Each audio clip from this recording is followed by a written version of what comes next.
well. And don't forget to ask your loved ones the same question. It will surely brighten their day. And now let's take a look at the headlines.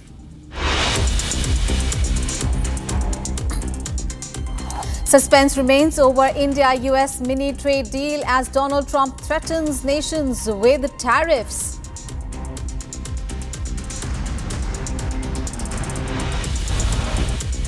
BRICS was set up to hurt us. BRICS was set up to degenerate our dollar and take our dollar as the standard, take it off as the standard. And that's okay if they want to play that game, but I can play that game too. So anybody that's in BRICS is getting a 10% charge. Trump calls BRICS anti-American, reiterates 10% tariffs threat on the member nations. 23 Indians stranded near Nepal-Tibet border as the connecting bridge gets washed away. CEOs of Air India, Indigo, SpiceJet and Akasa along with aviation officials called by Parliament Committee to submit report on air safety. Prime Minister Narendra Modi awarded with Brazil's highest civilian honor. Both nations signed counter-terror pact.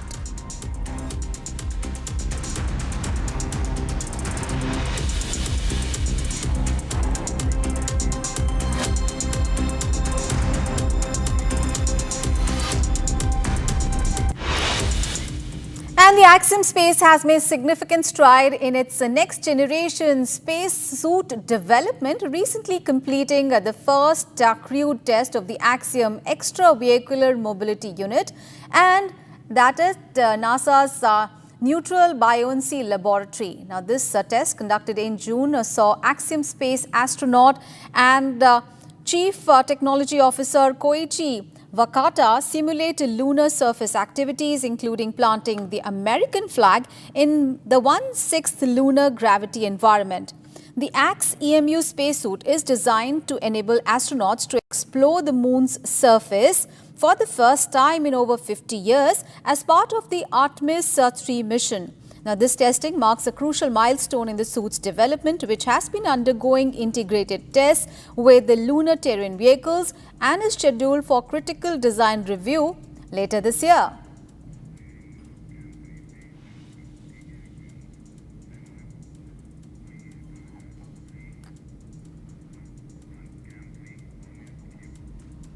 So Axiom Space is building the world's first commercial space station as well, called Axiom Station. Now, serving as a cornerstone for sustained human presence in space, this next generation orbital platform fosters groundbreaking innovation and research in microgravity as well as cultivates the vibrant global space economy of tomorrow. And today, driven by the vision of leading humanity's journey off our planet, Axiom Space is the principal provider of commercial human spaceflight services to the International Space Station and the developer of advanced spacesuits also for the moon and low Earth orbit. Axiom Space is building era-defining space infrastructure that will empower our civilization to transcend Earth for the benefit of every human everywhere. So take a look at this conversation. Station, this is Houston. Are you ready for the event? Yes, we're ready for the event. Dr. Lucy Lowe, this is Mission Control Houston. Please call station for a voice check. Station, this is Dr. Lucy Lowe. How do you hear me? We have you loud and clear, Lucy. It's so good to hear your voice. Peggy, the whole crew, it is fantastic to both see you and hear you today. Greetings, AX4 crew. This is Axiom Space Chief Scientist Dr. Lucy Lowe. I am so excited to talk to you today about the science and technology demonstrations and the research that you guys have been doing on the International Space Station as part of AX4. So, Peggy, it has been such a pleasure watching you guys work through the research on this mission as we continue to expand the community of international scientists around the world that are bringing research onto this incredible, unique orbiting lab. So, if you guys weren't scientists before you went up on AX4, then you most certainly are now. So, with that, I'm going to go through and ask the team some questions about what you've been up to while you've been busy on this mission. So, Peggy, I'm going to start with you. So can you tell us a little bit about some of the breadth of the research that the team has been doing while up on station and some of the research that you've particularly enjoyed? Well, there's been a lot of research going on up here. Everything including cell biology, cancer research, human physiology, plant growth studies, and in addition to that, technology demonstrations for future spaceflight and exploration. So we are really excited about all the research that has been going on. Axiom 4 is a government-sponsored research mission for a global space community. So not only are we representing the 4 countries here, but we also have an additional 4 countries that we're also supporting, including Hungary, Saudi Arabia, Brazil, Nigeria, UAE. That's more than 4. Okay, but anyway, this partnership really remains strong for our community. It's a strong focus for Axiom Space. And one great example that I'm working on is our partnership with Brazil in enabling further achievements in the ability for a diabetic person to fly in space. We hope that one day we will be able to open up space to people who have diabetes by testing out new technologies and new hardware up here on orbit. And so that's been a really interesting one for me. That's fantastic. Yes, thank you, Peggy. What a tremendously broad range of science from across the world that you've been doing for us. So thank you on behalf of all the researchers down here. So next, I'm going to move along to Shooks. So Shooks, I know you've been very busy with your research that has been brought up from India. Can you tell me about some of the research you've been doing and why it's been particularly interesting and exciting? Of course. Thank you so much for your question. I would agree, yes, I have been very busy since the time we have come, doing a lot of research on the station. And I'm very excited, and this mission is actually kind of opening the doors for microgravity or space research for Indian researchers and scientists.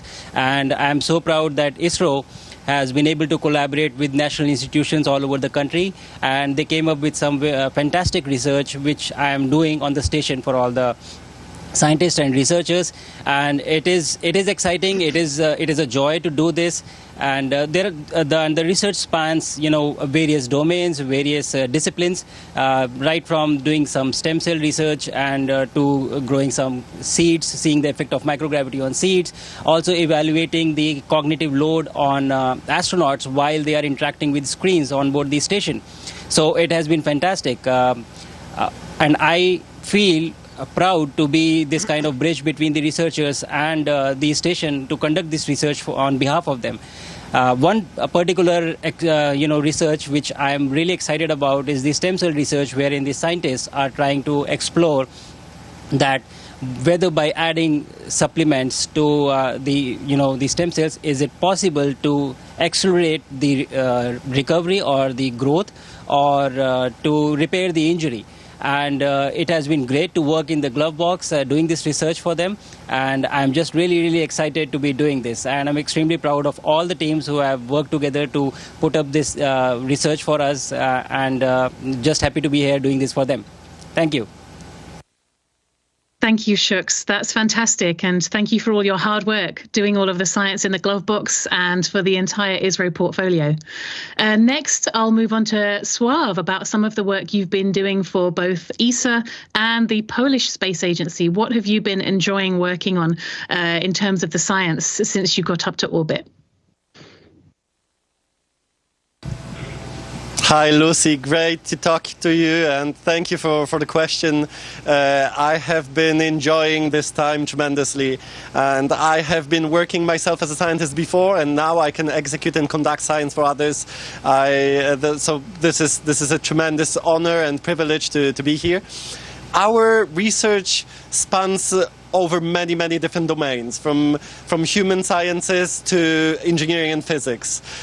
Some of the highlights, for me at least, during this time on the ISS, we had a chance to demonstrate the first brain-machine interface in space, where the direct measurement from our brain guided certain actions on the computer, which happened for the first time in space, and this is something I'm really proud of, and I congratulate the scientists on Earth. I've been working on nanomaterials, new technologies that potentially could be new wearable sensors in near future. I have been working as well on radiation research and radiation dosimetry in space, where we took technologies from CERN, my organization, the European Organization for Nuclear Research, through a Polish company that commercializes products now and tests on the International Space Station, which is amazing.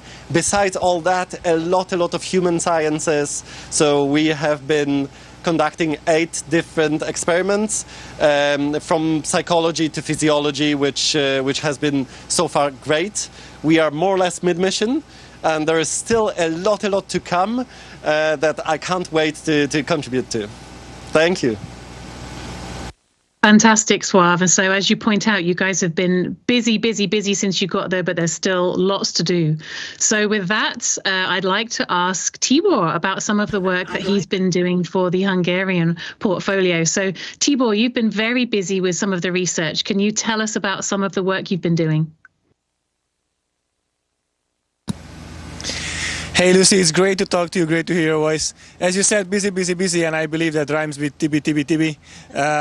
We have got a great time here, but indeed we have been super busy. We as Hungarians, we brought 25 experiments. All those experiments are coming from Hungarian researchers, companies and universities. Some of them who has been already in the space sector, because we have a 45 years of experiments, experience. I'm so sorry, but also some new players. As you know, part of the Honor program, we are super proud that we could introduce them to this growing space sector. We brought also a variety of research. We brought brain measurements as well. I'm happy to report that I have one. We are investigating a lot of brain activities also in space. And also, as Hungarians, we have a huge space heritage in dosimetry as well. We brought more than 10 dosimeters on board, and it has been a great fun to deal with those. We're also conducting human science, which has been a great part of our mission, you know. And because of that, I'm extremely proud of both of the Honor colleagues and also the researchers who brought these experiments with me on board. It's a huge joy to do this. All the physical experiments that we have been trying to do in space, it was actually extremely big fun. I know that my guys at home, they were watching and cheering us when we were doing our best, especially with Peggy, conducting all those research with so much water on board. And lastly, I would like to also mention one which has been the biggest fun basically for me. Also the biggest fun because it's super surprising. I think I'm taking gardening as a hobby or a plan B after being an astronaut, because I'm happy to report that my radishes and weeds are growing extremely fast, much better than expected, and also the peppers are coming up as well. So we have had a great time here. That's fantastic, Tibor. It's so great to hear that you've been having fun doing the science, and maybe you guys will have to hold off on eating the peppers and get those results back down to the researchers first. But I could sit here and talk about the science with you guys all day. I'd love to hear more about what you're doing, but I think we might have to save that for when you return back to Earth. So I think we have to round up. So I'm going to thank you again, AX4 crew, for connecting with me today, for all of the hard work that you're doing for researchers across the world, and especially from the countries from which you've come come from. We know how grateful they are for all your hard work. And everything you're doing right now is opening the door for more scientists and researchers in futures around the world to contribute to and advance really exciting and important and groundbreaking research in microgravity. So again, thank you. And with that, we'll see you back in Houston. All right. Well, thank you so much, Lucy, for taking the time to share our research with the world. We really appreciate it because we're very excited by it. Thank you. Take care. We'll see you.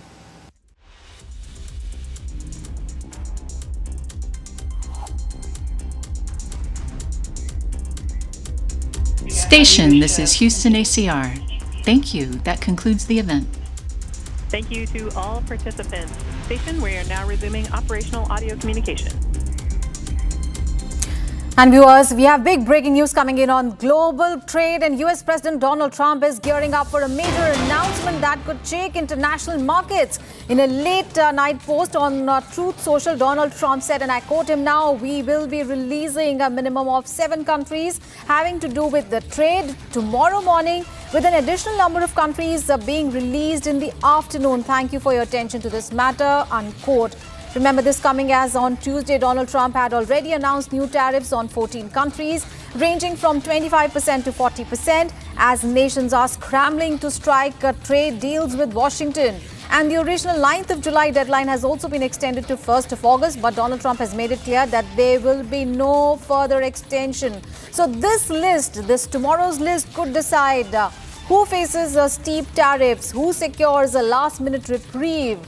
This is a big developing story with a major global trade implications. What does it mean really for India and for a number of other countries that are looking to strike a deal with Washington is something that we have to wait and watch out for.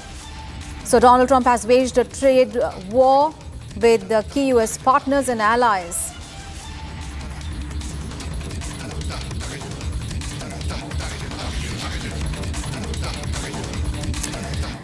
And shaken and stirred by US President Donald Trump's announcement of 25% tariffs on the import, Japan on Tuesday said that the levy would have a very crippling effect on its domestic industries and jobs. And in his first public response to Donald Trump slapping tariffs on the all-weather American ally, Japanese Prime Minister Shigeru Ishiba said that his country will avoid making easy compromises and have been negotiating hard really to protect its domestic industries and jobs. Here's a report. In a sweeping tariff announcements on his private messaging platform, Truth Social, US President Donald Trump did not even spare all-weather ally Japan. Trump announced 25% tariff on all US imports from Japan. Day after Trump's tariff announcement hit home, Tokyo said the levy would have a crippling impact on domestic industries and jobs. In his first response to Trump's tariff announcement, Japanese Prime Minister Shigeru Ishiba said Tokyo would avoid going into easy compromises in the wake of the levy. The Japanese Prime Minister said his country was still engaged in hard negotiations with the US to save domestic industries and jobs. 日本政府として安易な妥協とこれは避けるということです。求めるべきものは求め、守るべきは守るということで全力で交渉に当たっておるところです。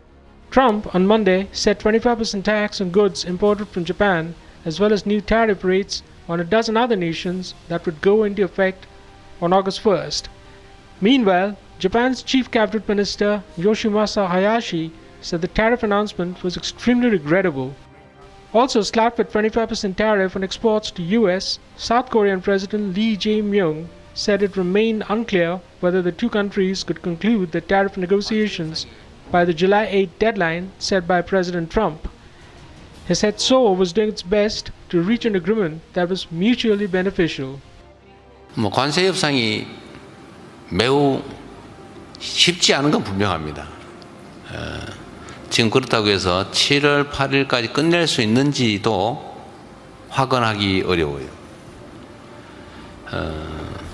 지금 최선을 다하고 있습니다. 최선을 다하고 있고 또 쌍방의 모두에게 도움이 되는 그야말로 호혜적인 그런 결과를 만들어내야 하는데 아직까지도 쌍방이 정확하게 뭘 원하는지가 명확하게 정리되지는 못한 상태입니다.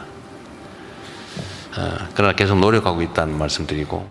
As both Asian giants negotiate for a reasonable deal, the big question is, will Trump relent? Meanwhile, in a vibrant show of diplomacy, Prime Minister Narendra Modi was given a grand ceremonial welcome at the iconic Alvorada Palace in Brasilia. Brazilian President Lula da Silva personally received Prime Minister Narendra Modi, setting the tone for high-level talks aimed at deepening the India-Brazil ties. And from boosting trade to tackling global challenges, this visit is poised to shape a stronger and a more dynamic partnership between the two nations. Here is more. Prime Minister Narendra Modi, who is on a state visit to Brazil after participating in the BRICS summit, received a warm ceremonial welcome at the Alvorada Palace in the Latin American country.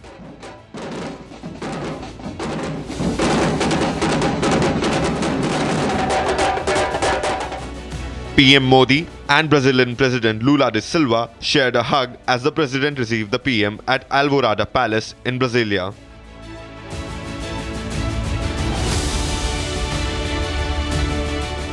Accorded a ceremonial welcome, including a 114-horse display, marking a step forward in the India-Brazil partnership.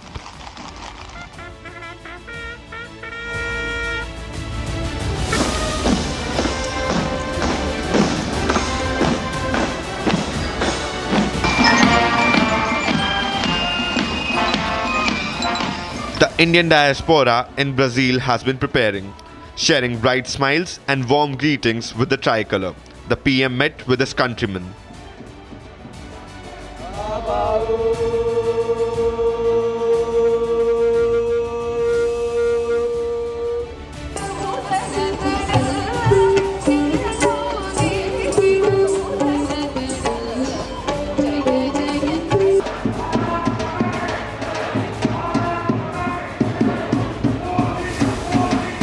And meanwhile, business as usual, PM Modi held delegation-level talks with the Brazilian president. The focus remains on broadening the strategic partnership between the two countries in areas of mutual interest, including trade, defense, energy, space technology, agriculture, and health.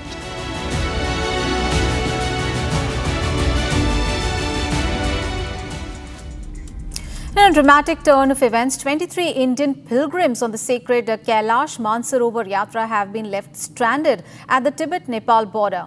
A sudden flash flood has washed away the bridge that served as their only return route to India, cutting off access and also leaving them with limited resources. And the stranded pilgrims have now issued an SOS through Republic TV, pleading for urgent intervention from the Indian government. Take a look. It was meant to be a spiritual journey of a lifetime. But for 23 Indian pilgrims, the Kailash Mansarovar Yatra has turned into a distressing ordeal. A sudden flash flood tore through the Tibet-Nepal border, destroying the crucial bridge that connected the pilgrims back to India. These are those harrowing visuals of the bridge being washed away by the roaring floods. The group had completed their parikrama around Mount Kailash just a day earlier, only to find themselves cut off and stranded in Gairong town in Tibet. Sheltering a local hotel with dwindling supplies, they have now sent out an SOS to the Indian government and reached out for help on Republic TV. हम जब वापस लौट रहे थे तो कैरोंग border पे China के हम लोगों से 3 या 4 घंटे पहले बारिश होके एंड जो ब्रिज था नेपाल और चाइना को जोड़ने वाला, जिससे हम 6 दिन पहले आए हैं, वो हम आपको फोटोग्राफ्स भी देंगे स्टिल फोटोग्राफी में। उसी ब्रिज, वो ब्रिज पूरी तरह टूट चुका है, तो हम अभी नेपाल एंटर नहीं हो सकते। नेपाल एंटर होने के बाद हम फिर इंडिया में एंटर होंगे। लेकिन हमारे साथ ये, हम इसे अच्छा भी मानते हैं कि हमने महादेव की यात्रा करी। उन्होंने एक तरीके से ठीक भी है कि यदि हमारे ब्रिज के ऊपर जब हम होते तब ये सब होता, या उसके 1-2 घंटे बाद होता, तो हम तिमुरे, जो नेपाल का बॉर्डर है, तिमुरे से हम लोग काठमांडू के बीच में पूरा रास्ता टूट चुका है। कई नेपाली नागरिकों की जान गई है। तो हम अपने आप को एक तरीके से लकी भी मानते हैं, और हमारी चाइनीज गवर्नमेंट भी हेल्प कर रही है, नेपाली गवर्नमेंट भी हेल्प कर रही है, इंडिया एमएससी भी जो चाइना में है हमारी हेल्प कर रही है। लेकिन हम ये चाहते हैं कि आपके माध्यम से हमारा ये थोड़ा एस्केलेरेट हो हमारा इशू, और हम जल्दी से जल्दी अपनी वतन वापसी करें, क्योंकि हमें प्रॉब्लम कुछ नहीं है यहाँ, लेकिन हम अपने वतन से बहुत दूर हैं। Anxious family members back home and the stranded yatris now look to the Ministry of External Affairs for swift evacuation efforts.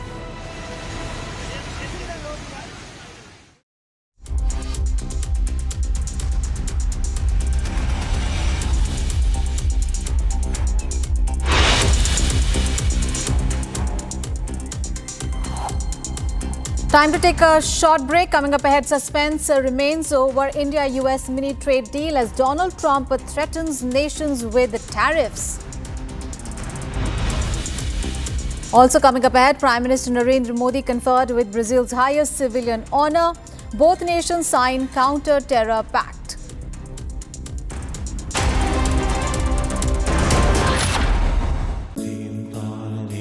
At Amity, we are committed to building a stronger India through world-class education and research to nurture ideal citizens who, together with the leaders of today and tomorrow, will make India a world superpower.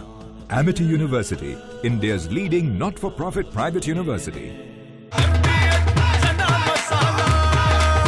अब छोलिया हो या लोबिया, सफेद चने या काले चने, सब कुछ मजेदार बने।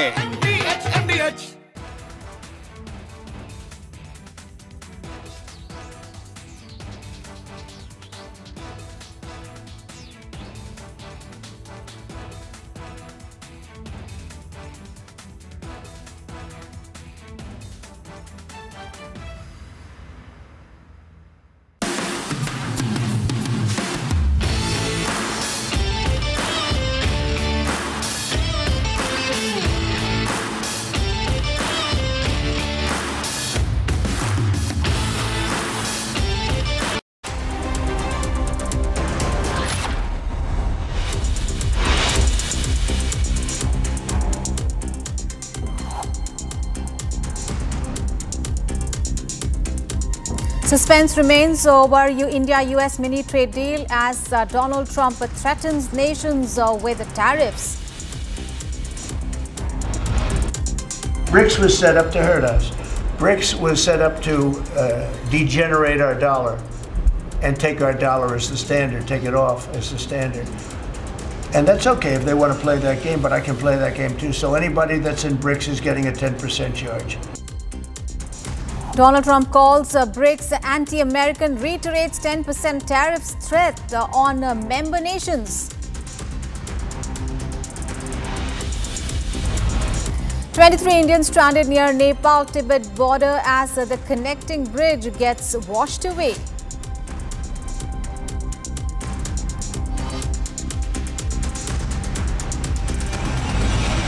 CEOs of Air India, Indigo, SpiceJet and Akasa, along with aviation officials, called by a parliamentary committee to submit report on air safety.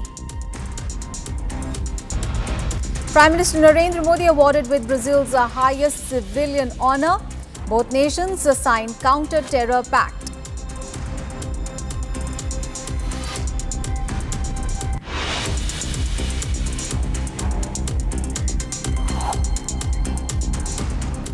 And viewers, we have breaking news coming in from Punjab, where the Chief Minister Bhagwant Mann has mocked Prime Minister Narendra Modi over receiving Ghana's highest civilian award. Now, Chief Minister of Punjab Mann said that Prime Minister getting award from countries with population more than 15,000. Mann further said that a Prime Minister is visiting countries whose names are not even known to us. So, Prime Minister being mocked at by the Punjab Chief Minister over his recent 5-nation tour. Remember, Prime Minister Modi was given the Ghana's highest civilian honor. However, Chief Minister of Punjab has mocked the Prime Minister for getting the award. Let's listen in to what the Punjab Chief Minister said.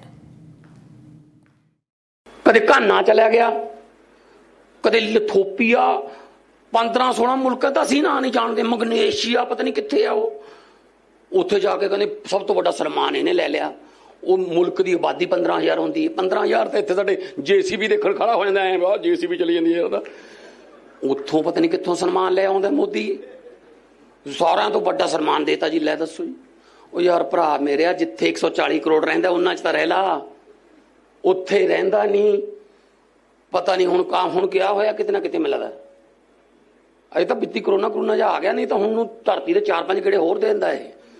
कदे घाना चला गया, कदे लिथोपिया, 15-16 मुल्क दा असीं नां नहीं जानदे, मगनेशिया पता नहीं कित्थे आ वो, उत्थे जाके कहंदे सब तो बड़ा सन्मान इहने ले लिया।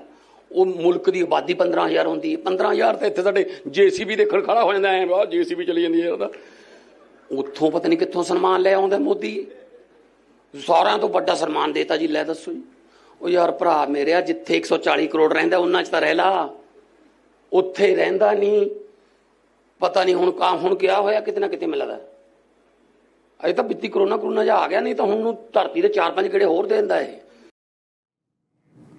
Well, that was Punjab Chief Minister Bhagwat Mann mocking the Prime Minister for getting the highest civilian honor in Brazil. It remains to be seen on how this controversy pans out to be. But for now, we move on to the other breaking news that's coming in. And this is a big statement that's coming from the Chief of Defence Staff, General Anil Chauhan, where he's made it amply clear, where he has said that India will not be deterred by any nuclear blackmail. Now, this is the statement that has been given by the Chief of Defence Staff, General Anil Chauhan.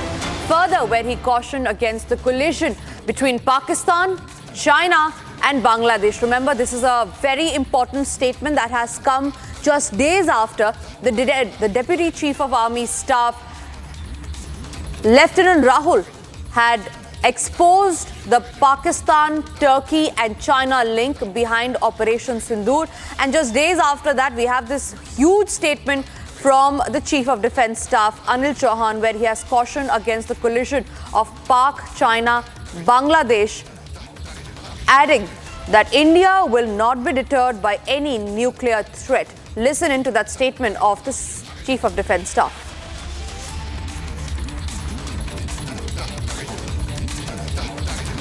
All right, we'll just try and get that soundbite of that big statement that General Chief of Army Staff, Chief of Defence Staff, I beg your pardon, General Chauhan has made. Remember, two big statements, two big news points that we have here is number one being the collision that the CDS has warned against, that of China, Pakistan and Bangladesh. And the second, where he has given a direct message to Pakistan saying that India will not be deterred by any nuclear threat, thereby sending out a message to the United States as well. Listen into that statement. Modern conflict has shown that threat can emanate for any level and escalate quickly and rapidly, necessitating diligent preparation and capability to build up. In the spectrum of conflict, nuclear conflict lies at the extreme end of the threat spectrum. My understanding is that nuclear weapons are tools of deterrence and not war fighting. Of late, India has also said that it will not be deterred by nuclear blackmail. So I thought that I'll clarify a bit on this and give you my take on this. I think Operation Sindoor is the only example of a conflict between two nuclear weapon states. There have been hundreds of conflicts ever since nuclear weapons have been invented, but only one of the belligerents could have been a nuclear weapon state, the other was normally none. Moving on to some other stories that we're tracking on this edition. Now, the Texas floods have left a catastrophic trail in its wake, with the death toll officially crossing 100. Many people are still feared missing, with rescue and search operations that are underway. Here's the full story.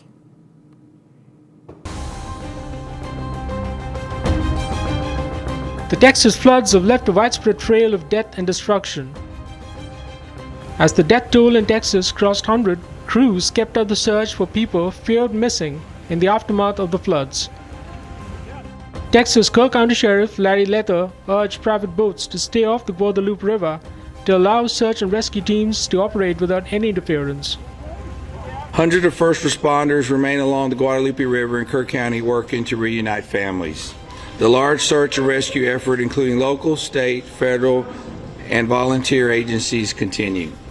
As of 8 a.m. Central Time, 87 deceased have been recovered in Kirk County, including 56 adults and 30 children. Identification is pending for 19 adults and 7 children, with 1 additional person still unidentified. At present, 5 Camp Mystic campers and 1 counselor still remain unaccounted for.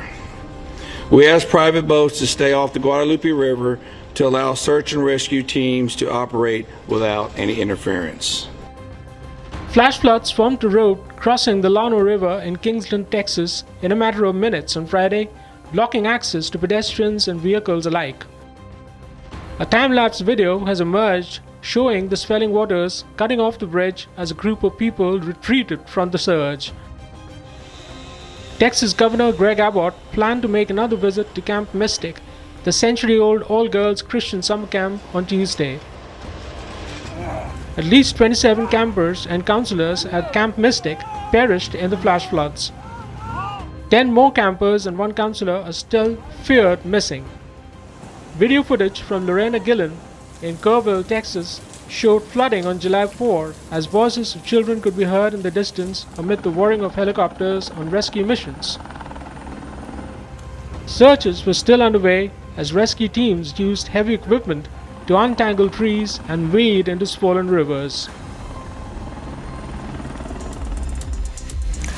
Ladies and gentlemen, Brazil has conferred its highest honor, the Grand Collar of the National Order of the Southern Cross, on Prime Minister Narendra Modi. Now, this was during his ongoing state visit. This prestigious award marks the 26th global honor for the Prime Minister and the 3rd during his current 5-nation tour, which began on July 2nd. Following a special ceremonial welcome featuring 104 horses escorting his car, along with military honors and introductions of delegates, both leaders held a meeting in a restricted format, followed by delegation-level talks. Take a look at the snippets of that key meeting.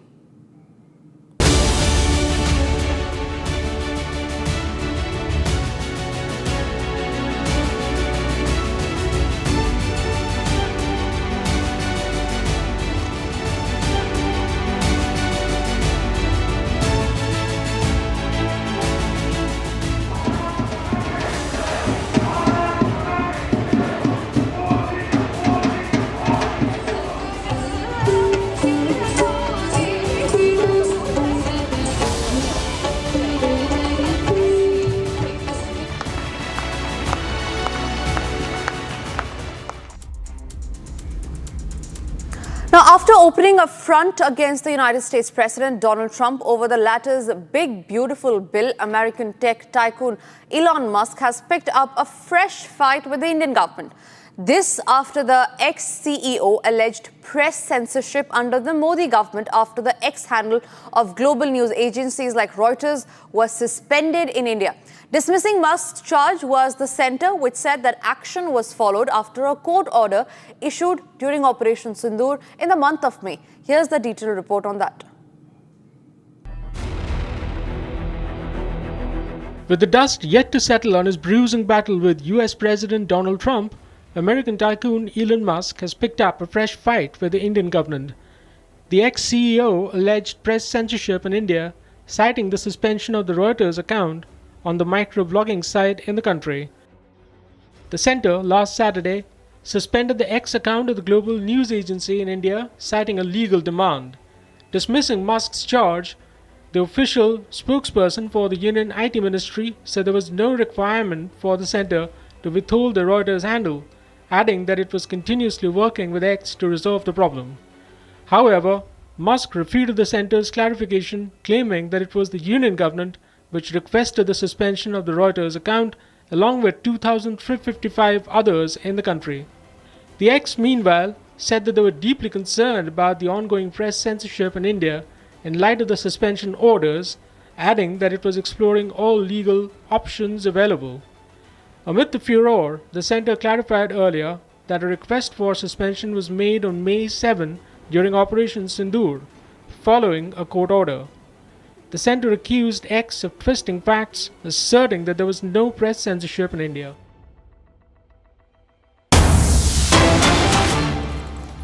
All right, breaking news now coming in. These are fresh visuals that we're getting in from Patna in Bihar, where the Indie bloc is holding protests against voter list revision. And this is ahead of the 2025 Bihar Assembly elections.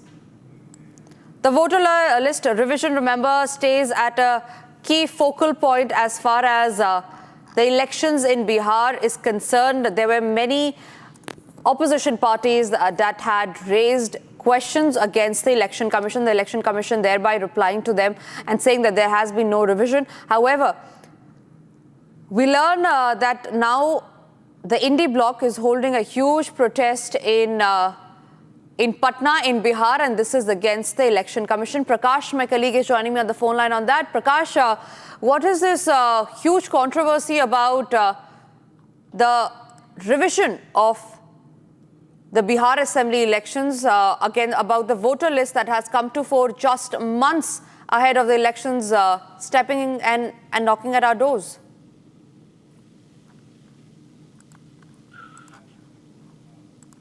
All right, we seem to have lost that line with Prakash, but these are the latest visuals to take you back on what the story is all about. Remember, an intensive vetting of electoral rolls is a must to ensure that only Indian citizens get to decide on the country's political party. Now, if the Election Commission is mandated to conduct a special intensive revision of voter lists, why is there such an opposition to the exercise in Bihar from political parties? That remains to be the key focal point. And the Election Commission began a revision of the voter list after 20 years, and this started with the state of Bihar. Now, the opposition claims that the verification drive risk mass has a risk potential as far as the elections are concerned. However, the Election Commission has argued that only citizens should vote. No genuine voter will be left out. So even after the Election Commission has given out a clarification, the Indie bloc is firm on their demand of how there should be not a revision in the voter list as Bihar elections are knocking at the door. Remember, Nitish Kumar government is looking forward to gain another term as far as the elections are concerned. Just few days back, in fact, he rolled out a scheme for women, granting quota to them, granting special reservation to them. And Indie bloc seems to be a little on the back foot right now, and henceforth the protest that we see on your screens. Prakash is back with us on the phone line. Prakash, the huge controversy over the revision of the voter list remains to be the key focal point in Bihar elections. Yes, Rahul Gandhi and Tejasvi Yadav specifically would be protesting today in Patna, and Bihar is the focus point because elections are around the corner, and India Alliance feels that there are certain anomalies that needs to be rectified as far as the voter division is concerned. And they feel that certain section of the voters would be eliminated as far as the voter division is concerned, because there are a lot of migrant laborers and influx of migrant laborers every year in different parts of the country, and then don't live in the villages. So if they are not able to furnish those documents, they would be eliminated from the voter list. That is one. And as a part of the exercise, they want that on the last electoral rolls that which witnessed the Lok Sabha elections, the voting should be done on that, and they feel that minorities would also be eliminated from the voters list, and this is a part of the exercise to get leverage in Bihar as well as in Bengal elections, and they are targeting the BJP that the Election Commission is acting at the behest of the BJP. So this protest would be carried out today. We'll see how it unfolds during the course of the day. All right, Prakash, thank you very much for getting us those details.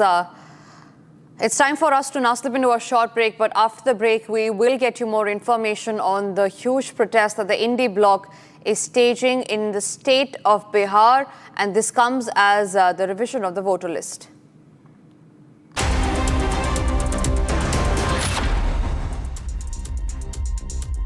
MDH की हल्दी मिर्ची धनिया करे कमाल, ये रंग दे, ये खुशबू दे, ये तीखा, ये कम पड़े, क्या निराला MDH मसाला। इसको घर पे लगाओगे तो शादी का तो पता नहीं, पर घर पक्का नहीं टूटेगा। रुंगटा नहीं तो घर स्ट्रॉन्ग नहीं। रुंगटा स्टील TMT बार एकदम सॉलिड। पहाड़ों में एक हाइकिंग शिप भी बन सकती है। आधे बाउल दही में 4 चम्मच MDH चटनी पुदीना मसाला डाला, स्टर करो, पुदीना चटनी तैयार। MDH चटनी पुदीना मसाला। MDH।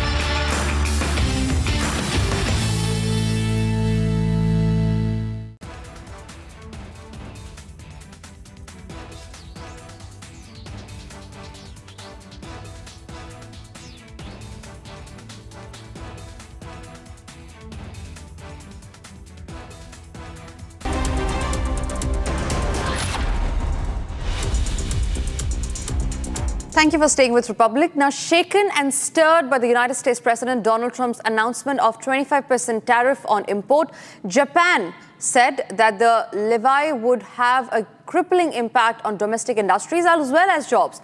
In his first public response to Trump's slapping tariff on all-weather American ally, Japanese Prime Minister said that his country will avoid making easy compromises and have been negotiating hard to protect the domestic industries and jobs. Here's a detailed report on that.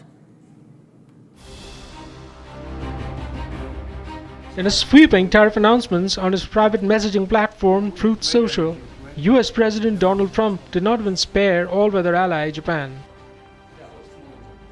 Trump announced 25% tariff on all US imports from Japan. Day after Trump's tariff announcement hit home, Tokyo said the levy would have a crippling impact on domestic industries and jobs. In his first response to Trump's tariff announcement, Japanese Prime Minister Shigeru Ishiba said Tokyo would avoid going into easy compromises in the wake of the levy. The Japanese Prime Minister said his country was still engaged in hard negotiations with the US to save domestic industries and jobs. 日本政府として安易な妥協とこれは避けるということです。求めるべきものは求め、守るべきは守るということで全力で交渉に当たっておるところです。Trump on Monday set 25% tax on goods imported from Japan, as well as new tariff rates on a dozen other nations that would go into effect on August 1st. Meanwhile, Japan's Chief Cabinet Minister Yoshimasa Hayashi said the tariff announcement was extremely regrettable. Also slapped with 25% tariff on exports to US, South Korean President Lee Jae-myung said it remained unclear whether the two countries could conclude the tariff negotiations by the July 8 deadline set by President Trump. He said Seoul was doing its best to reach an agreement that was mutually beneficial. 관세 협상이 매우 쉽지 않은 건 분명합니다. 지금 그렇다고 해서 7월 8일까지 끝낼 수 있는지도 확언하기 어려워요. 지금 최선을 다하고 있습니다. 최선을 다하고 있고 또 쌍방의 모두에게 도움이 되는 그야말로 호혜적인 그런 결과를 만들어내야 하는데 아직까지도 쌍방이 정확하게 뭘 원하는지가 명확하게 정리되지는 못한 상태입니다. 그러나 계속 노력하고 있다는 말씀드리고. As both Asian giants negotiate for a reasonable deal, the big question is, will Trump relent? Moving on, the United States President Donald Trump hosted a private dinner in honor of visiting Israeli Prime Minister Benjamin Netanyahu on Tuesday. Now, as the two leaders came together at informal setting in the Washington, D.C., the optics were dodged by the 21-month conflict in Gaza and questions on how hard Trump would go to push a ceasefire deal between Israel and Hamas. Remember, this meeting also comes a day after the Israeli Prime Minister Benjamin Netanyahu had nominated Trump for the Nobel Peace Prize. After the third meeting at the Oval, US President Donald Trump hosted visiting Israeli Prime Minister Benjamin Netanyahu for a private dinner in Washington, D.C. on Tuesday. Visuals showed Trump greeting Netanyahu and his wife Sarah as the convoy rolled up for the presidential dinner. At an earlier sit-down at the Oval Office on Monday, Netanyahu recommended Trump for a Peace Nobel for successfully negotiating a ceasefire between Israel and Iran after a 12-day war. The Israeli PM handed Trump a copy of the letter he sent to the Nobel Committee recommending him for the Peace Prize. The two leaders hailed the US airstrikes on Iranian nuke facilities and the Israeli operation as a success, while also holding negotiations on a 60-day ceasefire with Hamas. Netanyahu said under Trump's leadership, Israel can negotiate peace with the entire Middle East. Meanwhile, after holding talks with Trump, Netanyahu said Israel was still to finish the job in Gaza. The Israeli Prime Minister renewed his commitment to releasing all remaining Jewish hostages and destroying Hamas's military and governance capabilities. We have still to finish the job in Gaza, release all our hostages, eliminate and destroy Hamas's military and governance capabilities, because Gaza must have a different future for our sake, for everyone's sake. And no country will settle for less. We certainly will not. With Israel yet to pause its Gaza offensive, is peace still a far cry in the Hamas-controlled territory?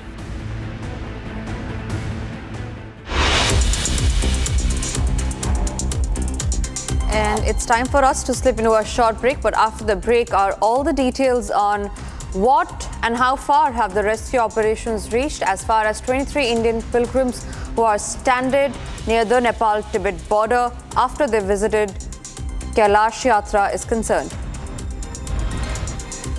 Also after the break are details of CEOs of Air India, Indigo, SpiceJet and Akasa along with aviation officials being called by the Parliamentary Committee to submit report on air safety.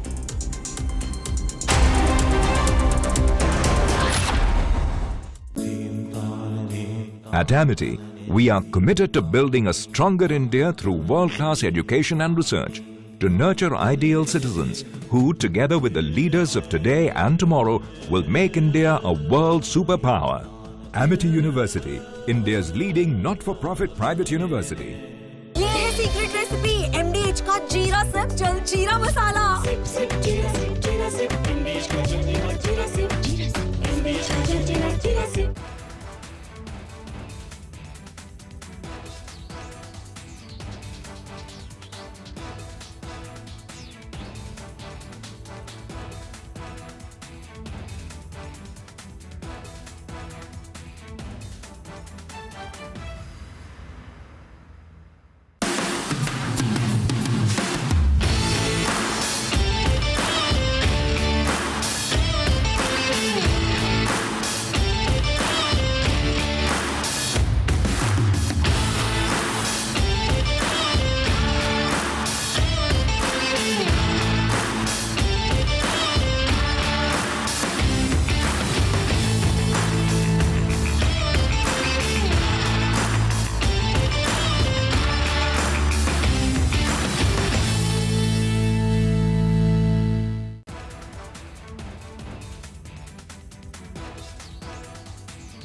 Thank you for staying with Republic. Under the visionary leadership of Prime Minister Narendra Modi, the centre has ushered in major policy reforms to make oil, gas and explorations in the country both easier and faster. Detailing the reformative steps, Union Petroleum Minister Hardeep Singh Puri on Tuesday said that they were aimed at encouraging exploration and production in the field of petroleum and natural gas. Here's a detailed report. As Bharat races towards the Viksit goal, the centre has taken a huge step in meeting the country's energy needs. The centre has introduced sweeping reforms to make petroleum and gas explorations in the country both easier and faster. The reforms are in line with Prime Minister Narendra Modi's vision of self-reliance across sectors and fields. Detailing the visionary reforms, Union Minister Hardeep Singh Puri said they were aimed at encouraging exploration and production in the fields of petroleum and natural gas. He said the reforms would increase the ease of doing business for the exploration and production operators.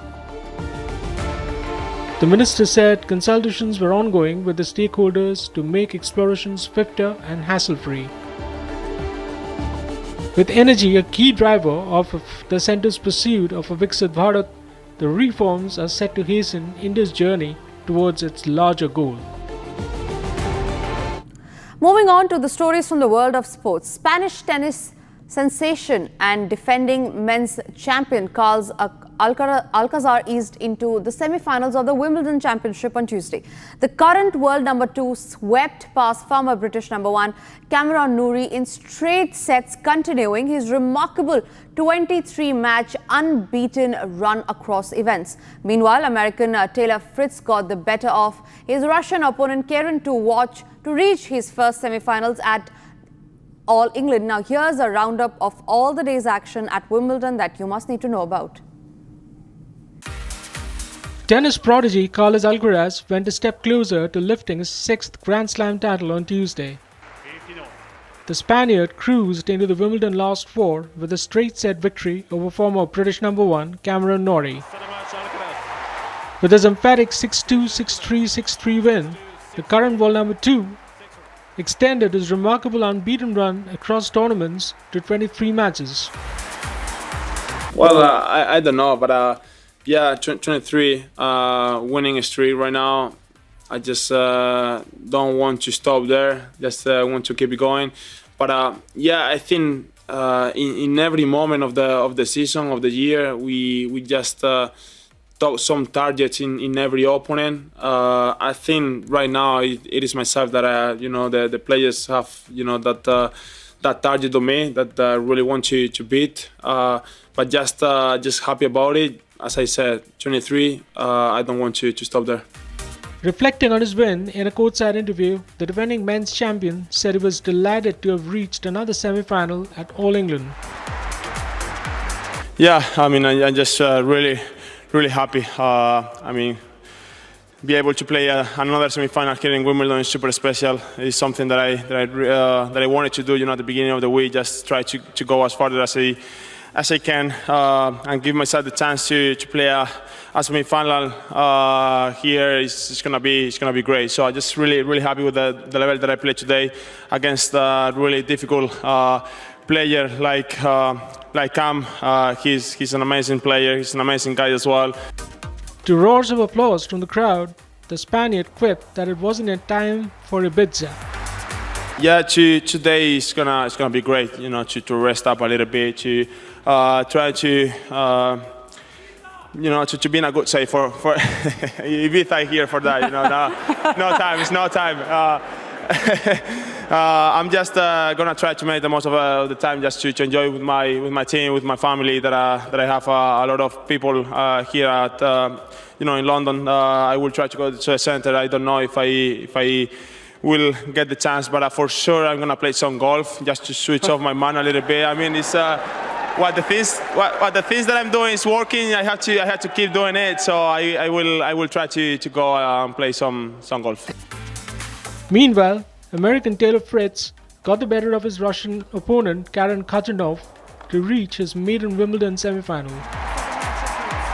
Fritz recovered from a mid-match lull during which he was treated by a trainer for a foot problem to eventually post a 6-3, 6-4, 1-6, 7-6 win over the imposing Russian. With another win under his belt, it now remains to be seen if Alcaraz can extend his winning run to defending his crown at Wimbledon.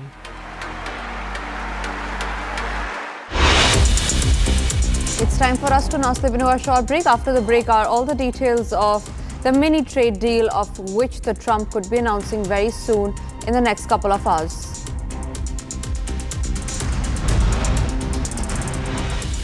Also coming up after the break is the snippet of the Prime Minister being awarded with Brazil's highest civilian honor, both nations to sign counter-terror pact.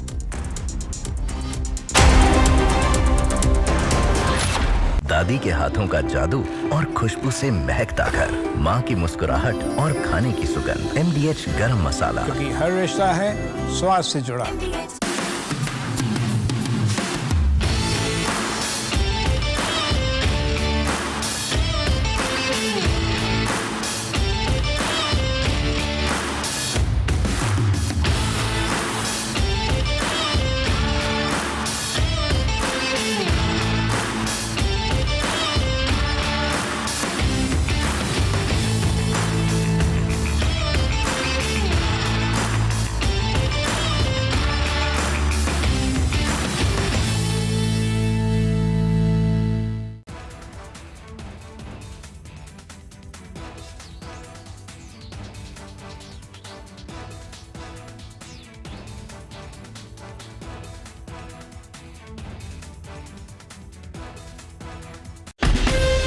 From Asia's largest news headquarters,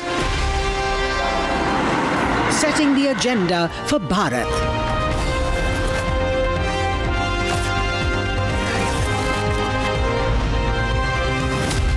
You're watching Republic.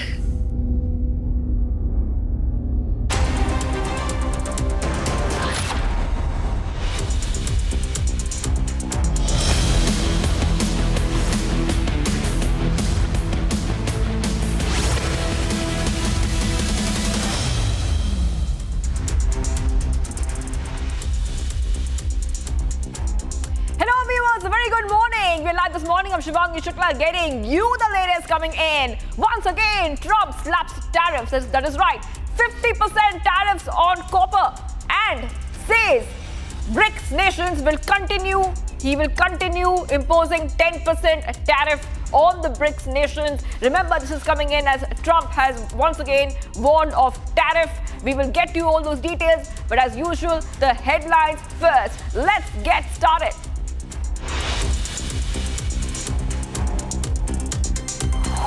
Suspense remains over India-USA trade deal as Trump threatens nations with tariffs. BRICS was set up to hurt us. BRICS was set up to degenerate our dollar and take our dollar as the standard, take it off as the standard. And that's okay if they want to play that game, but I can play that game too. So anybody that's in BRICS is getting a 10% charge. Trump calls BRICS anti-American, reiterates 10% tariff threat on member nations. 23 Indians stranded near Nepal-Tibet border as a connecting bridge gets washed away.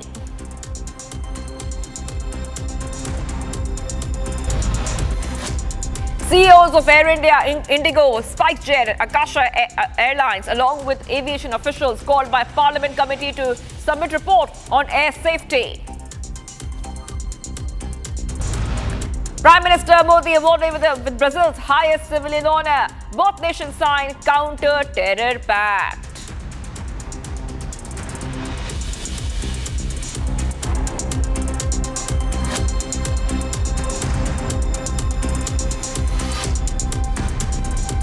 Just getting you some breaking news coming in right now. Days after the Delhi government lifted the ban on diesel cars above 10 years of age and petrol cars above 15 years, an order issued on Monday said that no fuel will be given to vehicles which are falling in these categories from November 1st. And now this fuel restriction will also be implemented in the 5 districts of the National Capital Region on the same day. So back-to-back is coming in right now on Republic TV viewers, where we see there has already been, I repeat, there already has been a ban on old vehicles. On top of that, we see that there has been more updates coming in as fuel ban for overage vehicles will be now implemented from November 1st, viewers. This is coming days after Delhi government lifted the ban on diesel cars above 10 years and petrol cars above 15 years. An order issued said that no fuel will be given to vehicles falling in these categories from November 1st. The fuel restrictions will also be implemented in the 5 districts of the NCR as well. Let's go ahead and play out the reactions we're getting on the story. तकलीफ थी जनता की जो पिछली सरकारों ने कभी समझी नहीं थी, लगातार उसको इग्नोर करते हुए ना तो उन्होंने कभी पॉल्यूशन पे काम किया और ना ही पॉलिसी पे काम किया। जब ये विषय CAQM ने तय किया और जिसमें माननीय न्यायालय का भी आदेश इसमें शामिल था, तो हमने दिल्ली की जनता का तकलीफ उनके सामने रखी थी कि इस तरीके से दिल्ली की जनता को साथ अन्याय नहीं होना चाहिए। और हमारी बात को संज्ञान लेते हुए उन्होंने जिस प्रकार से 1 नवंबर 2025 तक इस पूरे आदेश को टाला है, मैं समझती हूँ कि ये अच्छा कदम है और इस बीच में हमें जो समय मिलेगा इसकी हम और तैयारी करते हुए जनता को बेहतर रिलीफ देने के लिए काम करेंगे। CAQM से एक बड़ी राहत मिली है 1 नवंबर 2025 तक। इस दौरान जैसे कि माननीय मुख्यमंत्री जी ने पहले भी कहा था, हम बाकी भी काम करेंगे। हम माननीय सुप्रीम कोर्ट तक भी और NGT तक भी अप्रोच करेंगे। और हम यह भी दिल्ली के लोगों को बताना चाहते हैं, जो आपकी 80,000 गाड़ियाँ दिल्ली के अंदर तोड़ दी गई, उनको एंड ऑफ लाइफ करके ख़त्म कर दिया गया, लेकिन किसी को नहीं पता कि वो कहाँ गई, क्योंकि दिल्ली के अंदर कोई भी रजिस्टर्ड स्क्रैप को तोड़ने के लिए कोई अभी तक सेंटर नहीं सेटअप हुआ।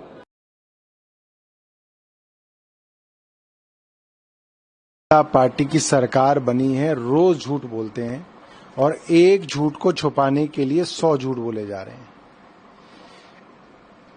1 मार्च को इनकी सरकार को बने हुए 1 हफ्ता हुआ था और इनके मंत्री ने अनाउंस कर दिया, मीडिया के सामने अनाउंस कर दिया कि 31 मार्च से जितने भी पुराने वाहन हैं उनको पेट्रोल पंप पे पेट्रोल डीजल देना बंद कर दिया जाएगा। उसके बाद वो डेट शिफ्ट करके इन्होंने 30 जून कर दी और खूब ढोल पीटा कि हम लोग जो है पुराने व्हीकल्स को रहने नहीं देंगे, प्रदूषण को कम करेंगे। और जब दिल्ली वालों ने इनके खिलाफ इनकी आलोचना करनी शुरू की, हम लोगों ने प्रेस वार्ता की, तो इनको आनन फानन में वो फैसला वापस लेना पड़ा। मगर आज जो CAQM की चिट्ठी आई है उससे भारतीय जनता पार्टी पूरी तरीके से एक्सपोज हो गई है। CAQM की चिट्ठी में आया है कि CAQM ने इन NCR के राज्यों की सरकारों के विभागों के साथ सलाह करके ये फैसला लिया था कि 1 जुलाई से पुराने वाहनों को पेट्रोल डीजल नहीं दिया जाएगा। इसका मतलब ये सारी की सारी सरकारें इस षड्यंत्र में शामिल थी। Getting some more updates coming in right now. A group of 23 Indian pilgrims returning from Tibet through Nepal have been stranded due to floods. MEA sources confirm that the Indian missions in China and Nepal are in touch with local authorities to ensure their early and safe return. So what we see right now, the MEA sources are telling us that they are monitoring the situation very, very closely of these stranded pilgrims, and they're trying their best to make sure that these pilgrims who are stranded, they were returning from Tibet through Nepal. They were stranded because of the heavy flood and rain situation. The effort is to help them. Okay, let's go ahead and play out the reactions we're getting.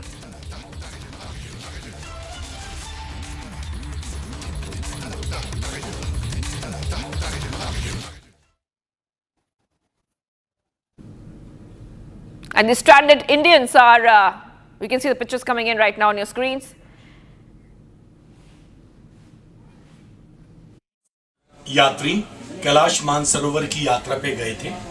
हम 26 जून को India से हमने हमारा tour start किया और हम लोग private tour operator, एक नेपाल के हमने प्राइवेट टूर ऑपरेटर के थ्रू हमने अपनी यात्रा शुरू करी थी। हम सब 23 जने, जिनमें हमारा सबसे छोटे जो बच्चे हैं ये 15 साल के एक लड़के हैं और सबसे बड़े हमारी पीछे बैठी हैं 67 ईयर्स की डॉक्टर, ये भी हमारे साथ हैं। हम सब ने अपनी यात्रा कंप्लीट कर ली, कैलाश मानसरोवर की यात्रा हमने पूरी कर ली। हम जब वापस लौट रहे थे तो केरोंग बॉर्डर पे चाइना के हम लोगों से 3 या 4 घंटे पहले बारिश होके एंड जो ब्रिज था नेपाल और चाइना को जोड़ने वाला, जिससे हम 6 दिन पहले आए हैं, वो हम आपको फोटोग्राफ्स भी देंगे स्टिल फोटोग्राफी में। उसी ब्रिज, वो ब्रिज पूरी तरह टूट चुका है। तो हम अभी नेपाल एंटर नहीं हो सकते। नेपाल एंटर होने के बाद हम फिर इंडिया में एंटर होंगे। लेकिन हमारे साथ ये हम इसे अच्छा भी मानते हैं कि हमने महादेव की यात्रा करी। उन्होंने एक तरीके से ठीक भी है कि यदि हमारे ब्रिज के ऊपर जब हम होते तब ये सब होता, या उसके 1-2 घंटे बाद होता, तो हम तिमुरे, जो नेपाल का बॉर्डर है, तिमुरे से हम लोग काठमांडू के बीच में पूरा रास्ता टूट चुका है। कई नेपाली नागरिकों की जान गई है। तो हम अपने आप को एक तरीके से लकी भी मानते हैं, और हमारी चाइनीज गवर्नमेंट भी हेल्प कर रही है, नेपाली गवर्नमेंट भी हेल्प कर रही है, इंडिया एमएससी भी जो चाइना में है हमारी हेल्प कर रही है। लेकिन हम ये चाहते हैं कि आपके माध्यम से हमारा ये थोड़ा एस्केलेरेट हो हमारा इशू, और हम जल्दी से जल्दी अपनी वतन वापसी करें, क्योंकि हमें प्रॉब्लम कुछ नहीं है यहाँ, लेकिन हम अपने वतन से बहुत दूर हैं। तो हम ये चाहते हैं हम जल्द से जल्द इंडिया गवर्नमेंट हमारी हेल्प करे, जो कर रही है। लेकिन चूंकि हम प्राइवेट टूर ऑपरेटर के थ्रू आए तो थोड़ी सी मदद में कमी है। हम आपके माध्यम से हाथ जोड़ के कहना चाहेंगे सबसे कि प्लीज हमारी मदद करें, और वतन वापसी में जल्द से जल्द कुछ ना कुछ भारतीय सरकार हमारी मदद करे। हर हर महादेव। हर Mahadev. And viewers, let's go ahead to the next breaking update coming in. The ED has stepped in to probe the alleged rupees 100 crore religious conversion racket in Uttar Pradesh. The ED will investigate this case under the Prevention of Money Laundering Act. Jalauddin, alias Changur Baba, arrested by the UP ATS, is at the center of this probe. Now the ATS has handed over a detailed report to the ED, flagging concerns over possible terror funding and illegal conversions in other parts of the country. So this is what we see right now. Remember, this is coming in as CM Yogi has vowed strict legal action against a UP conversion racket accused. Jalauddin, alias Changur Babu, was recently arrested for converting individuals was from Hindu and non-Muslim communities to Islam. So Jalauddin alias Changur Baba was currently arrested for converting individuals from Hindu and non-Muslim communities to Islam. And after the arrest, we see that UP CM Yogi Adityanath says initial investigation revealed that his activities are not only anti-social but also anti-national. Adityanath added that properties of these accused and all the criminals associated with Jalauddin gang will be confiscated and strict legal action will be taken against them. All right. Let's move ahead right now to some of the other stories that we're tracking on Republic TV. We see that global watchdog FATF warns that terrorist groups are misusing e-commerce platforms and online payment tools. In its latest report, FATF revealed that the 2019 Pulwama attack involved procuring aluminum powder through Amazon, while in the 2022 Gorakhnath temple attack saw funding routed through PayPal.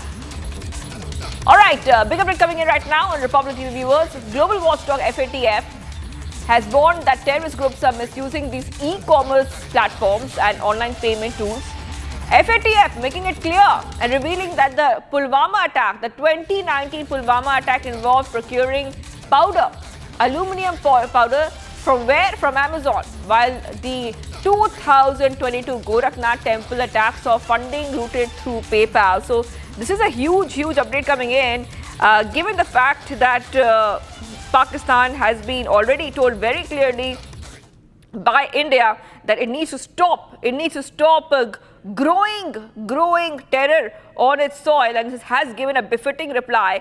But FATF has now reported and flagged misuse of digital platforms in terror attacks. I want to go straight across to my colleague Gursimran, who's joining us right now. Gursimran, very big warning coming in. Very big warning coming in.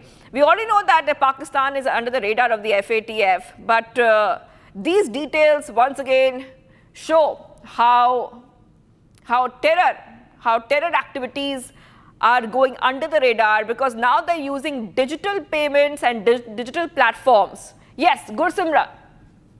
Yes, the FATF that has come out with a detailed investigation of on the terror funding and terror financing has said that in the 2019 Pulwama terror attack, it was the Amazon that was used for getting the one of the explosive that were used to make this suicide fidine attack car, and this was unearthed during the investigation that was carried out by the Premium Investigation Agency of India, National Investigation Agency, during the questioning of Insha Jan and her father, who were one of the key accused in this very case, that they revealed how these Pakistani terrorists, along with the local terrorists, they were sourcing the explosive through Amazon. And apart from this, this has also said that the PayPal is also being used for the transfer of funds into the accounts of the terrorists to carry out the attack. They have mentioned, given a reference to the Gorakhnath temple attack that has taken place, and also the use of the VPNs is also concerning, as per the report that has come from the Financial Action Task Force during its plenary meeting that was held last month.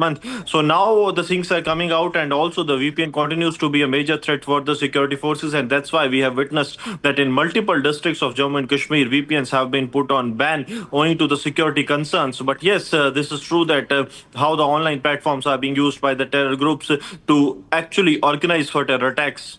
That's like Simran, FATF issues the alert, and not a surprise there, given the fact that Pakistan has been on the FATF grey list multiple times. We really have to move ahead right now to some of the other stories we're tracking Republic TV. Let's start with what is happening right now. It's a very vibrant show of diplomacy. Prime Minister Modi was given a grand ceremonial welcome at the iconic palace in Brasilia. Brazilian President Lula da Silva has personally received PM Modi, setting the tone for high-level talks aimed at deepening India-Brazil ties, from boosting trade to tackling global challenges. The visit is poised to shape a stronger and more dynamic partnership between the two nations. Here's more. Prime Minister Narendra Modi, who is on a state visit to Brazil after participating in the BRICS summit, received a warm ceremonial welcome at the Alvorada Palace in the Latin American country.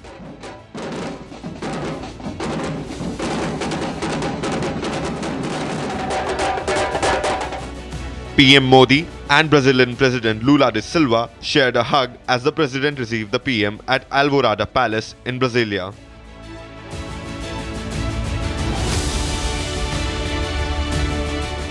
Accorded a ceremonial welcome, including a 114-horse display, marking a step forward in the India-Brazil partnership.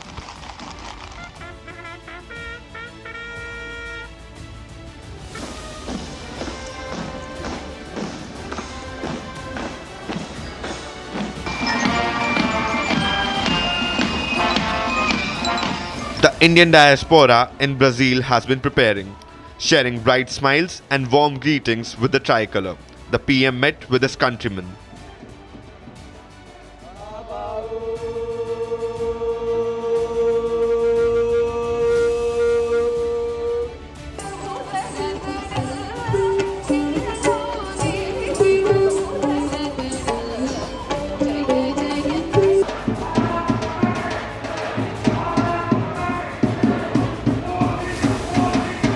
And meanwhile, business as usual, PM Modi held delegation-level talks with the Brazilian president.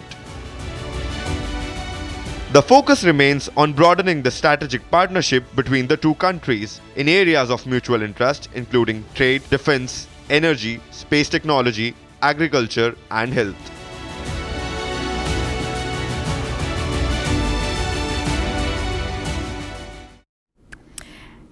Amid the escalating language row sparked by the assault on a Hindi-speaking shop owner in Thane, MNS chief Raj Thackeray has issued a gag order to his party workers. The MNS Supremo has directed all members to refrain from speaking to electronic, digital, or even print media on the issue. Here's more.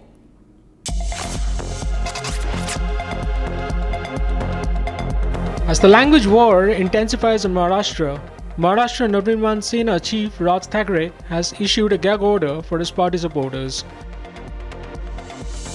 The MNS Supremo has asked his party workers not to air their views to news channels or digital media amid the raging language storm in the state. Thackeray has also warned his party workers against giving interviews to vernacular dailies or posting videos on social media. Further, He said even spokespersons authorized to speak to the media should not air their views on the controversy without seeking his permission. Earlier on Tuesday, the language war escalated further after the police cracked down on protesting MNS supporters. Wading into the language row, BJP Lok Sabha MP Nishikant Dubey dared the MNS chief to enforce his Marathi diktat on Urdu and Tamil speakers in Maharashtra. And viewers, Axiom Space is building the world's first commercial space station, Axiom Station, serving as a cornerstone for sustained human presence in space. This next-generation orbital platform fosters groundbreaking innovation and research in microgravity and cultivates the vibrant global space economy of tomorrow. Today, driven by the vision of leading humanity's journey off planet, Axiom Space is the principal provider of commercial human spaceflight services to the International Space Station and developer of advanced space suits for the Moon and low Earth orbit. Axiom Space is building era-defining space infrastructure that will empower our civilization to transcend Earth for the benefit of every human everywhere. Take a look at this report and conversation. Station, this is Houston. Are you ready for the event? Yes, we're ready for the event. Dr. Lucy Lowe, this is Mission Control Houston. Please call station for a voice check. Station, this is Dr. Lucy Lowe. How do you hear me? We have you loud and clear, Lucy. It's so good to hear your voice. Peggy, the whole crew, it is fantastic to both see you and hear you today. Greetings, AX4 crew. This is Axiom Space Chief Scientist Dr. Lucy Lowe. I am so excited to talk to you today about the science and technology demonstrations and the research that you guys have been doing on the International Space Station as part of AX4. So, Peggy, it has been such a pleasure watching you guys work through the research on this mission as we continue to expand the community of international scientists around the world that are bringing research onto this incredible, unique orbiting lab. So, if you guys weren't scientists before you went up on AX4, then you most certainly are now.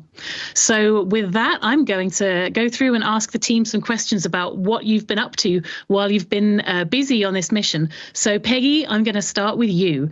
So can you tell us a little bit about some of the breadth of the research that the team has been doing while up on station and some of the research that you've particularly enjoyed? Well, there's been a lot of research going on up here. Everything including cell biology, cancer research, human physiology, plant growth studies. And in addition to that, technology demonstrations for future spaceflight and exploration. So we are really excited about all the research that has been going on. Axiom 4 is a government-sponsored research mission for a global space community. So not only are we representing the 4 countries here, but we also have an additional 4 countries that we're also supporting, including Hungary, Saudi Arabia, Brazil, Nigeria, UAE. That's more than 4. Okay, but anyway, this partnership really remains strong for our community. It's a strong focus for Axiom Space. And one great example that I'm working on is our partnership with Brazil in enabling further achievements in the ability for a diabetic person to fly in space. We hope that one day we will be able to open up space to people who have diabetes by testing out new technologies and new hardware up here on orbit. And so that's been a really interesting one for me. That's fantastic. Yes, thank you, Peggy. What a tremendously broad range of science from across the world that you've been doing for us. So thank you on behalf of all the researchers down here. So next, I'm going to move along to Shooks. So Shooks, I know you've been very busy with your research that has been brought up from India. Can you tell me about some of the research you've been doing and why it's been particularly interesting and exciting? Of course. Thank you so much for your question. I would agree, yes, I have been very busy since the time we have come, doing a lot of research on the station. And I'm very excited, and this mission is actually kind of opening the doors for microgravity or space research for Indian researchers and scientists. And I'm so proud that ISRO has been able to collaborate with national institutions all over the country, and they came up with some fantastic research which I am doing on the station for all the scientists and researchers, and it is exciting. It is a joy to do this, and the research spans various domains, various disciplines, right from doing some stem cell research and to growing some seeds, seeing the effect of microgravity on seeds, also evaluating the cognitive load on astronauts while they are interacting with screens on board the station. So it has been fantastic, and I feel proud to be this kind of bridge between the researchers and the station to conduct this research on behalf of them. One particular research which I am really excited about is the stem cell research, wherein the scientists are trying to explore that whether by adding supplements to the stem cells, is it possible to accelerate the recovery or the growth, or to repair the injury. And it has been great to work in the glove box doing this research for them, and I'm just really excited to be doing this, and I'm extremely proud of all the teams who have worked together to put up this research for us, and just happy to be here doing this for them. Thank you. Thank you, Shuks. That's fantastic. And thank you for all your hard work doing all of the science in the glove box and for the entire ISRO portfolio. Next, I'll move on to Suave about some of the work you've been doing for both ESA and the Polish Space Agency. What have you been enjoying working on in terms of the science since you got up to orbit? Hi, Lucy. Great to talk to you, and thank you for the question. I have been enjoying this time tremendously, and I have been working myself as a scientist before, and now I can execute and conduct science for others. So this is a tremendous honor and privilege to be here. Our research spans over many different domains, from human sciences to engineering and physics. Some of the highlights, for me at least, during this time on the ISS, we had a chance to demonstrate the first brain-machine interface in space, where the direct measurement from our brain guided certain actions on the computer, which happened for the first time in space, and this is something I'm really proud of, and I congratulate the scientists on Earth. I've been... Viewers, also coming right up, our JD Carter's hit the streets against Election Commission over the voter list revision exercise ahead of the Bihar Assembly polls. And Chief of Defence Staff General Anil Chauhan warns Pakistan, says India will not tolerate nuclear blackmail. Stay tuned, viewers, we're live this morning.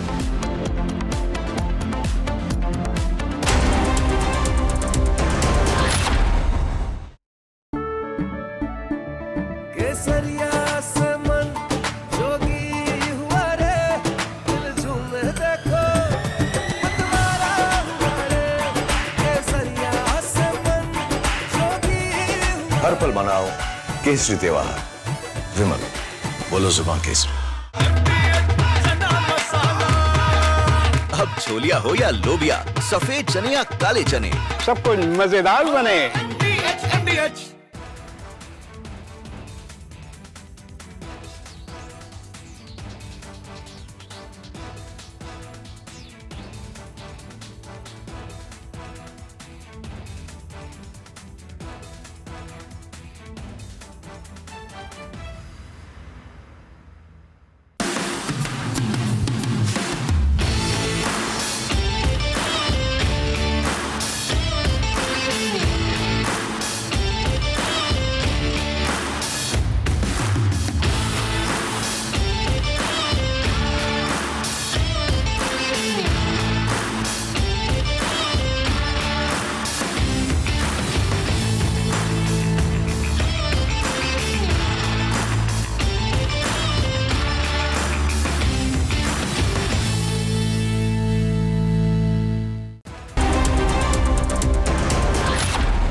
India's top headline: suspense remains over India-USA trade deal as Trump threatens nations with tariffs. BRICS was set up to hurt us. BRICS was set up to degenerate our dollar and take our dollar as the standard, take it off as the standard. And that's okay if they want to play that game, but I can play that game too. So anybody that's in BRICS is getting a 10% charge. Trump calls BRICS anti-American, reiterates 10% tariff threat on member nations. RJD cadres hit the streets against Election Commission over the voter list revision exercise ahead of the Bihar Assembly polls. Nuclear weapons are tools of deterrence and not war fighting. Of late, India has also said that it will not be deterred by nuclear blackmail. Chief of Defence Staff General Anil Chauhan warned Pakistan, says India will not tolerate nuclear blackmail. 23 Indians stranded near Nepal-Tibet border as the connecting bridge gets washed away. And Prime Minister Modi awarded with Brazil's highest civilian honour. Both nations signed counter-terror pact.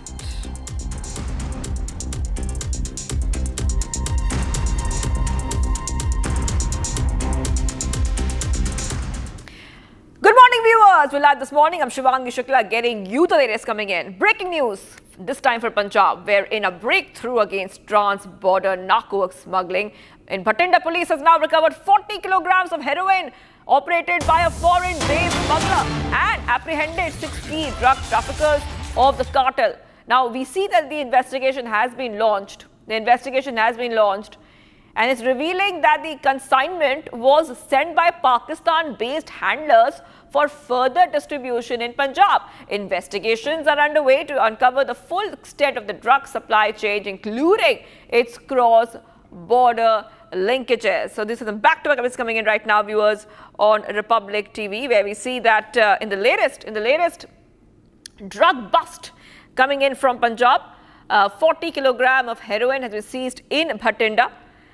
And this is coming in as there has always been a lot of suspicion that there is definitely a cross-border linkage. A lot of Pakistan-based drug cartel are involved in these cases usually. I want to go ahead and play out the reactions we're getting on this story. आज जो हमने नशा तस्करों को गिरफ्तार किया है उसमें बठिंडा पुलिस को बहुत सफलता हासिल हुई है। हमें 40 केजी की हेरोइन की रिकवरी हुई है और जो ये दोषी हैं ये सारे मलोट ज़िला मुक्तसर के रहने वाले हैं और इसमें से 2 दोषियों पे पहले भी FIRs लॉन्च हैं, जिसमें से एक पे 308, 365, 342 जो सिटी मलौट थाना मुक्तसर में पड़ता है उसमें मुकदमा दर्ज है और एक दोषी पे पहले एक NDPS का मुकदमा सिटी मलौट में दर्ज है, मगर वो नॉन कमर्शियल है। और अब तक की तफ्तीश में सामने आया है कि इन 6 के पीछे एक फॉरेन बेस्ड हैंडलर है जो इनको क्रॉस बॉर्डर से जो हेरोइन की ये डिलीवरी करा रहा था। अब हम इनका दोषियों का रिमांड लेके ये सारा जो बैकवर्ड फॉरवर्ड लिंकेज है उसको सामने लेके आएंगे। All right, let's go across to Lalit, who's joining us live. Lalit, once again, big drug bust in Punjab. But, when we heard the police reaction coming in, they've clearly said there's a cross-border handler involved. Do we know more about who this cross-border handler is, Lalit? Well, Shivangi, it's a major breakthrough and a big crackdown on narco border drug smuggling. 40 kg of heroin has been seized, has been recovered by the Bhatinda police. So, in a major breakthrough, 6 persons have been apprehended. All the 6 drug smugglers are said to be of Malot. Shivangi, one thing more. What right now police have revealed is that the consignment was being sent from Pakistan, but the one who was the head of it was a foreign-based drug smuggler. So right now police is trying to link all the dots from where this whole consignment has been sent from Pakistan. Who are the other person involved in this drug smuggling cartel? Apart from that, where were these consignment have to be sent all across Punjab? So police would investigate all those dots and try to find out all other persons who are involved in it. But it's a major breakthrough as 40 kg heroin has been seized in Bathinda. Back to the studio. Yes, thank you for those details. I will be coming back to you, Lalit, as we track the story very closely. I really have to move ahead right now. We're getting some more breaking news coming in, and this time, Punjab CM Bhagwant Mann has mocked PM Modi over receiving Ghana's highest civilian award. The CM says PM getting award from countries with population of just 15,000. Further said that PM is visiting countries whose names are not even known to us. Well, that is what we see, where Bhagwant Mann has mocked the Prime Minister after he received one of the highest civilian honours, in Ghana. In fact, the BJP has also reacted. The BJP has once again reacted on this story. This is coming in as we see that the BJP is saying that there's a difference between being CM and stand-up comedian. The BJP is hit back, saying that Bhagwant Mann might not be knowing the names of many countries, but must be knowing the name of countries that have given PM the highest civilian award, viewers. So the BJP definitely hitting back in this case after we saw that Bhagwant Mann, Punjab CM, has mocked PM Modi for receiving Ghana's highest civilian award and honour. CM Mann has said that PM getting award from countries with population of just 15,000. Mann further said that PM is visiting countries whose names are not even known to us. So there's some back-to-back comments coming in right now on Republic TV, and the BJP has hit back at CM Mann for that comment and statement. We also have that exact reaction from the BJP. BJP's Shehzad Poonawala, national spokesperson, has hit out at CM Mann. Let's play it out. Stand up comedian होना और chief minister होना, इसमें बड़ा अंतर है। Stand up comedian होने की वजह से कुछ लोग जो अपना प्रदेश ठीक से नहीं चला पाते, जहां पर उन्हें दिल्ली से लोग इंपोर्ट करने पड़ते हैं अपना प्रदेश चलाने के लिए, जो नशा मुक्त कहने की बात करते थे वो नशा युक्त कर देते हैं पंजाब को। आज वो फॉरेन अफेयर्स पर टिप्पणी कर रहे हैं, कहते हैं कि कई ऐसे देश है जिनके नाम मुझे नहीं पता, वो भी हाईएस्ट सिविलियन ऑनर क्यों दे रहे हैं प्रधानमंत्री मोदी को। भगवंत मान जी, वैसे तो बहुत सारे देश होंगे जिनके नाम आपको नहीं पता होगा, पर सऊदी का नाम तो पता ही होगा, इजिप्ट का नाम तो पता ही होगा, आपको पता ही होगा रशिया का नाम, फ्रांस का नाम। इन देशों ने भी प्रधानमंत्री नरेंद्र मोदी जी को अपने हाईएस्ट सिविलियन ऑनर के साथ नवाजा है। 26 हाईएस्ट सिविलियन ऑनर मिले हैं उनको, और ये केवल उनका नहीं बल्कि पूरे भारत का सम्मान है। अभी ब्राजील ने भी हाईएस्ट सिविलियन ऑनर दिया है। ये हमारी विदेश नीति को दर्शाता है कि आज भारत किस प्रकार से इस स्थान पर पहुंचा है।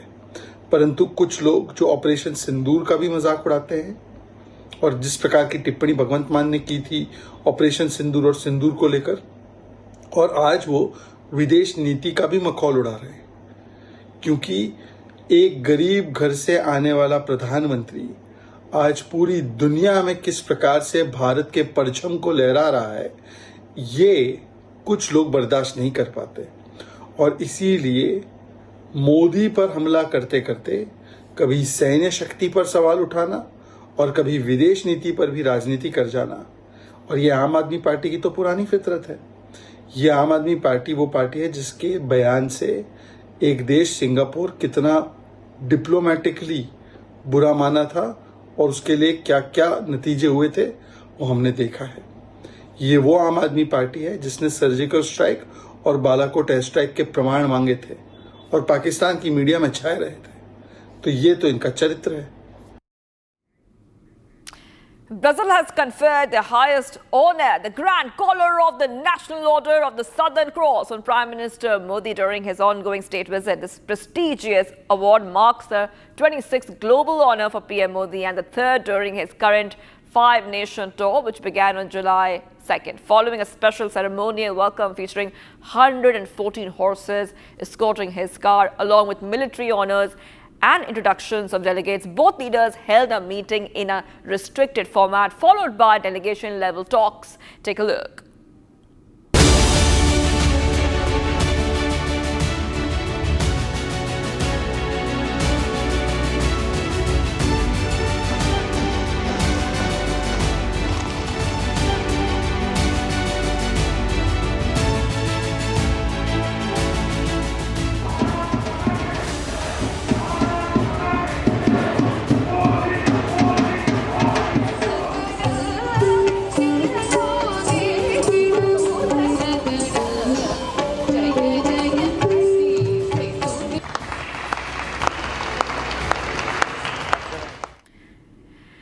The Texas floods have left a catastrophic trail in its wake, with the death toll officially now crossing 100. Many people are still feared missing, with rescue and search operations underway. Here's the full story, viewers. Take a look.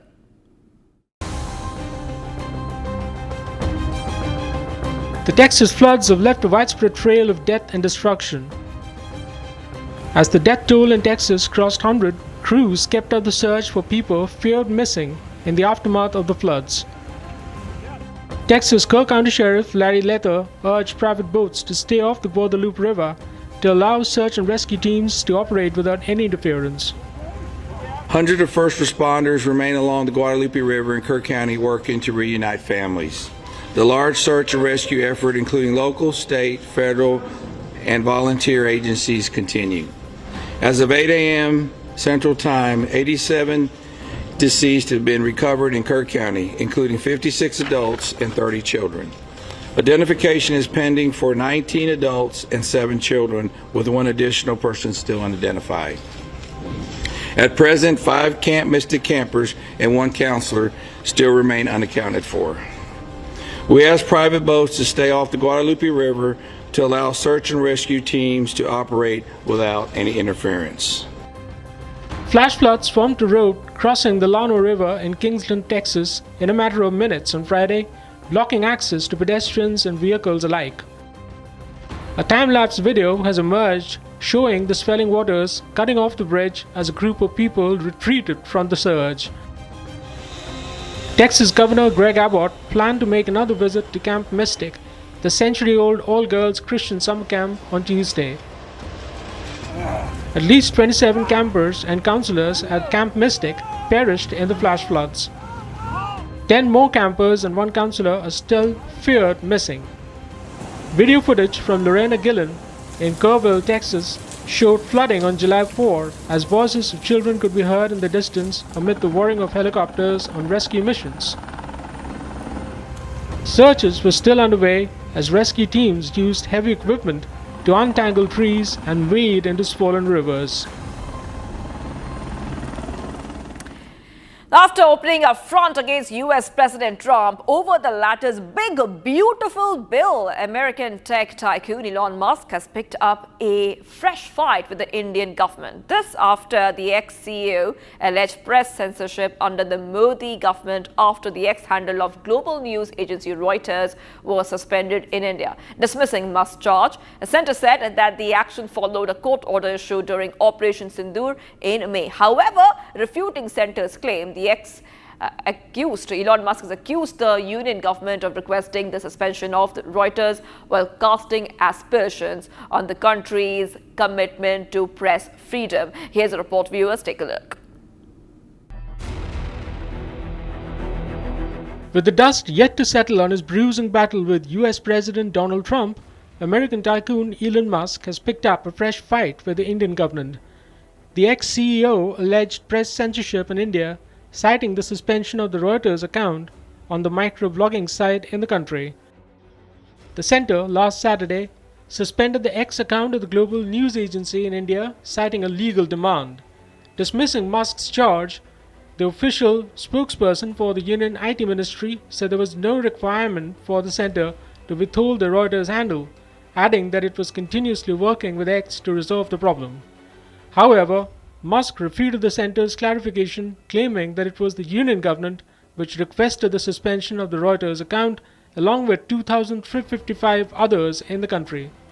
The X, meanwhile, said that they were deeply concerned about the ongoing press censorship in India in light of the suspension orders, adding that it was exploring all legal options available. Amid the furor, the center clarified earlier that a request for suspension was made on May 7 during Operation Sindoor, following a court order. The center accused X of twisting facts, asserting that there was no press censorship in India. And viewers, let's move ahead right now to some of the other stories we're tracking, especially the global stories coming in from all across the globe, whether it's West Asia, Europe, or the Americas. Let's get started.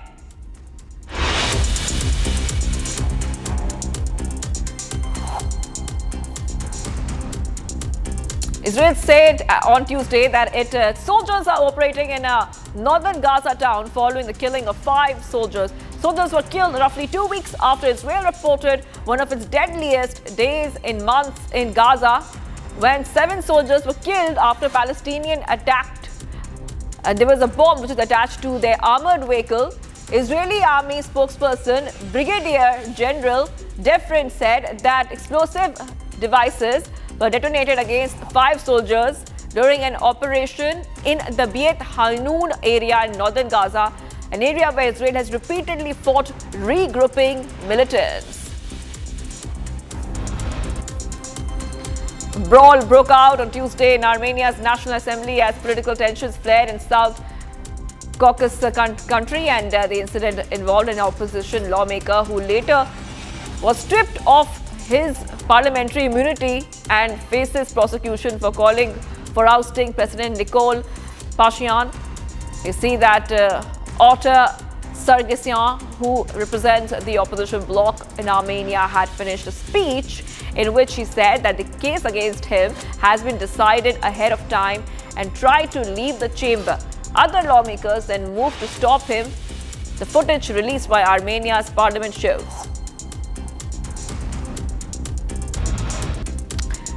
The horrific killing of a police bloodhound who helped find 9 people over the course of his sniffer dog career has outraged Italians. It sparked a criminal investigation to find its killers. Bruno, a 7-year-old bloodhound, was found dead on Friday morning in a shed in southern Taranto. Strainer Arcangelo Caressa said that he had been fed bits of food laced with nails. Caressa said that he had told the prosecutors that he suspected that he was the ultimate target of Bruno's killers. Qatar on Tuesday said that there had been a positive engagement from Israel, Hamas. Delegations from both sides met in Doha to establish a framework for future peace talks. Majid Al-Ansari, a spokesperson for Qatar's foreign ministry, said that both Qatar and Egypt are trying to bridge the gap in their positions on both sides over sensitive issues. Peace talks between Israel and Hamas have not yet begun. Flights scheduled at Marseille Airport were suspended, and traffic at the city's main station was disrupted due to a wildfire threat, which you can see on your screens in southern French port city. Local authorities have said this. Now, the prefecture urged people in the affected areas to stay indoors and off the road. So with the fire approaching multiple areas, the prefecture also advised residents in the northern area of the city to remain inside the doors and stay inside with the doors and windows closed to prevent toxic smoke from entering their homes.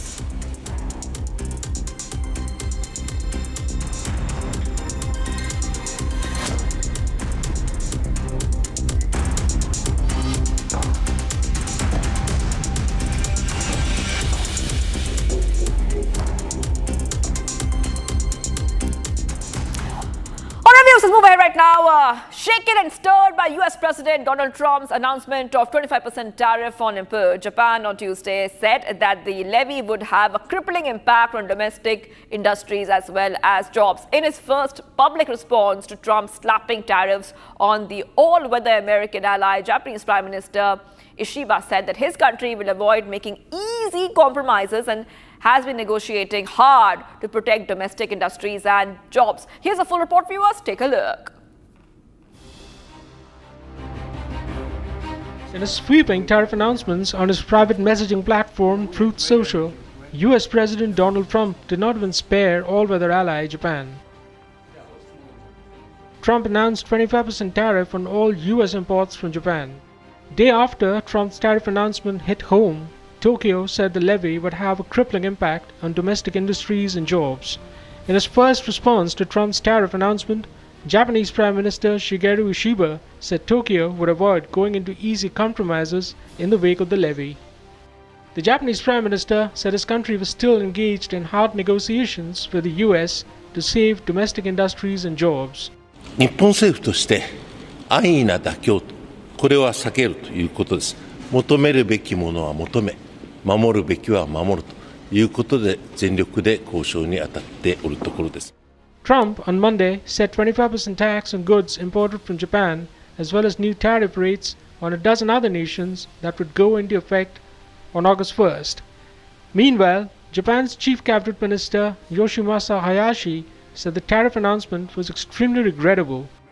Also slapped with 25% tariff on exports to US, South Korean President Lee Jae-myung said it remained unclear whether the two countries could conclude the tariff negotiations by the July 8 deadline set by President Trump. He said Seoul was doing its best to reach an agreement that was mutually beneficial. 관세 협상이 매우 쉽지 않은 건 분명합니다. 지금 그렇다고 해서 7월 8일까지 끝낼 수 있는지도 확언하기 어려워요. 지금 최선을 다하고 있습니다. 최선을 다하고 있고 또 쌍방의 모두에게 도움이 되는 그야말로 호혜적인 그런 결과를 만들어내야 하는데 아직까지도 쌍방이 정확하게 뭘 원하는지가 명확하게 정리되지는 못한 상태입니다. 그러나 계속 노력하고 있다는 말씀드리고. As both Asian giants negotiate for a reasonable deal, the big question is, will Trump relent?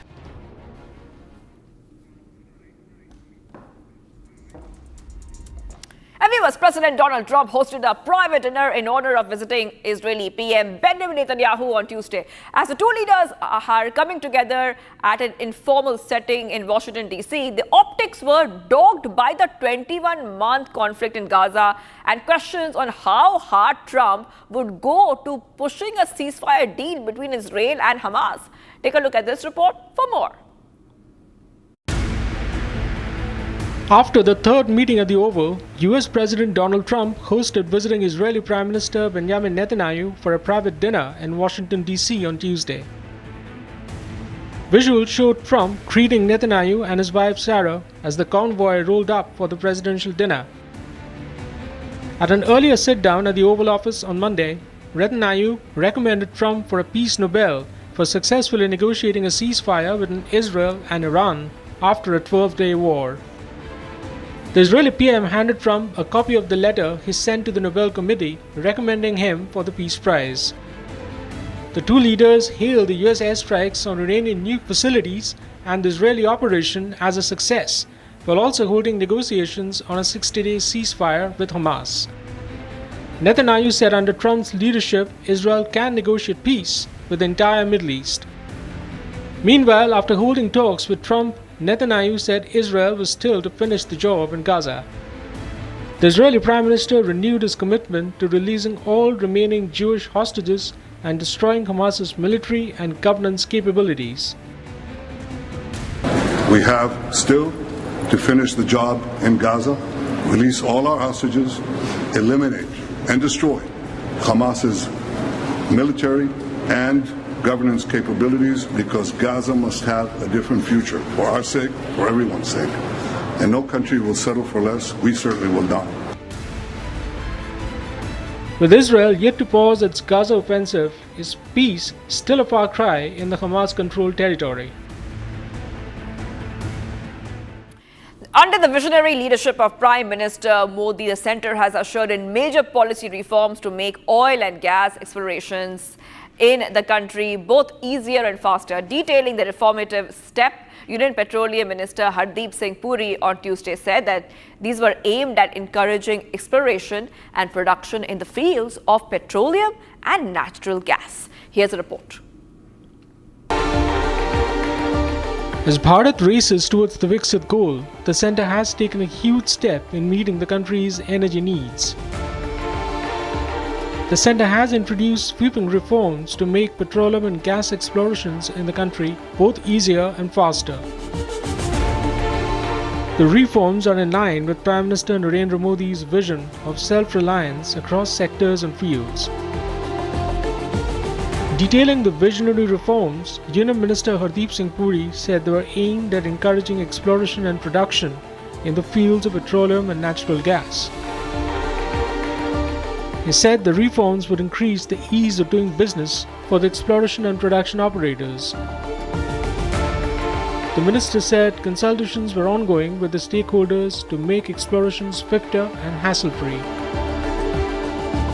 With energy a key driver of the centre's pursuit of a Viksit Bharat, the reforms are set to hasten India's journey towards its larger goal.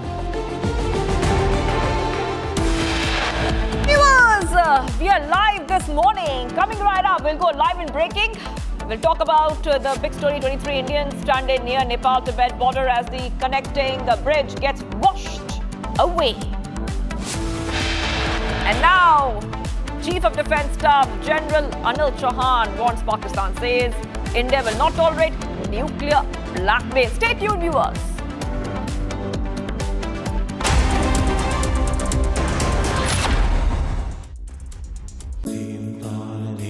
At Amity, we are committed to building a stronger India through world-class education and research, to nurture ideal citizens who, together with the leaders of today and tomorrow, will make India a world superpower. Amity University, India's leading not-for-profit private university. MDH की हल्दी मिर्ची धनिया करे कमाल, ये रंग दे, ये खुशबू दे, ये तीखा, ये कम पड़े, क्या निराला MDH मसाला।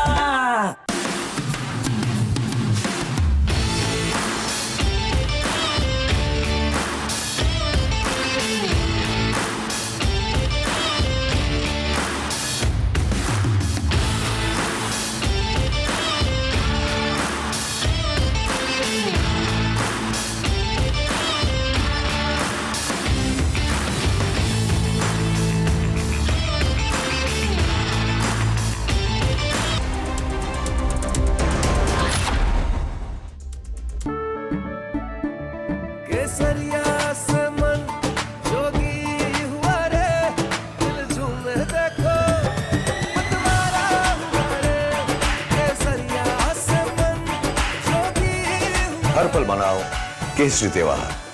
विमल, बोलो जुबान केसरी। MDH की देगी मिर्च, देगी मिर्च का तड़का, अंग अंग फड़का। MDH की देगी मिर्च।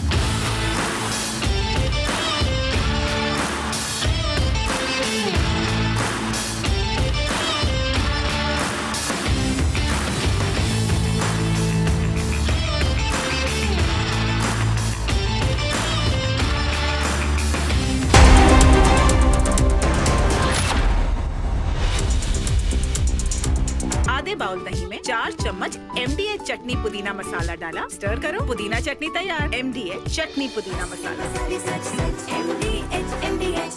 इसको घर पे लगाओगे तो शादी का तो पता नहीं, पर घर पक्का नहीं टूटेगा। रुंगटा नहीं तो घर स्ट्रॉन्ग नहीं। रुंगटा स्टील TMT बार एकदम सॉलिड। पहाड़ों में एक हाइकिंग शिप भी बन सकती है।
Asia's largest news headquarters,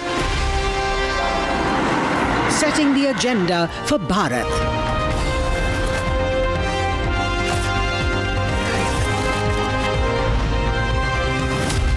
You're watching Republic.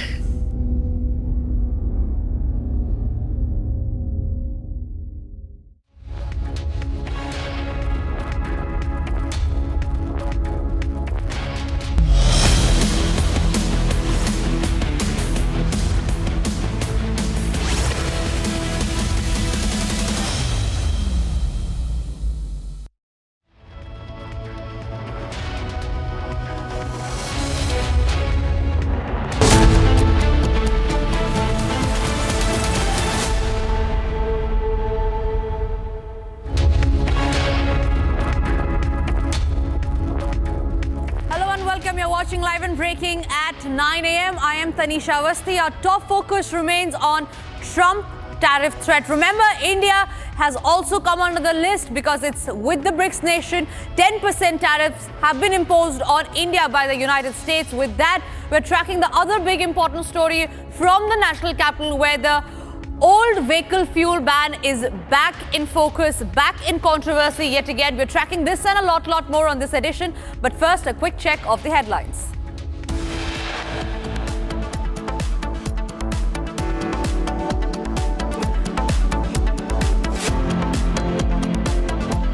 Donald Trump signals big trade move, says he will be announcing trade talks with 7 countries later this evening.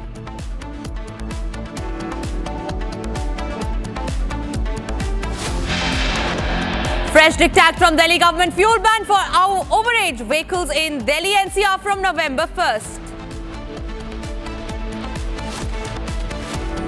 23 Indians stranded near Nepal-Tibet border as the connecting bridge gets washed away. MEA monitoring situation closely. Bihar's Grand Ole Alliance set to hold massive rally against Election Commission voter list revision process.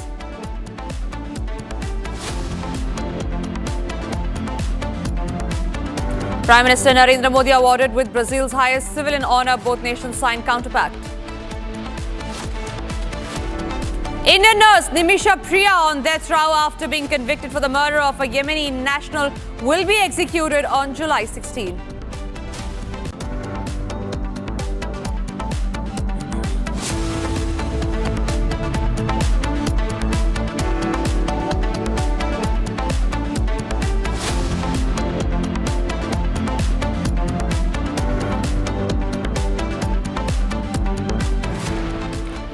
The top story that we're tracking this Wednesday morning is coming in from the national capital. Ladies and gentlemen, if you own a petrol vehicle that is above 10 years of age, or if you own a diesel vehicle that is nearly 10 to 15 years of age, you might not be served fuel after November 1st. Yes, you heard that right. This is a new diktat that has been given out by the Delhi government. This is applicable from November 1st, 2025. This comes in the ambit of a new rule that the Delhi government has taken out, which says no old vehicles will be allowed fuel at the petrol pumps, and that they have to scrap their old vehicles. So essentially, what we are looking at here is how the government, the Delhi government, is pinching the pockets of the common man. So even if your vehicle is well maintained, however, it has crossed a certain age, in this case, if it has crossed 10 years in diesel vehicles and 15 years in petrol vehicles, you might have to scrap it. Otherwise, you will be leveled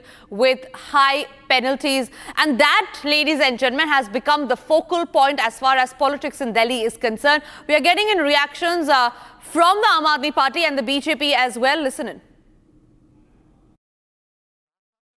एक तकलीफ थी जनता की जो पिछली सरकारों ने कभी समझी नहीं थी। लगातार उसको इग्नोर करते हुए ना तो उन्होंने कभी पॉल्यूशन पे काम किया और ना ही पॉलिसी पे काम किया। जब ये विषय CAQM ने तय किया और जिसमें माननीय न्यायालय का भी आदेश इसमें शामिल था, तो हमने दिल्ली की जनता का तकलीफ उनके सामने रखी थी कि इस तरीके से दिल्ली की जनता को साथ अन्याय नहीं होना चाहिए। और हमारी बात को संज्ञान लेते हुए उन्होंने जिस प्रकार से 1 नवंबर 2025 तक इस पूरे आदेश को टाला है, मैं समझती हूँ कि ये अच्छा कदम है और इस बीच में हमें जो समय मिलेगा इसकी हम और तैयारी करते हुए जनता को बेहतर रिलीफ देने के लिए काम करेंगे। CQM से एक बड़ी राहत मिली है 1 नवंबर 2025 तक। इस दौरान जैसे कि माननीय मुख्यमंत्री जी ने पहले भी कहा था, हम बाकी भी काम करेंगे। हम माननीय सुप्रीम कोर्ट तक भी और NGT तक भी अप्रोच करेंगे। और हम यह भी दिल्ली के लोगों को बताना चाहते हैं, जो आपकी 80,000 गाड़ियाँ दिल्ली के अंदर तोड़ दी गई, उनको एंड ऑफ लाइफ करके ख़त्म कर दिया गया, लेकिन किसी को नहीं पता कि वो कहाँ गई, क्योंकि दिल्ली के अंदर कोई भी रजिस्टर्ड स्क्रैप को तोड़ने के लिए कोई अभी तक सेंटर नहीं सेटअप हुआ। पार्टी की सरकार बनी है, रोज झूठ बोलते हैं और एक झूठ को छुपाने के लिए 100 झूठ बोले जा रहे हैं। 1 मार्च को इनकी सरकार को बने हुए 1 हफ्ता हुआ था और इनके मंत्री ने अनाउंस कर दिया, मीडिया के सामने अनाउंस कर दिया कि 31 मार्च से जितने भी पुराने वाहन हैं उनको पेट्रोल पंप पे पेट्रोल डीजल देना बंद कर दिया जाएगा। उसके बाद वो डेट शिफ्ट करके इन्होंने 30 जून कर दी और खूब ढोल पीटा कि हम लोग जो है पुराने व्हीकल्स को रहने नहीं देंगे, प्रदूषण को कम करेंगे। और जब दिल्ली वालों ने इनके खिलाफ इनकी आलोचना करनी शुरू की, हम लोगों ने प्रेस वार्ता की, तो इनको आनन फानन में वो फैसला वापस लेना पड़ा। मगर आज जो CAQM की चिट्ठी आई है उससे भारतीय जनता पार्टी पूरी तरीके से एक्सपोज हो गई है। CAQM की चिट्ठी में आया है कि CAQM ने इन NCR के राज्यों की सरकारों के विभागों के साथ सलाह करके ये फैसला लिया था कि 1 जुलाई से पुराने वाहनों को पेट्रोल डीजल नहीं दिया जाएगा। इसका मतलब ये सारी की सारी सरकारें इस षड्यंत्र में शामिल थी।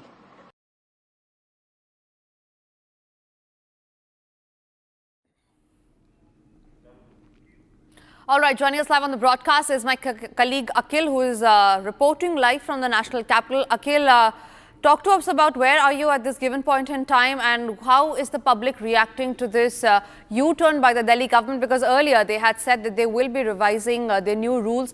However, now they say that, however a bit delayed, but the new rule will come into effect from the 1st of November 2025. Well, absolutely. If you see, indeed, at this point in time, we are standing at a Janpat petrol pump right now, and we are going to speak to some of the people over here who have come over here to get fuel. अच्छा, मुझे ये बताइए कि पहले जो है जो fuel का बैन था, 10 साल का बैन रखा गया था डीजल व्हीकल पे और पेट्रोल व्हीकल पे 15 साल का था, उसको अब एक्सटेंड कर दिया गया है नवंबर 1 तक। गरीब आदमी के, नॉर्मल आदमी के, मिडिल क्लास के पॉकेट पे कितना असर पड़ेगा? कहना चाहेंगे कुछ आप? अच्छा, ज़रा आगे भी और लोगों से बात करने की कोशिश करता है। अच्छा, मिडिल क्लास के पॉकेट पे कितना असर पड़ेगा? जो 15 साल पुराने व्हीकल हैं, जैसे आपकी पेट्रोल व्हीकल है, उसको स्क्रैप कर दिया जाएगा, तो कितना असर पड़ सकता है आपके पॉकेट पे? नहीं, ये असर तो ऐसे नहीं कुछ पड़ना चाहिए, क्योंकि जो पुराना गाड़ी है, ठीक है, और सरकार को ये भी देखना चाहिए ना कि जो नया भी गाड़ी है ज़्यादा चल रहा है। जैसे आप मान लो कि अब ये किलोमीटर ज़्यादा है, 15 साल है कम चला हुआ है, और नया भी गाड़ी 2 साल में ज़्यादा चल रहा है, उस पर भी कवर करना चाहिए। आप किलोमीटर के हिसाब से करना चाहिए। अच्छा, तो आप ये कहना चाह रहे हैं कि एज के हिसाब से जो है वो रिवीजन नहीं होना चाहिए, साइंटिफिक डेटा के हिसाब से कितना किलोमीटर चली है, इमिशन के हिसाब से? हाँ, उस हिसाब से होना चाहिए, क्योंकि बहुत सारा गाड़ी है कि 5 साल में उससे ज़्यादा चल रहा है, 15 साल में उससे कम चल रहा है, उस हिसाब से होना चाहिए। Hey, you see, this was one of the voices we have got from the petrol pump, and he's saying that the measurement has to be a bit more scientific based on the kilometers, that are how many kilometers that vehicle has run during the tenure of 15 years for a petrol vehicle and 10 years tenure for a diesel vehicle. So for that they are saying that has to be more of a scientific kind of approach rather than just age-based or timeline-based curb on those end-of-life vehicles. Well, absolutely, Akhil. In fact, if you can take us through why the U-turn by the Delhi government, because we know that it was earlier when the Delhi government has said that they will be revising it. There was a huge public backlash that they had to face, sustainability issues that they had to face. Then why have they come back to the same tangent yet again? Well, absolutely. If you see initially what we have seen that the political blame game was at that point in time when the implementation was basically announced from July 1st onwards. And then after that, what we have seen that the rule was implemented, and within next 48 hours, what we have seen that the CAQM was requested by the Delhi government.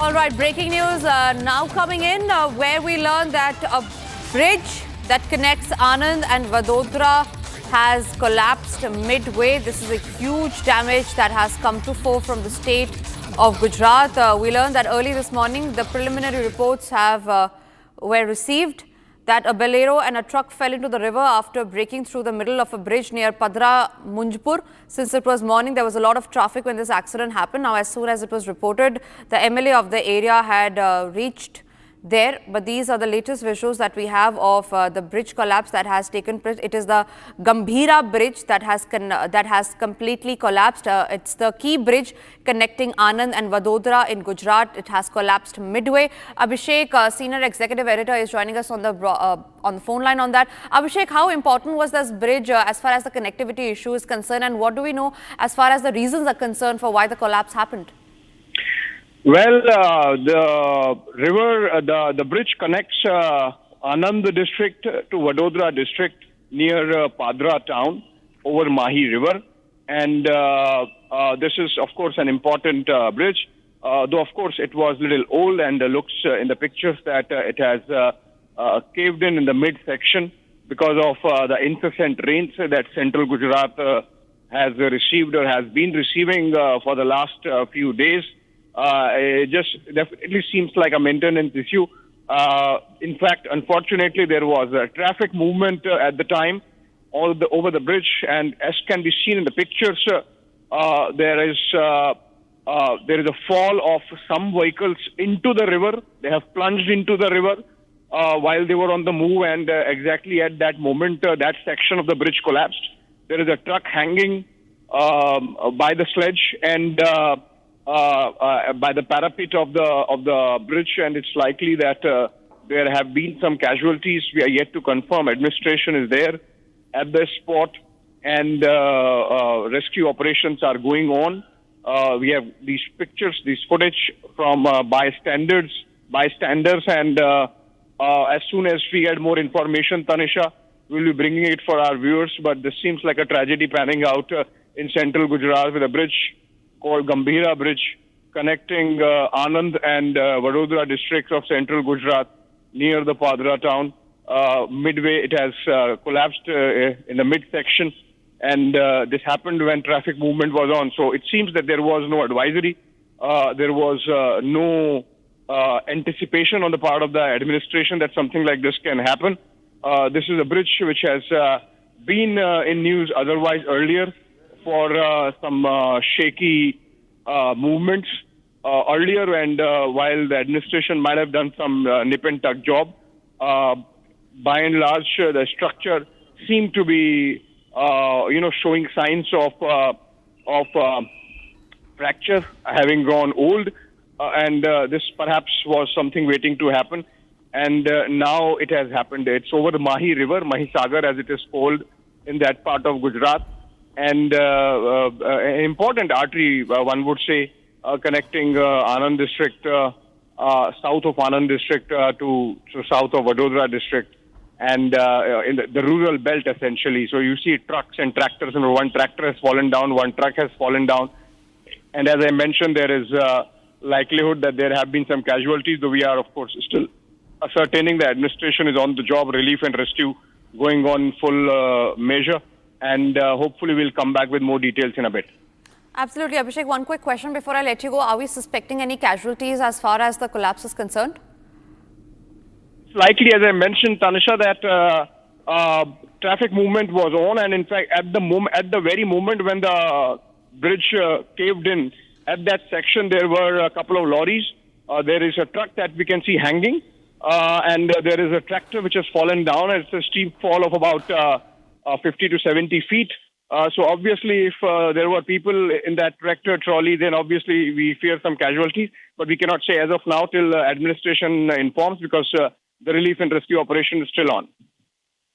Right, absolutely, Abhishek. Thank you very much for sharing those details. We quickly move across to other big breaking news coming in, and this is from the state of Maharashtra, where another leader on power has gone on a complete rampage. Another goon who's on a complete rampage. This time it's a Shiv Sena Shinde faction MLA, Sanjay Gaikwad is his name, who has been seen manhandling canteen food staff just because he did not get good food in the guest house. Now, Shinde camp MLA Sanjay Gaikwad was staying in Mumbai's MLA guest house after complaining about good food. He is seen beating up the canteen food staff just because he was not served the food that he required. So MLA is there, drunk on power, high on power, on complete rampage, assaulting and hitting those employees who actually serve them food. Satyaprakash is joining us on the broadcast from Mumbai on that note. Satyaprakash, what was the incident all about? What is the history of this MLA who was staying at that guest house and that he did not get good food and he thrashed the MLA? Has any action been taken against him?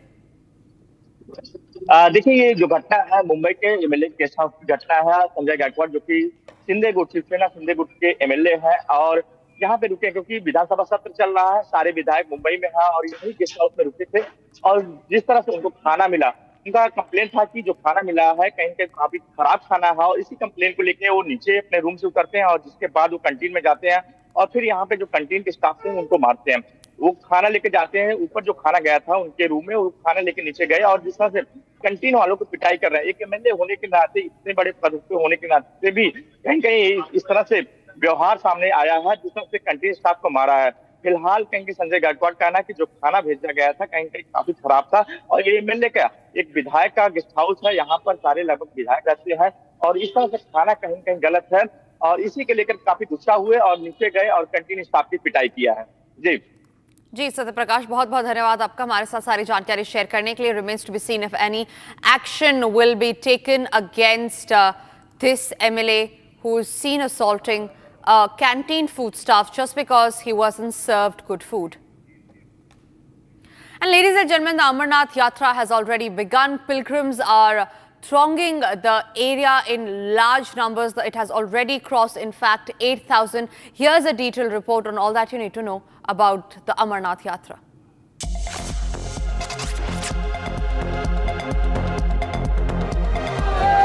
As flags flutter and chants echo, the sacred pilgrimage to Amarnath enters day 8.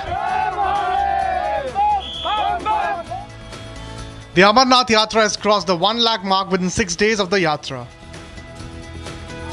Meanwhile, a fresh 7th batch of pilgrims departs from Nunwan base camp in Pahalgam for their pilgrimage to the holy cave. पहली बार पहलगाम से, वो भी मोदी जी के आह्वान पे, पहली बार क्यों बहुत बदलाव आया है। और दूसरा जो है, यहाँ पर पहलगाम में जो वो किया था, कांड हुआ था, तो खास तौर पे वो देखने आया हूँ जिसका जवाब मोदी जी ने दिया था। बाबा जब बोले था जब को तो बहुत उत्साह से लोग आते हैं, जब आते हैं मन को बहुत पसंद आते हैं मन में। बाबा से क्या दुआएं मांगने जा रहे हैं? इस विश्व का कल्याण करे बाबा, सबका भला करे, जात पे सबको छोड़ के सबको बाबा भला रखे। पहली बार कितने खुश हैं आपकी अभी पहलगाम से होके दुकान देखे है। पहली बार ही यात्रा कर रहे हैं हम लोग। मन में कितनी उत्साह? बहुत उत्साह है, बस महादेव के दर्शन हो जाए बढ़िया। बोलेंगे गोदी में बैठे, बस यही इच्छा है आखिरी। पहली बार आई हूँ और बहुत आनंदमय यात्रा हो रही है, बहुत अच्छा लग रहा है। शुरुआत ही बहुत अच्छी हो रही है, बहुत पॉजिटिव वाइब्स आ रही है। जो जब आपने यात्रा के लिए टिकट किया था उस टाइम क्या सोचा था, अभी क्या पाया? मैंने एक दिन पहले टिकट किया है, मुझे कोई वो नहीं थे, मुझे तो बिलीव ही नहीं हो रहा कि मैं यहाँ पर हूँ और कल मैं वहाँ होंगी दर्शन पे। क्या मन्नत लेके जा रही हैं आप? मन्नत कुछ नहीं है, जो है सब अच्छा है, आगे भी अच्छा ही होगा। मन्नत कुछ नहीं है, बस बाबा के दर्शन है। The annual Amarnath Yatra began on July 3rd amid elaborate security and logistical arrangements to ensure safety and convenience of devotees.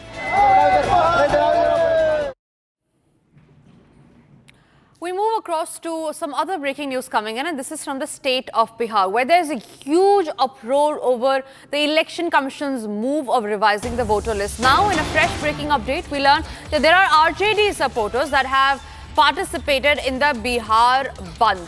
The RJD supporters have kicked off the Bihar Bandh, blocking railway stations and roads in Patna. Bihar's Remember Grand Old Alliance is set to stage a massive rally in Patna against the Election Commission's revised voter list process. On your screens, you can see the Indie bloc holding a Bihar Bandh.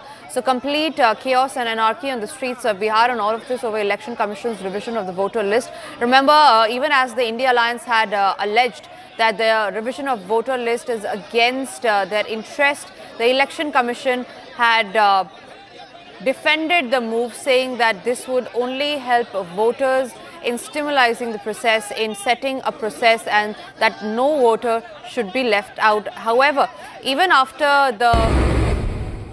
the statement that had been given by the Election Commission, the defense that had been given by the Election Commission, the Indie bloc still defiant, staging a protest, a massive rally, thereby blocking the railway lines. We have, in fact, reactions coming in on that. Let's listen in.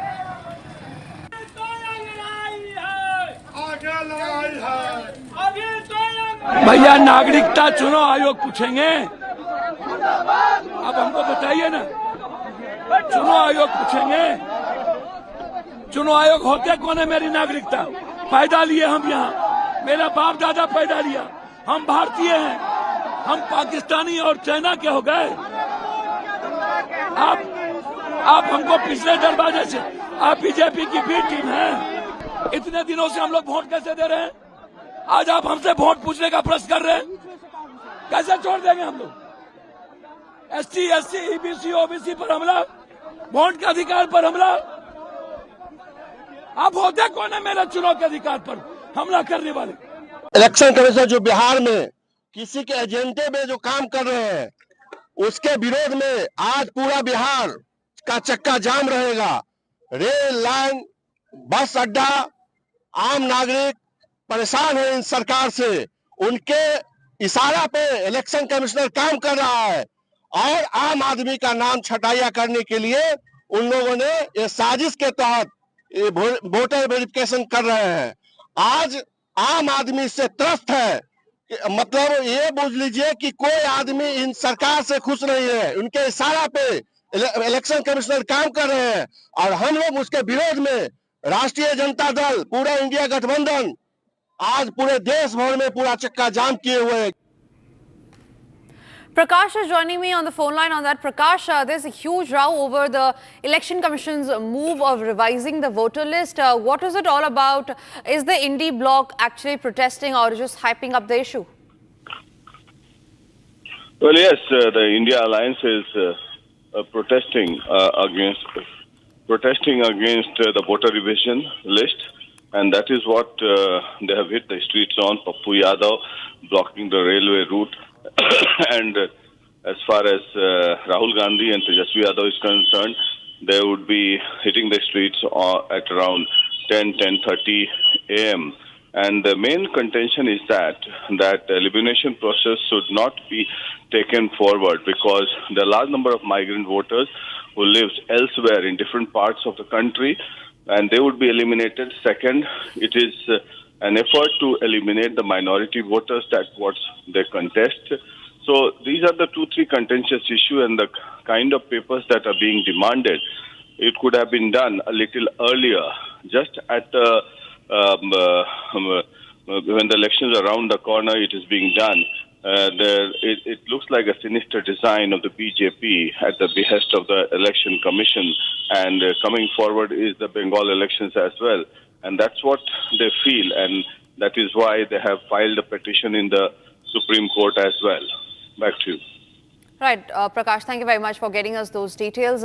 We quickly move across to the other breaking news that's coming in, and this is in regard with the Chief of Defence Staff's big statement where he has hinted at China, Pakistan and Bangladesh collision. Remember, this statement comes after the huge success of Operation Sindoor, wherein I quote the CDS where he says that after exposing China-Pak-Turkey nexus, the CDS Anil Chauhan has warned Pakistan, Turkey and Bangladesh nexus. In fact, he has emphasized the importance of being prepared for the threats and can escalate suddenly when it comes to rapidly changing nature of the modern warfare. He has also understood that India is not going to be blackmailed by nuclear threats. That's the big statement that the Chief of Defence Staff is sending out as far as the United States and Pakistan is concerned, that India will not be deterred by any nuclear threat. Listen into that statement.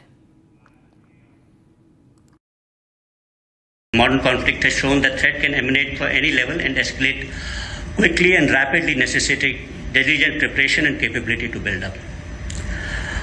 In the spectrum of conflict, nuclear conflict lies at the extreme end of the threat spectrum.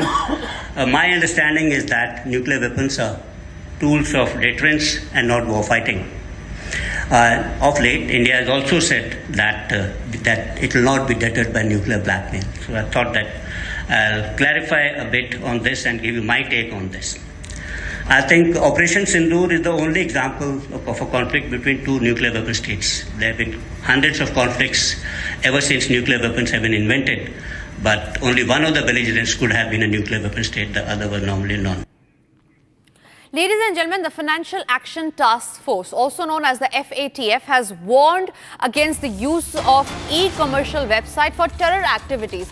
Now, this comes as they have cited terrorist attacks like Pulwama that took place in 2019. This is the global watchdog FATF, remember, that has warned that terrorist groups are misusing the e-commerce platforms and online payment tools. In the latest report, the FATF revealed that the 2019 Pulwama attack involved procuring aluminium powder via Amazon, while the 2022 Gorakhnath temple attacks saw funding routed through PayPal. This is a huge statement that the FATF have made. Gursimran, my colleague, is joining me on the broadcast on that note. Gursimran, this is a big statement that the FATF has given out as far as the terrorism is concerned, as far as using of e-commercial website in funding terrorism is concerned, and giving out the material is concerned. What are your sources telling you? Is there any action being taken after the FATF have given that statement? See, Tanisha, this report by the FATF, the Financial Action Task Force, has stamped the investigations that have been done over the time by the Indian investigating agencies. If we speak of the 2019 Pulwama terror attack case that finds a mention in the report of the Financial Action Task Force after its plenary meeting that was held last month, it is very clear that it has stamped the investigation by the National Investigation Agency, in which two of the main accused, Insha Jan and her father, they admitted to have ordered this, they have seen the local terrorist ordering this via Amazon to get this explosive and then to use it to make the suicide vehicle. So it was all clear during the investigation by the National Investigation Agency, but now the FATF, the global watchdog, stamping this also means that how the Pakistan is now conspiring with the new age methods, be it the use of the VPNs or the PayPal for the transactions, how they are resorting to these modern tech methods to get into the dirty game of the terrorism in India. That has now been unearthed by the FATF report that has come forth, and it is very evident that the new ways are being devised by the terror groups so that they can carry out the terror acts and they go unnoticed on the eyes of the security agencies. But yes, this has been worked upon earlier by the NIA. It was roughly a 20,000-page charge sheet that was submitted by the NIA, which actually mentioned every detail, that when the order was placed, how the order was received in Pulwama, and then this entire operation was conducted by the Jaish-e-Mohammed terrorist. Right. Thank you very much, Gursimran, for getting us those details. It's time for us viewers now to slip into a short break. But after the break, we're going to get you details of how the Indian government has swung into action after 23 Indians have been stranded near the Nepal-Tibet border after they paid a visit to Kailash Mansarovar Yatra. Also coming up after the break is the details on the Indian nurse Nimisha Priya, who is on a death row after being convicted for the murder of a Yemeni national. She will now be executed on the July 16th.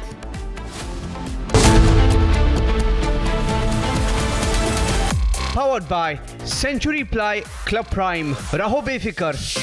पैसा लगाना है तो century ply club prime पे लगाओ। डूबेगा नहीं, जलेगा भी नहीं, कोई खा नहीं जाएगा, धोखा नहीं देगा, ऊपर नीचे भी नहीं होगा, सेफ रहेगा, सिक्योर्ड में मिनिमम 30 साल का रिटर्न देगा।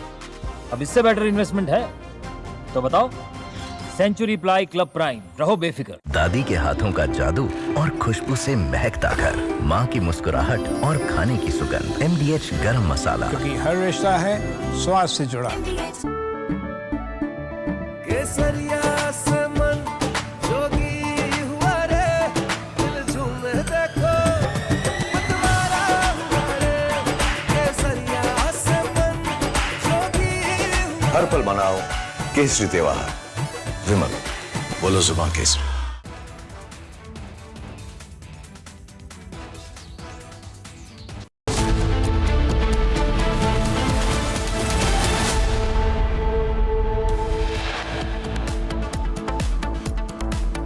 Fresh diktat from Delhi government. Fuel ban for overage vehicles in Delhi NCR from 1st of November. Bihar's Grand Old Alliance set to hold a massive rally against Election Commission voter list revision process.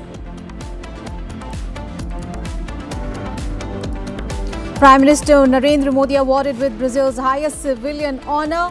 Both nations signed counter-terror pact.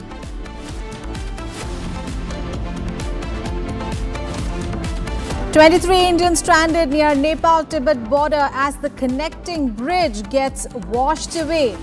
MEA monitoring the situation closely." Donald Trump set to make a trade-related announcements involving 7 countries after tariff announcement on 14 countries including Japan, South Korea and Vietnam.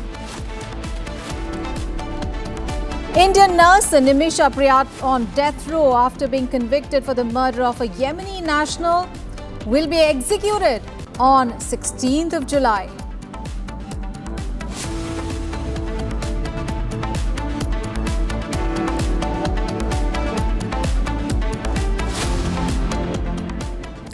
You're watching Live and Breaking on Republic TV. We have big news coming in from Bihar, where the supporters of the RJD have kicked off the Bihar Bandh, blocking railway stations and roads in Patna.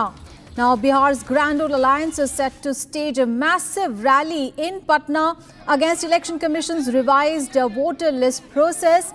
And on the screen, you can see the Indie bloc holding a Bihar Bandh. And they're blocking railway stations as well as the roads in the capital city of Patna, raising slogans. And this is for a massive rally against Election Commission's revised voter list process. Let's listen in.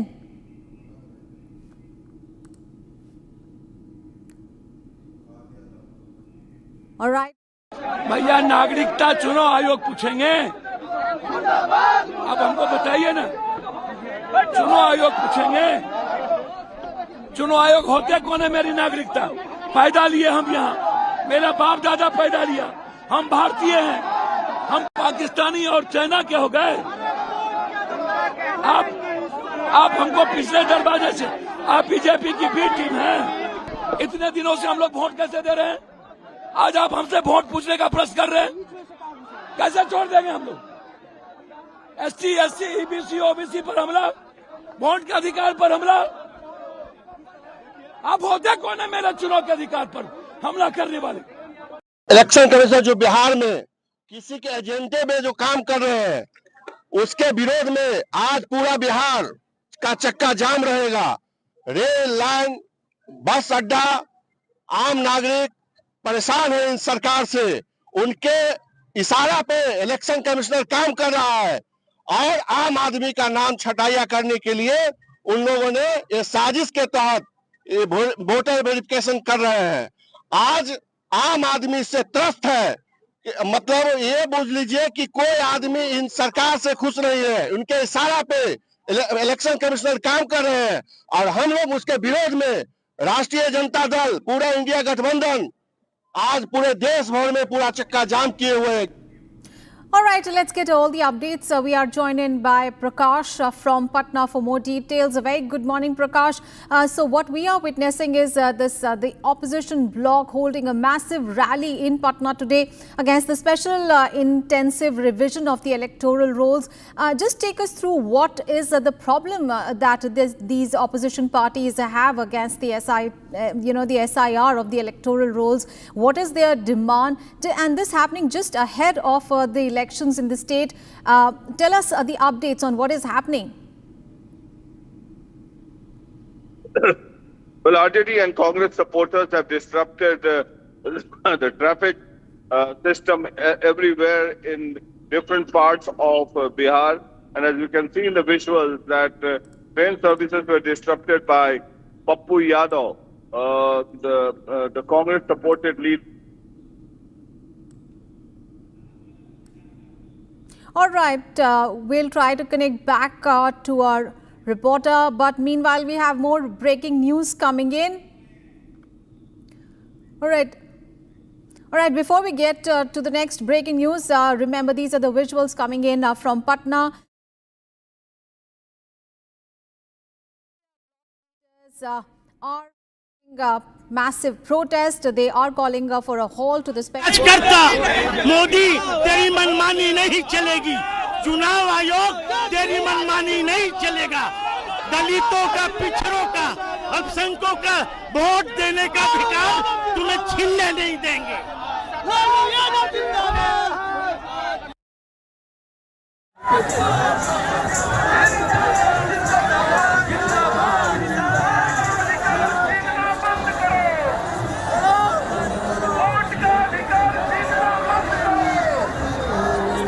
See massive protests are being held in Bihar's capital ahead of the elections there, and the India bloc leaders are calling for a special the halt to the special intensive revision of the electoral rolls in the state, and they have criticized the Election Commission of India. They have said that the poll body is in a confused situation, and these protests are continuing through the day today. And viewers, we have more breaking news coming in. After exposing the China-Pakistan-Turkey nexus, now CDS Anil Chauhan has warned of Pakistan-Turkey-Bangladesh nexus. Now CDS General Anil Chauhan emphasized the importance of being prepared for threats that can escalate suddenly when it comes to the rapidly changing nature of modern warfare. He also underscored that India is not going to get blackmailed by the nuclear threats. Now remember, these CDS's comments come less than a week after the Deputy Chief of the Army, Lieutenant General Rahul R. Singh, said that India faced three adversaries, India, Turkey and Pakistan, during Operation Sindoor. So big warning coming in after China-Pakistan-Turkey nexus. Anil Chauhan, speaking of Pakistan-Turkey-Bangladesh nexus, let's listen in. Maybe it's a very difficult question to answer, firstly, because a lot has been said on both sides. But I'll base my answer on facts, actually, and some reasonable assumptions. So the first fact which I want to tell the audience over here is that there was no unusual activity on the northern borders during the duration of this conflict, which is different. In past conflicts, there had been trouble on the borders. Maybe this is a short conflict. That's an assumption I can make. But that's a fact that there was no activity on the northern borders. The second fact is that we all know that in the past 5 years, Pakistan has acquired almost 70 to 80% of its weapons and equipment from China. So that's a fact. And a reasonable assumption would be that Chinese as OEMs will have commercial liabilities which they have to fulfill, and will have people in Pakistan. So, and we all know today in defense companies, there are always ex-servicemen who work there, there are civilians who work there. So there would be people who would be meeting their commercial obligation. That equipment has to service, it has to function. It happens for India also, it happens for all countries. If we get equipment from Israel, we have to have people. Third thing we can talk about is information. So today we seek information from open sources, we look at satellite images. So we may look at, we've seen all those images of Maxar, Planet Lab. There are a number of Chinese companies also doing this on a commercial basis. So you could go to them, or you could go to US, for purchase of this commercial imageries. So that's possible. How much of state support will be there? It's very difficult to define in that particular process. When this information turns into intelligence is also very difficult to define. Means unless you are factually correct or you have evidence of it. So that assessment making is wrong because all this is, one to the other, it's slightly linked with each other. I'll leave it at that. And viewers, we have big breaking news coming in from Uttar Pradesh where multiple encounters are currently underway in the state. Encounters are underway in Etawah, Muzaffarnagar, Noida and Kanpur. So encounters are currently underway between police and criminals. Now remember, these series of encounters is part of the Uttar Pradesh's ongoing Operation Langra, which is aimed at cracking down on repeat offenders. And the Uttar Pradesh police continuing with making sure that the law and order situation in the state is under control. Police has under Operation Langra cracked down on several organized crime rackets in the state, and at this moment, even as we are speaking, there are multiple encounters that are underway in Uttar Pradesh, in Etawah, in Muzaffarnagar, Noida and Kanpur. These visuals getting in from 3 different places, and you can see these visuals where police have arrested wanted criminals. All right, let's listen in now to the Additional Commissioner of Police, Noida's Abide. Let's listen in what he had to say.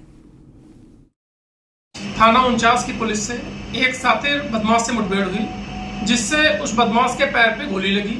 पूछताछ करने पर स्पष्ट हुआ कि इस घायल का नाम सुशील कुमार उर्फ टेरा पुत्र विष्णु है, जो मूलतः हापुड़ का रहने वाला है और यहाँ किराए के मकान में बरौला में रहता था। यह एक सातिर अपराधी है। इसके ऊपर पूर्व में भी 1 दर्जन से अधिक लूट और चोरी के अभियोग पंजीकृत है। इसके कब्जे से तमंचा, खोखा कारतूस, जिंदा कारतूस एवं एक चोरी की मोटरसाइकिल भी बरामद हुई है। घायल को अस्पताल भेजा जा रहा है, अन्य आवश्यक वैधानिक कार्रवाई की जा रही है। ये थाना भोगनीपुर के अंतर्गत अभी एक सूचना मिली थी कि शाम को एक बाइक चोरी हो गई, तो थाना अध्यक्ष सहित कई टीमें इस बात के लिए लगाई गई कि चोरी की बाइक संभवतः हो सकता है कि आसपास के क्षेत्र में मिल जाए। इसी क्रम में थाना अध्यक्ष भोगनीपुर और उनकी टीम सर्च कर रही थी। पिलखनी मार्केट पड़ता है, तो वहाँ पर एक बाइक पर 2 व्यक्ति जा रहे थे। इनके द्वारा रोका गया संदिग्ध वाहन को समझ करके उन्होंने अपनी स्पीड बढ़ाई, तो पुलिस टीम ने भी उनका पीछा किया। पीछा करने के क्रम में जब उनको लगा कि पुलिस लगातार मेरे पीछे है, तो उनके द्वारा पुलिस पर एक फायर झोंका गया। पुलिस ने अपना बचाव करते हुए उन पर जवाबी कार्रवाई की। इस क्रम पे बाइक में सवार एक व्यक्ति, जिसको बाद में जब उससे पूछताछ की गई तो अपना नाम रामकरण बताया, राम कुमार, और उसके पैर में गोली लगी हुई है, जिसको चिकित्सीय उपचार के लिए भेजा गया है। अभी बहुत उससे पूछताछ तो नहीं की जा पाई है। जब उससे सामान्य बात की गई तो उसने यह बात एक्सेप्ट की है कि मेरे द्वारा जो अभी 3 जुलाई को यहाँ पर अमरौधा में लूट हुई थी, उसको कारित किया गया और मेरे साथ उस अपराध में शामिल हसन भी था। All right, let's get all the updates. Ajay Dubey, my colleague, is now joining us live from Lucknow. Very good morning, Ajay. What more details are you picking about these multiple encounters that are underway in the state of Uttar Pradesh under Operation Langra?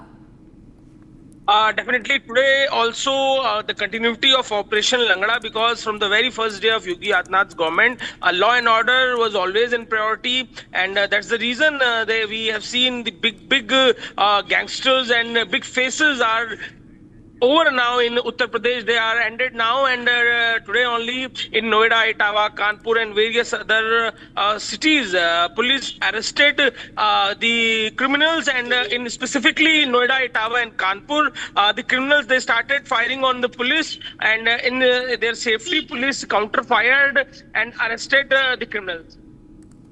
All right, thank you so much for those details. You keep tracking those developments even as these encounters are currently underway in the state of Uttar Pradesh, and several criminals so far have been arrested. Meanwhile, the Operation Langra continues.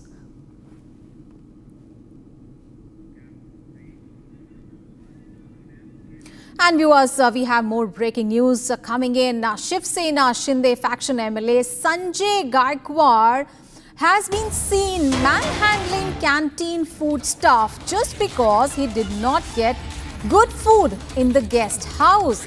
Now, Shinde camp MLA Sanjay Gaikwad was staying in Mumbai's MLA guest house, and after complaining about good food, he is seen beating up canteen food staff. So, manhandling the food canteen staff just because he did not get the good food. Let's listen in. एक मजदूर व्यक्ति जो रोजी रोटी करने के लिए hotel में नौकरी करता है, वेटर का काम करता है, आपको भोजन कराता है, और भोजन से बड़ा इस धरती पर कोई नहीं है। हमारे पुराणों में भी भोजन की बहुत व्याख्या की गई। उस भोजन कराने वाले सेवक को आप मारेंगे इसलिए कि खाना खराब है? उसकी क्या गलती है? आप जाइए, आप सरकार में बैठे, आप सरकार के सहयोगी विधायक हैं, आप जांच पड़ताल कीजिए, किचन में जाइए, आपके पास फूड एंड ड्रग्स डिपार्टमेंट है, उनसे मदद दीजिए। लेकिन आप किसी व्यक्ति को मार कैसे सकते हैं? उस गरीब व्यक्ति को आप उस 5 स्टार होटल वाले को कभी नहीं मारेंगे, आप बड़े बड़े व्यापारियों को नहीं मारेंगे, लेकिन एक गरीब व्यक्ति आपको हमेशा दिखता है। तो ये बहुत ही दुर्भाग्य है कि ये जो एकनाथ शिंदे की शिवसेना के लोग हैं, या और भी जो अजीत दादा के लोग हैं, या देवेंद्र जी के लोग हैं, ये क्या चाहते हैं? ये कैसा महाराष्ट्र बनाना चाहते हैं? जिनसे उम्मीद है कि ये कानून व्यवस्था बचाएंगे, वही कानून व्यवस्था तोड़ रहे हैं। तो फिर हम जाएं तो जाएं कहां, और कहें तो कहें क्या कहें? On to some other news, viewers, Amarnath Yatra has entered day 8 and the Yatra is progressing smoothly. JNK LG Manoj Sinha said that the number of Yatris has crossed the 1 lakh mark within the first 6 days itself. Here's the report.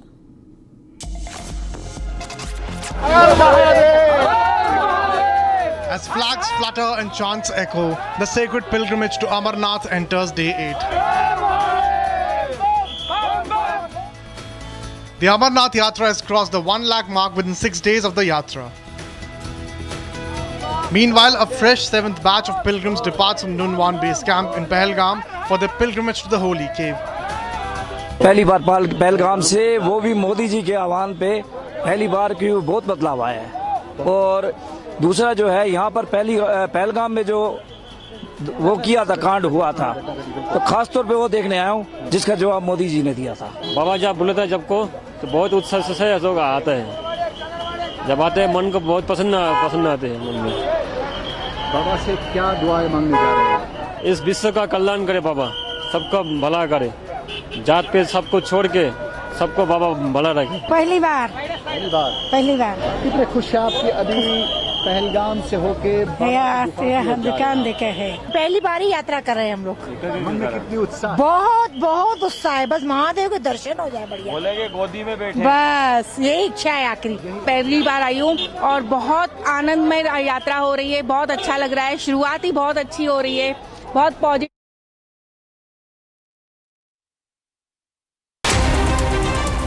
Bharat 1 Minute brought to you by Canara Bank. Together we can. More news from across the nation, where members of the RJD student wing blocked train tracks at the Jehanabad railway station supporting Bharat Bandh, called by a joint forum of 10 central trade unions and their affiliates. Over 25 crore workers from key government sectors are geared up to protest across the country. Major disruptions are expected across essential public services, including banking, postal operations, transport and power supply.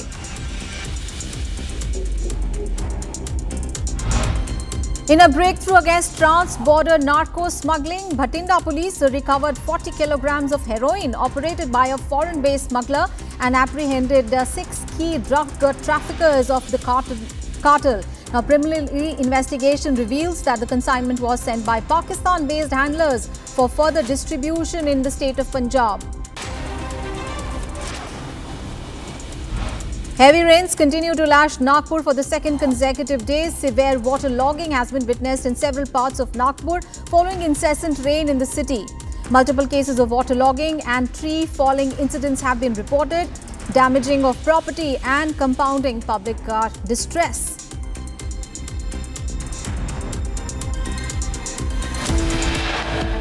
Viewers, we are taking a very short break. Coming up ahead, 23 Indians are stranded near Nepal-Tibet border as the connecting bridge gets washed away.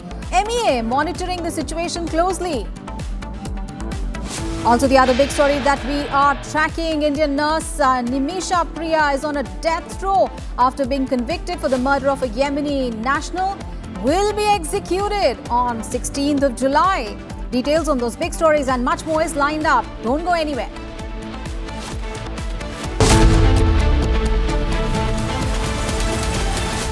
Powered by Century Ply Club Prime. Raho befikar.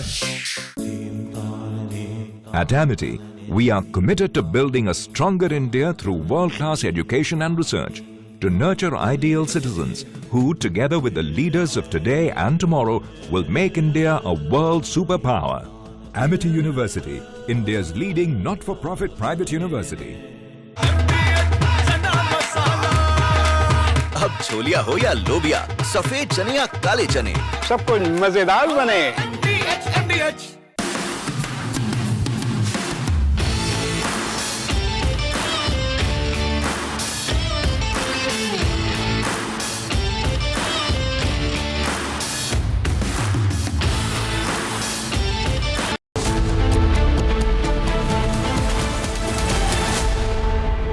Welcome back after the break. Viewers, we have breaking news coming in now from the state of Bihar, where the RJD supporters have kicked off the Bharat Bandh. They have blocked railway stations. They are blocking roads in Patna.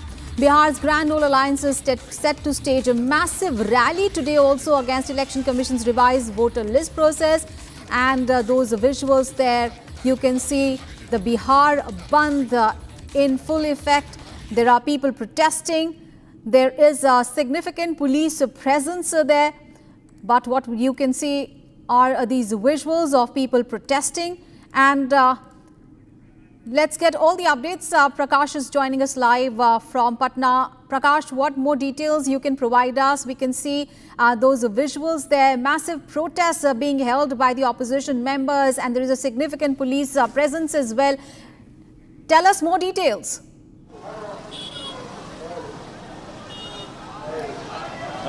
As far as this Bandh is concerned, as you can see, large number of people gathered here at the income tax Golambar, RJD and the Congress supporters, as well as the CPIML and various other supporters of political parties have joined here against the voter revision for the Bihar elections. Ahead of the Bihar elections, Rahul Gandhi and Tejasvi Yadav also slated to join in some times to protest against this voter revision bill.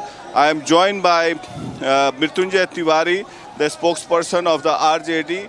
Mrityunjay ji, Rahul Gandhi और तेजस्वी यादव आने वाले हैं यहाँ पर, और कहाँ क्या programme है? देखिए, ये बिहार का चक्का जाम है जो चुनाव आयोग के द्वारा SIR के माध्यम से गरीबों को वोट के अधिकार से वंचित करने की साजिश और षड्यंत्र है।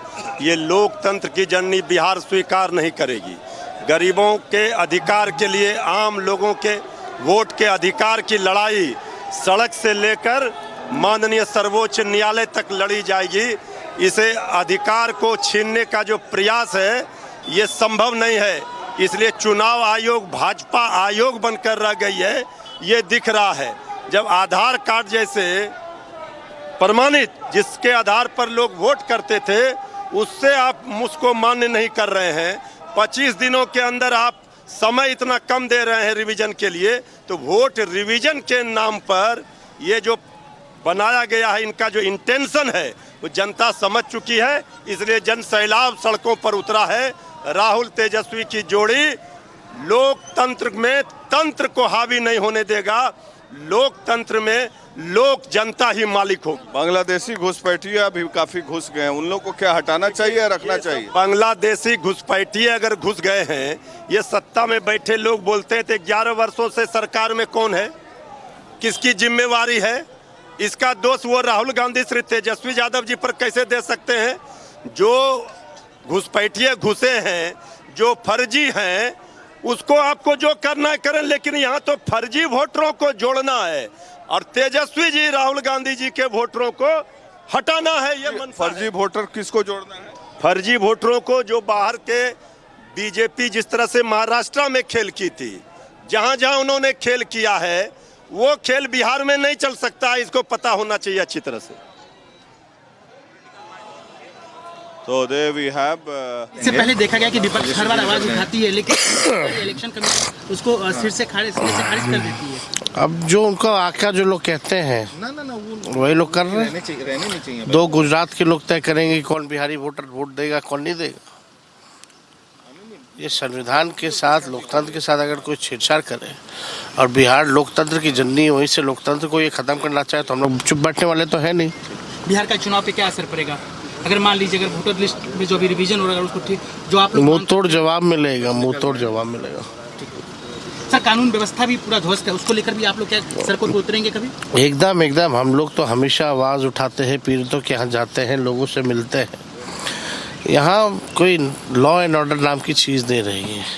बिहार में कोई कानून नाम की चीज़ नहीं रह गई है। कोई लॉ एंड ऑर्डर का जो है क्रिमिनल डिसऑर्डर हो चुका है। इतना कुछ हो गया लेकिन अभी तक नीतीश जी की तरफ से ना कोई स्टेटमेंट आया है। अचेत हैं बेचारे, अचेत हैं। क्या आप लोगों ने इस बीच में अरे भाई उनको निकलने कहाँ दिया जाता है, बोलने कहाँ दिया जाता है, हाईजैक हो रखे हैं। चुनाव के बाद सब स्थिति जान रहे लोगों, उनके साथ क्या करेंगे। Those visuals are there from Patna. India bloc has enforced Bihar Bandh to oppose the Election Commission's ongoing SIR. And Rahul Gandhi, the leader of the opposition Lok Sabha, is going to come and he is going to lead this Chakka Jam and Bandh actions. All the details coming up after a short break.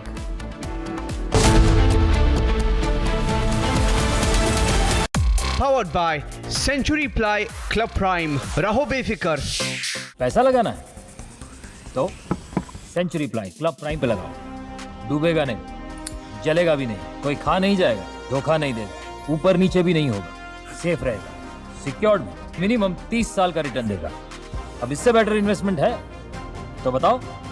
Century ply club prime, रहो बेफिक्र। MDH की हल्दी मिर्ची धनिया करे कमाल, ये रंग दे, ये खुशबू दे, ये तीखा, ये कम पड़े, क्या निराला MDH masala.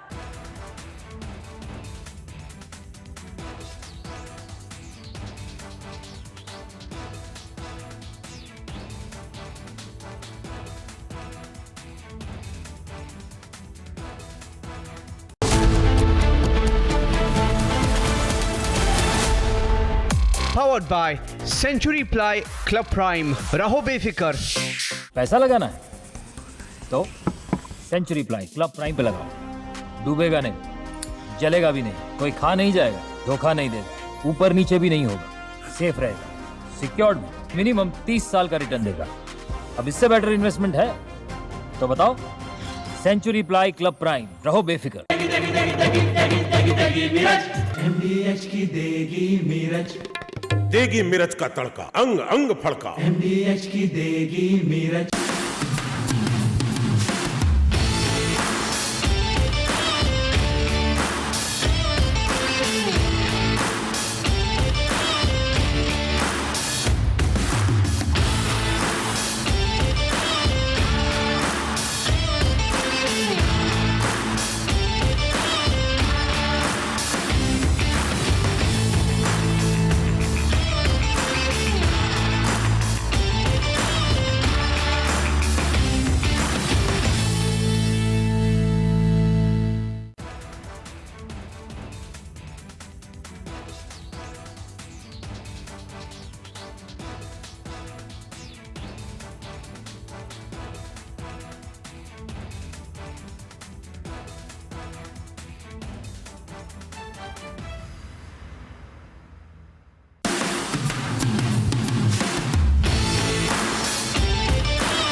From Asia's largest news headquarters, setting the agenda for Bharat.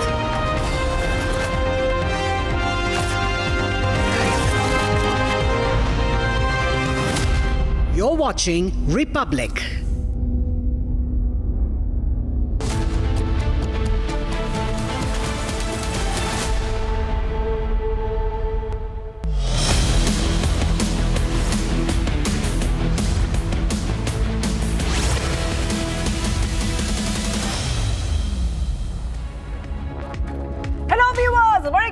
morning. We're live and breaking up. Shivangi Shukla getting you the latest coming in. A lot lined up for you in this bulletin. A lot of breaking updates coming in. But the headlines we're tracking first. Let's get started.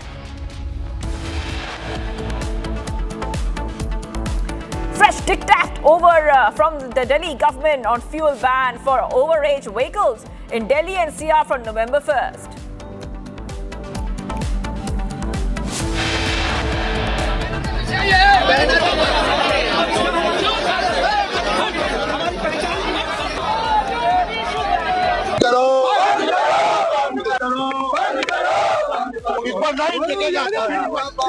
Science holds massive rally against Election Commission voter list revision process.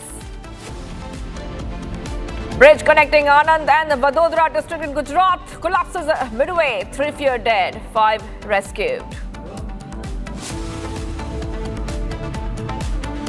Shinde Sena MLA rains punches on canteen contractor over poor quality of food. And Donald Trump versus Elon Musk. Feud escalates. Musk tweets on Epstein files again, says how can people be expected to have faith in Trump if he will not release the Epstein files.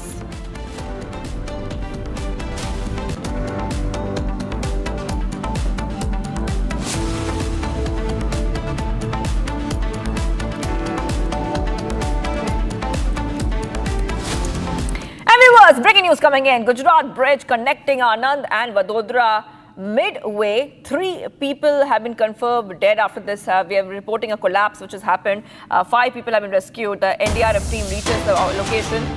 We'll just try to get you those pictures as well which are coming in right now. This is coming in as one of these, this bridge has now collapsed midway. There are some fatalities which have been reported in this case. Those are pictures coming in right now from Gujarat. This bridge has collapsed. Many vehicles had plunged into the Mahi Sagar. Post that, we're coming to know that unfortunately 3 people have lost their life, 5 people have been rescued. The rescue operations are right now underway. NDRF team is reaching the location. Vehicles fell into the river, and as soon as the incident happened, a crowd of people gathered. Couple of vehicles fell into the Mahi Sagar river due to the collapse of the bridge. Couple of people have been rescued. Gopi will take our viewers through what the rescue and relief operations are looking like. Yes, Gopi, just give us a snapshot of the rescue operations. Well, in fact, Shivangi, this happened early in the morning. Now, this is the bridge. Let's tell our viewers that it connects Anand and Vadodara. And when you speak of this bridge, the entire population of South Gujarat travels through this bridge. Now, what we are understanding from our sources is since last 9 years, there have been complaints which have been raised regarding this Gambhira bridge, wherein merely a patchwork was done on this bridge, but there was a requirement of proper maintenance of this bridge, but nothing of that sort happened. While what we are also learning from our sources is that 3 have lost their lives, 3 have succumbed to death, while 5 of them have already been rescued. Now, due to the incessant rain which has been happening in Gujarat since last 3 weeks, what we are understanding is the water level in Mahisagar was beyond the danger level, and this also is, there is a fear that more casualties might come up as the day proceeds, as the operation goes on. While also what we are learning from our sources is that NDRF team has in fact reached the location, while one of the NDRF team is under the supervision of Sanjay Singh, and the rescue equipments and every other equipment which includes deep divers as well has been taken to that very location. We will be updating our viewers as in when we get more information. Back to you, Shivangi. Yes, thank you for joining us there, Gopi, with all those pictures as well. Video 1, video 2, video 3 showing you multiple angles of the bridge collapse where vehicles have plunged into the Mahi Sagar. Some people have been rescued and there's some fatalities reported as well. Okay, let's move ahead right now. Viewers, days after the Delhi government lifted the ban on diesel cars above 10 years and petrol cars above 15 years, an order issued on Monday said that no fuel will be given to vehicles falling into these categories from November 1st. The fuel restrictions will also be implemented in 5 districts of National Capital Region on the same day. All right, back to whatever is coming in right now, viewers, on Republic TV. And this is regarding the fueling of the overage vehicles. The new rules which have now come out once again. And from what we understand right now, the date has once again been revised. New rules will kick in from November 1st. It's a significant policy shift. The Commission for Air Quality Management has deferred the enforcement of its controversial order barring the refueling of the end-of-life vehicles in Delhi. This will now be implemented from November 1st, 2025. Okay, let's go straight across to my colleague Gopi joining us right now. Gopi, this was put on hold. This rule was put on hold. Now we see that there's a new date which is out. November 1st is a new date. If you could just take our viewers through what this policy shift says. We know that petrol cars above 15 years of age and also diesel cars above 10 years of age will not get refueled.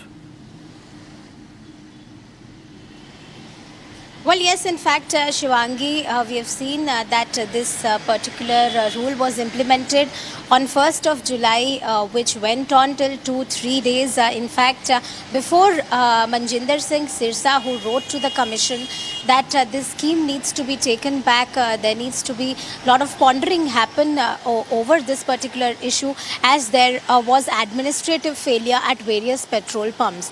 Now, if we try to understand what this rule exactly is, as you've correctly mentioned, 15-year-old petrol cars and 10-year-old diesel cars won't be refueled at a petrol pump. This, in fact, is the end-of-life vehicles rule, which was implemented but which is taken back after Manjinder Singh Sirsa had written to the Commission, and CAQM has now, in fact, stated yesterday, they've given an official statement that the scheme will now be implemented from November 1, while I am being joined by one of the car owners. भैया, ये जो नया rule आया है कि 15 साल पुरानी petrol की गाड़ी और 10 साल पुरानी डीजल की गाड़ी को रिफ्यूल नहीं किया जाएगा, इस पे आप क्या कहेंगे?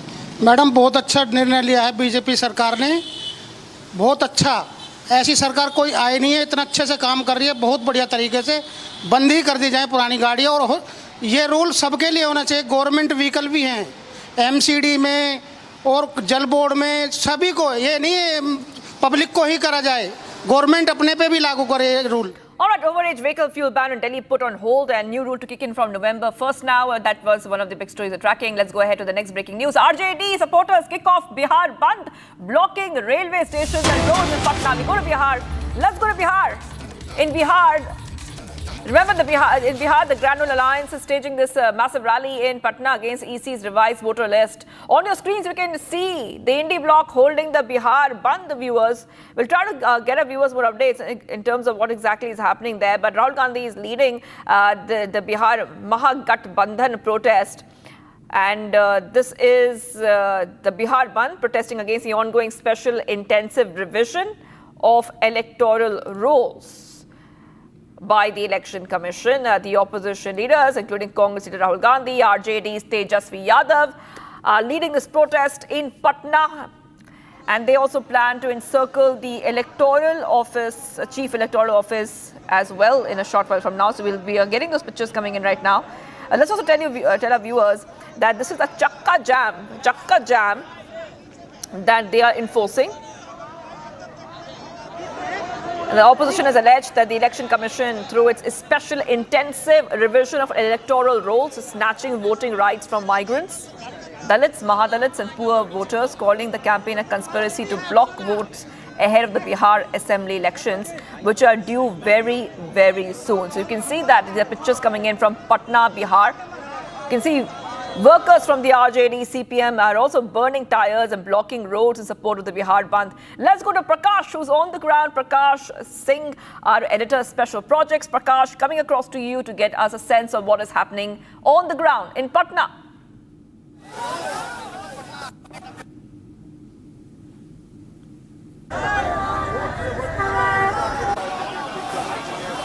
भेजा गया है तो टैंकर से पानी भरते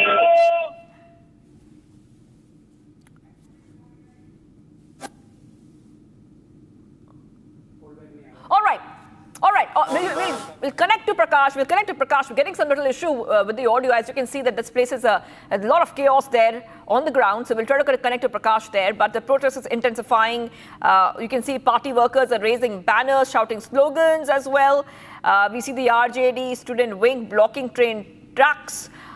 We are also seeing a lot of chaos there on the ground as the Mahagathbandhan Alliance in Bihar is launching this Bihar Bandh to protest the Election Commission's special intensive revision of the electoral rolls. We can see that opposition leaders are going to be on the ground as well, alleging the revision disenfranchises, marginalizes the voters ahead of upcoming. ये कि लोग कह रहे हैं, इसका मतलब है वो हार स्वीकार कर चुके हैं.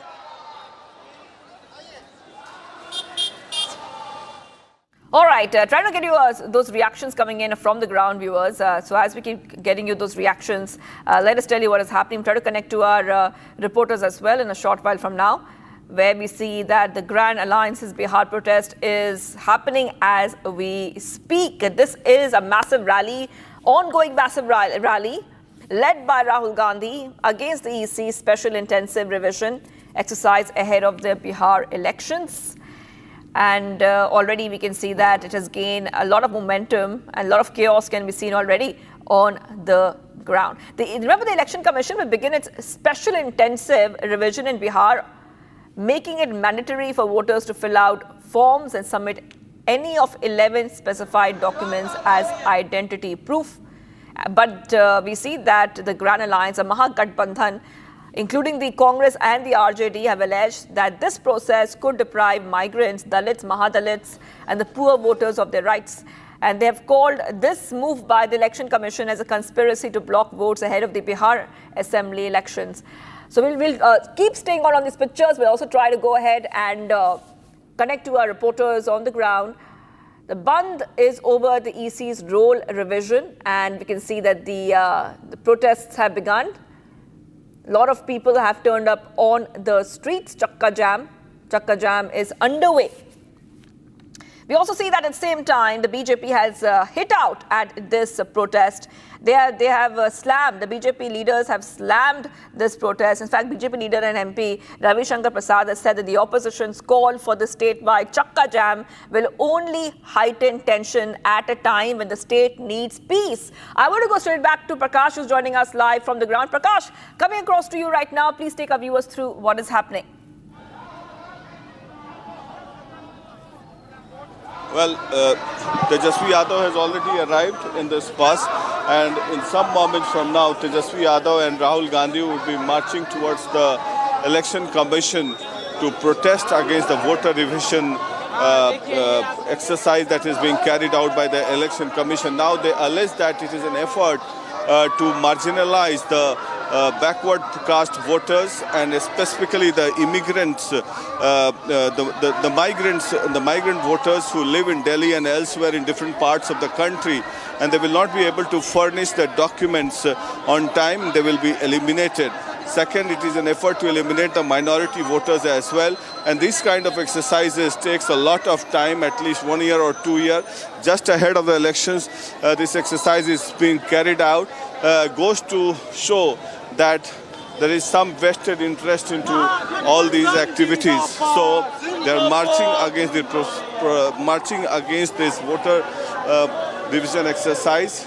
And also, as a matter of fact, a petition has already been filed in the Supreme Court, which is up for hearing on the 10th of this month, that is tomorrow.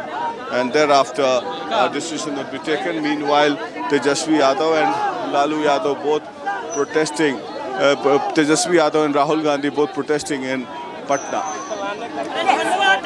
Stay on with us, Prakash. Stay on with us, because we can see that a lot of people have come out on the streets. And let's also talk a little bit more about the BJP's reaction, because the BJP leaders are saying that this is not the right time to hold a protest at a time when the state needs peace, at a time just before the elections.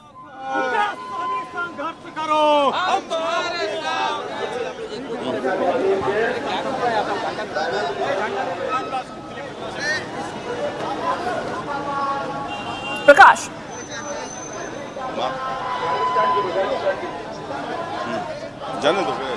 Okay, I think we'll try to go back to Prakash. We'll try to go back to Prakash in a short while from now. But like we're telling our viewers, that this Chakka Jam is gaining momentum there on the streets of Patna, Bihar. This is once again. Let's tell you what is happening on your screens.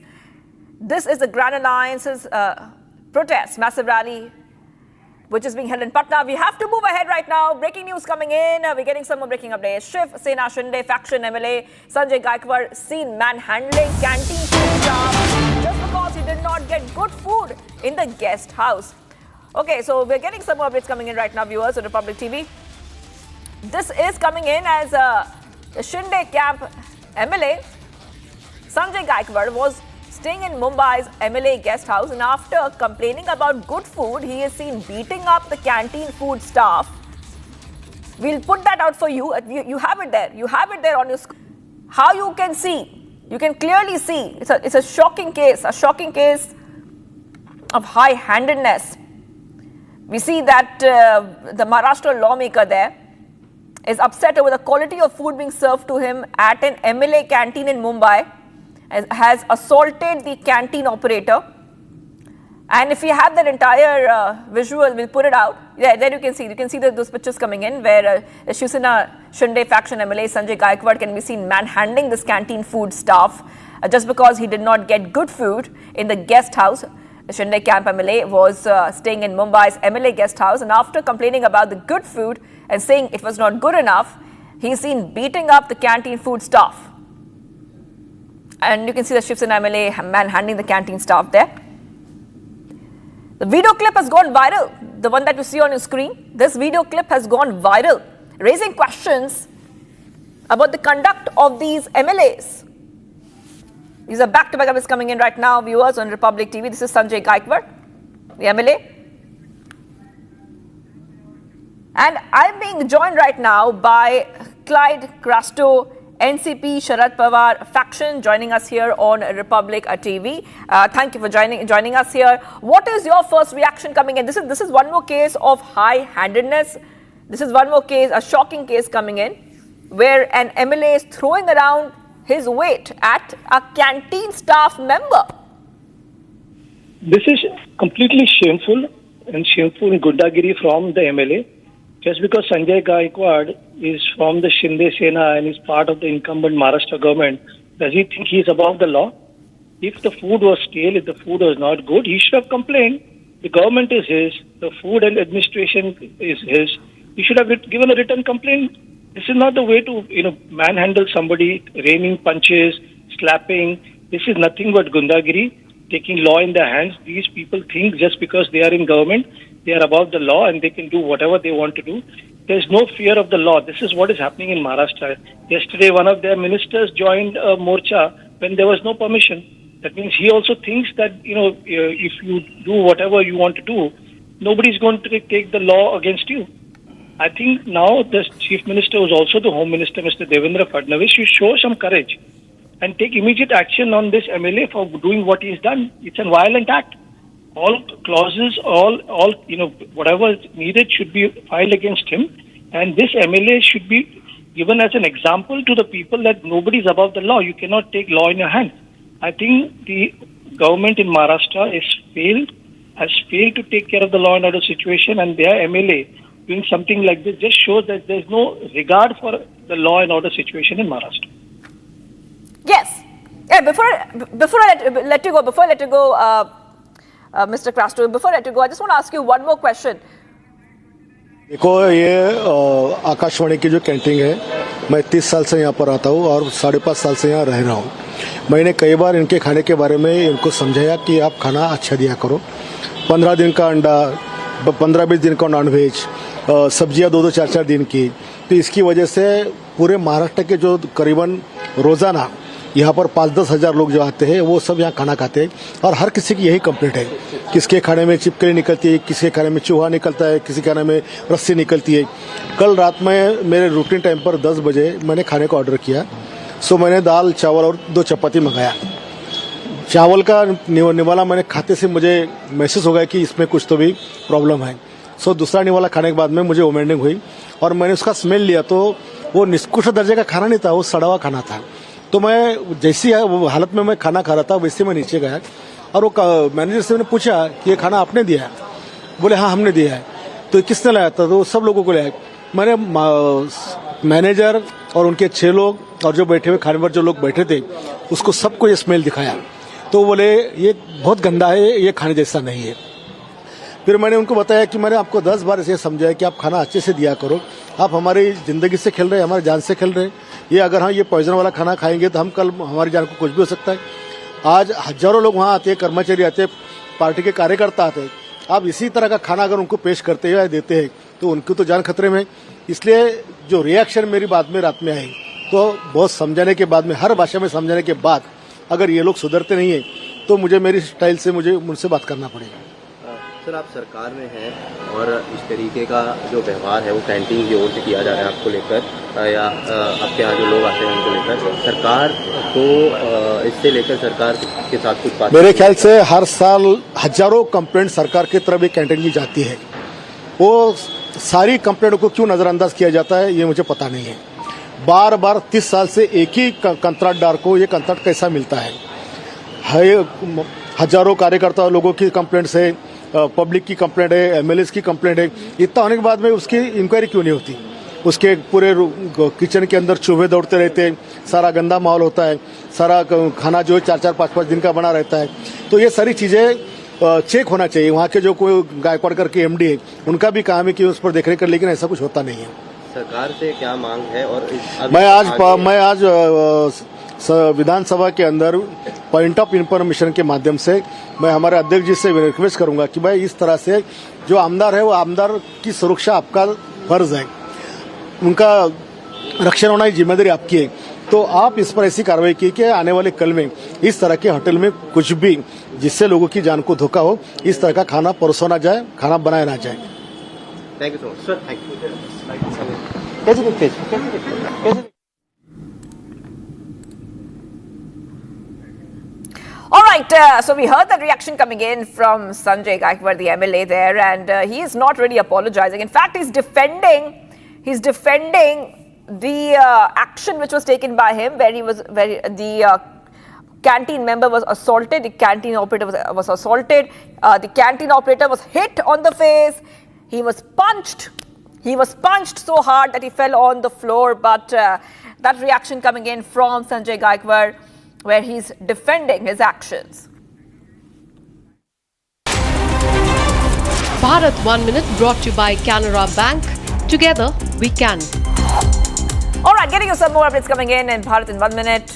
Members of RJD student wing blocked the train tracks at Jahanabad railway station supporting Bharat Bandh, called by a joint forum of 10 Central Trade Union and their affiliates. Over 25 crore workers from the key government sectors gear up to protest across the country. Major disruptions are expected across essential public services, including banking, postal operations, transport and power supply. Breakthrough against trans-border narco smuggling. Bathinda police recovered 40 kilograms of heroin operated by foreign-based smuggler and apprehended 6 key drug traffickers of the cartel. Investigation reveals that the consignment was sent by Pakistan-based handlers for further distribution in Punjab. Heavy rains continue to lash Nagpur for second consecutive day. Severe waterlogging witnessed in many parts of Nagpur following non-stop rain in the city. Multiple cases of waterlogging and tree fall incidents reported, damaging property and compounding public distress.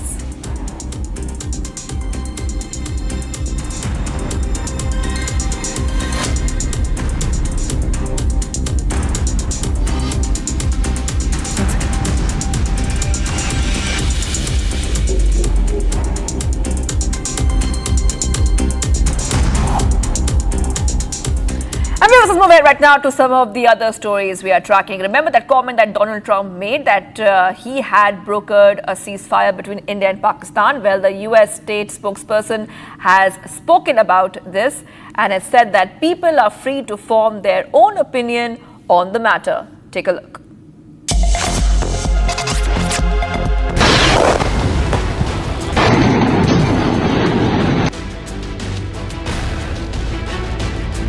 so many comments speak for themselves. That's one of the good news aspects of our modern world, is people can see what's really occurring. You're not reliant on a comment to know what has really happened. The world is playing out in front of us in real time, on big screens and small screens. Everyone will have an opinion. That's an opinion. Some opinions are wrong. Mine rarely are, but other people's opinions can be wrong. But that's what we get to do, is an analyze and judgment. And the fact is that we understand in front of us every day the clarity of what's transpiring in our world. We're the first generation of a couple generations here. So many of you are much younger than I am. Where my generation, perhaps I would say, growing up with a big TV that had the turn dial, and I was remote control. It was, Tammy, go change the channel. And you change it, you got 4 channels, and the speed, the exponential speed of change of technology, that now I would watch television on my phone that is in my hand, is natural for so many, but it reminds many of us of how quickly things will change, how much information we can get, and the seriousness of making up our own minds when it comes to the things that the world puts upon us. Donald Trump is here to help make that easier and to help use this to make things clear. Secretary Marco Rubio is in the same position. The Vice President of the United States also involved in the negotiations with Pakistan and India. J.D. Vance, same dynamic, fresh views, new ideas, understanding the world as it sits, and making sure that it's better when they leave, and they will be recognized for that. And viewers, which are coming right up, Bihar's Grand Old Alliance holding massive rally against the Election Commission's voter list revision process. Plus, bridge connecting Anand and Vadodara district in Gujarat collapses midway, 3 feared dead, 5 rescued. Stay tuned, viewers, we're live in breaking.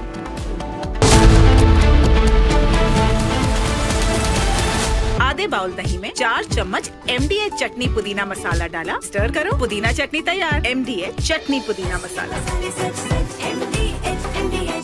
इसको घर पे लगाओगे तो शादी का तो पता नहीं, पर घर पक्का नहीं टूटेगा। रुंगटा नहीं तो घर स्ट्रॉन्ग नहीं। रुंगटा स्टील TMT बार एकदम सॉलिड। पहाड़ों में एक हाइकिंग शिप भी बन सकती है।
हर पल मनाओ केसरी त्योहार।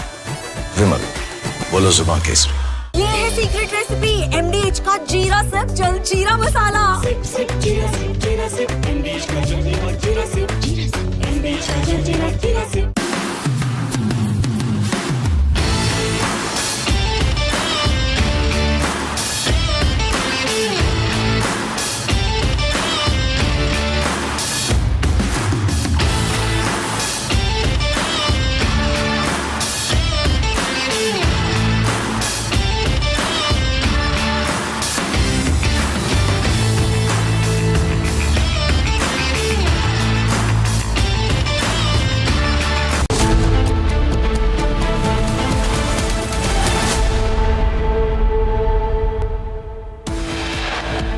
Viewers, top headlines. Fresh diktat from Delhi government. Fuel ban for overage vehicles in Delhi NCR from November 1st.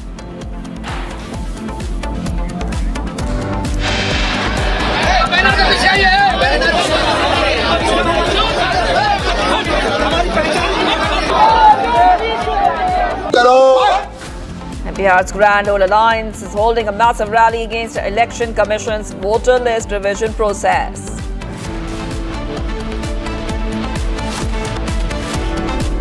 Bridge connecting Anand and Vadodara district in Gujarat collapses midway. 3 feared dead, 5 rescued. Shinde Sena MLA rains punches on canteen contractor over poor quality food.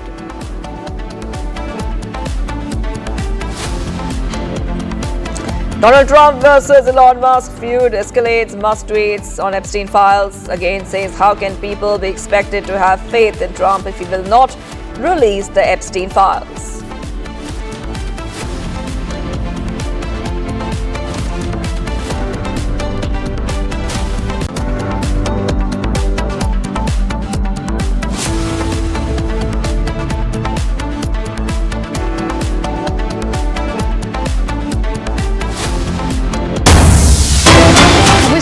Edition with some breaking news coming in, and this is in regard with the anti-conversion racket in the state of Uttar Pradesh, where the Enforcement Directorate has stepped up in to probe the alleged rupees 100 crore religious conversion racket in the state of Uttar Pradesh. Now, ED will investigate the case under Prevention of Money Laundering Act. Remember, Changur Baba, the arrested man by the UP ATS, is at the center of the probe. The ATS has handed over a detailed report to the ED already. We are also getting in live visuals of the bulldozer action that is taking place in Uttar Pradesh, and this is related to Changur Baba as well. These are flagging concerns over possible terror funding as well and illegal conversions in the part of the country. The Enforcement Directorate, remember, has stepped in to probe the alleged rupees 100 crore religious conversion racket in Uttar Pradesh. They will investigate the case under the Prevention of Money Laundering Act. And Jalauddin alias Changur Baba, the man that you see on your screens at the center of this controversy, he is told to run a conversion racket in the state of Uttar Pradesh. He is told to have visited certain Islamic countries, nearly 40 trips that he had made in the past couple of years so far. And these are the conversion incentives that he had got. So a huge sum of money that is being probed by the Enforcement Directorate as far as this Changur Baba is concerned, who is responsible for the conversion racket. I'm also been joined by Raghavendra, my colleague, who's reporting live from the action spot, I believe, where the bulldozer action is taking place. Raghavendra, क्या हो रहा है वहाँ पे? Bulldozer action कल भी हुआ था चंगुर बाबा के इलाकों पे, आज भी हो रहा है. आज किस प्रकार से आप देख रहे हैं बुलडोजर एक्शन को जाते हुए? बिल्कुल, देखिए, जो छांगुर बाबा का जो अवैध साम्राज्य था वो काफी मजबूत था, जिसको गिराने में बुलडोजर के हालत खराब है. कल 8 बुलडोजर आए थे, सिर्फ 30% हिस्से को ही गिरा पाए, और आज सुबह 10 बजे से फिर से 5 से 6 की संख्या में, यानी आधा दर्जन जो बुलडोजर हैं वह फिर से उसी साम्राज्य को गिराने में लग गए हैं. मैं आपको कुछ शॉट्स दिखाना चाहता हूं कि किस तरह से बुलडोजर यहां पर अपना काम करते हुए दिखाई दे रहे हैं. आप देख सकते हैं कि यहाँ पर बुलडोजर की जो कार्रवाई है जारी है.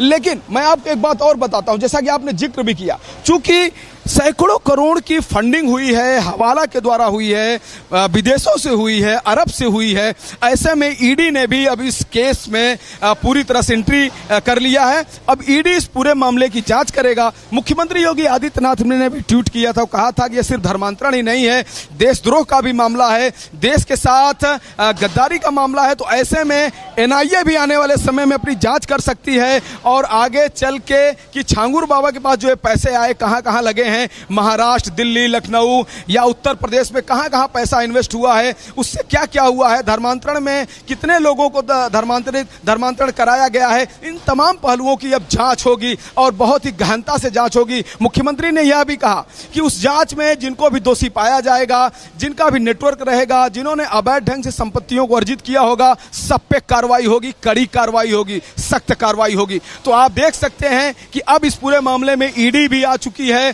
पहले से उत्तर प्रदेश एसटीएफ और एटीएस की जांच जारी है। उत्तर प्रदेश पुलिस ने पहले ही मुकदमा दर्ज कर लिया है। छांगुर बाबा जेल में है। छांगुर बाबा का जो मास्टरमाइंड मोहम्मद अहमद है, अभी वो फरार है, उसके खिलाफ भी वारंट जारी है। उसका जो सलाहकार है वह भी फरार है। उन दोनों के अकाउंट में एक बार में 50 लाख आरटीजीएस हुआ है, एक बार में 40 लाख रुपए का आरटीजीएस हुआ है, जिसका सबूत मैंने दिया है। रिपब्लिक भारत पूरे देश को दिखा भी रहा है। वो जो सारे कागजात हैं मैंने प्रस्तुत किए हैं। साथ ही जो नीतू है, नीतू नवीन वोहरा, वो जेल में है।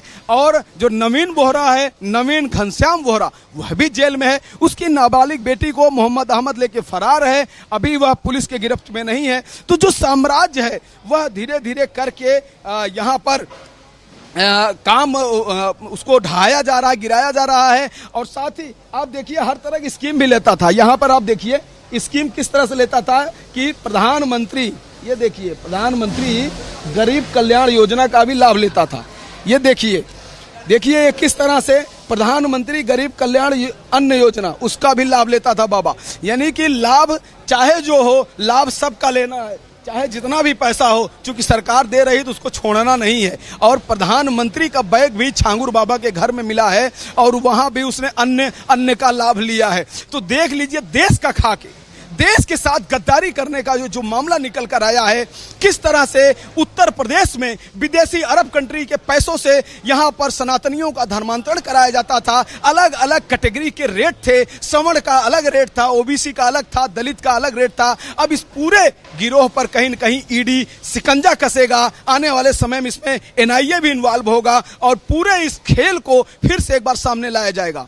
जी राइट राघवेंद्र, बहुत बहुत धन्यवाद आपका हमारे साथ सारी जानकारी शेयर करने के लिए।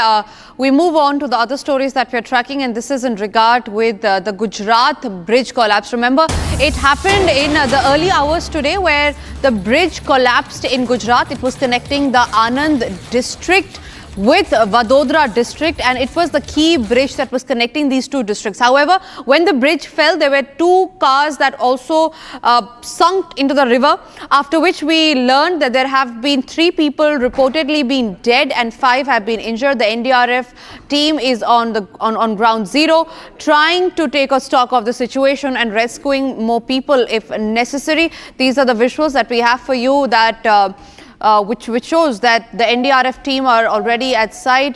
The MLA has also reached at the site, the local MLA. Gopi, my colleague, is joining us on the broadcast. Gopi, what reasons do we know as far as the bridge collapse is concerned? Was it an old bridge? Was it the laxity of the people who made the bridge due to which it led to a collapse? Because what we do know so far is 3 people have already lost their lives.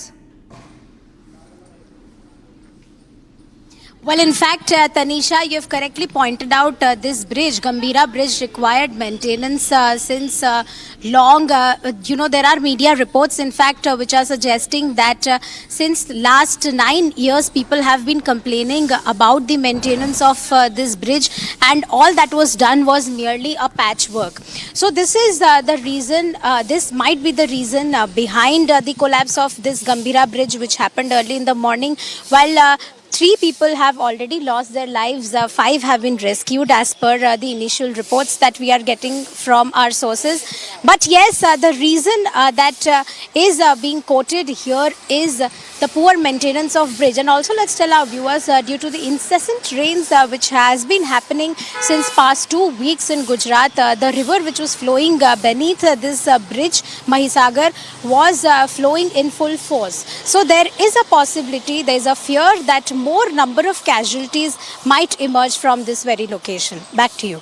Right, Gopi, thank you very much for getting us those details. We quickly move across to the other stories that we're tracking, and this one is from the state of Maharashtra, where essentially what's coming out to be the picture is that Maharashtra has become a state of goons, where people who are elected by people like us have gone on a complete rampage. This specific breaking news is about the MNS leader who has wreaked complete rampage, who has vandalized the toll plaza because they alleged that there were no facilities that were given in the toll plaza. Now, the details that we have is that the MNS workers vandalized the Dongdgao Toll Plaza in Washim district on Akola-Nanded highway. The incident happened yesterday. The workers vandalized the toll plaza, alleging that there were no facilities at the toll plaza. Now, they vandalized the toll plaza, protesting against toll collection without any facilities. The police have registered a case and are investigating further. So, we have two cases that have come to light. One was from Mumbai, where the Shinde camp MLA was seen slapping a canteen food staff because he was not served food properly. The second video is from yesterday from Washim, where the MNS workers have completely destroyed the toll plaza, alleging that there were no facilities at the toll plaza, and hence that led to the vandalism. So be it the MNS workers, be it the Shiv Sena Shinde MLA, everybody in Maharashtra, people who are there in power, elected by the common man, are wreaking havoc, not keeping in mind the kind of responsibilities they have towards public service.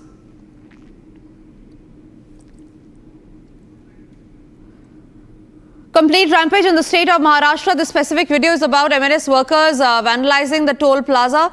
It happened in Washim district on Akola-Nanded highway. This incident happened yesterday. The workers vandalized the toll plaza, alleging that there are no facilities at the toll plaza. They vandalized it, protesting against toll collection without any facilities. Shaina NC is joining us on the phone line on that. Shaina, complete rampage on the streets of Maharashtra. It seems again another MNS workers who have been seen vandalizing the toll plaza, alleging that there were no facilities that were available. Well, I don't understand that by vandalizing a toll plaza, what one achieves.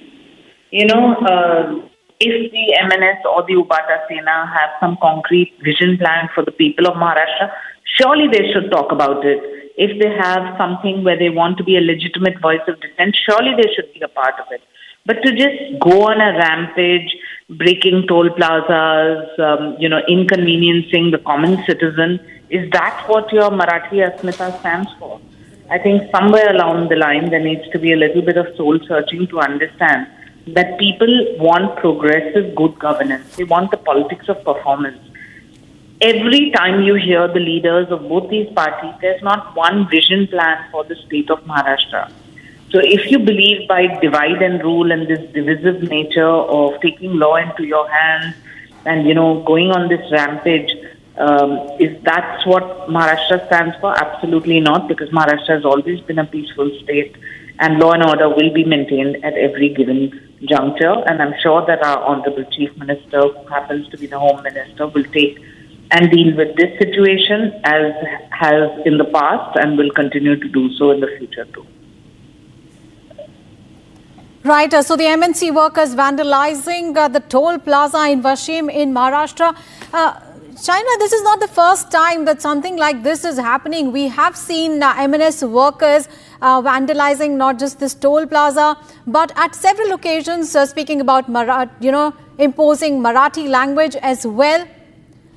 But those visuals there coming in from Maharashtra, Washim area in... All right, we are joined in by Mr. Ratnabadam from the BJP. Thank you so much, sir, for joining us here on Republic TV. So how do you, sir, react to these visuals there?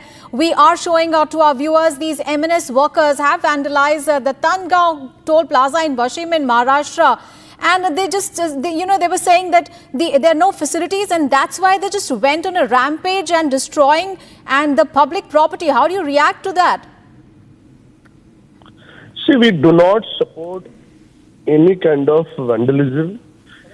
So whoever are there involved in this action, we will take strict action against them. And one thing we have to, that MNS, as far as MLAs or MPs or corporators are concerned, they have zero numbers. So in a way, they have been trying to hog a limelight, and they are trying to, create some voter base, which is, but police and our government will take strict action against those who are taking law in their hand. Will not allow anyone to take law in their hand. And as far as the languages are concerned, our stand is very clear. We have a great respect for Marathi. Marathi is first language of Mumbai and Maharashtra.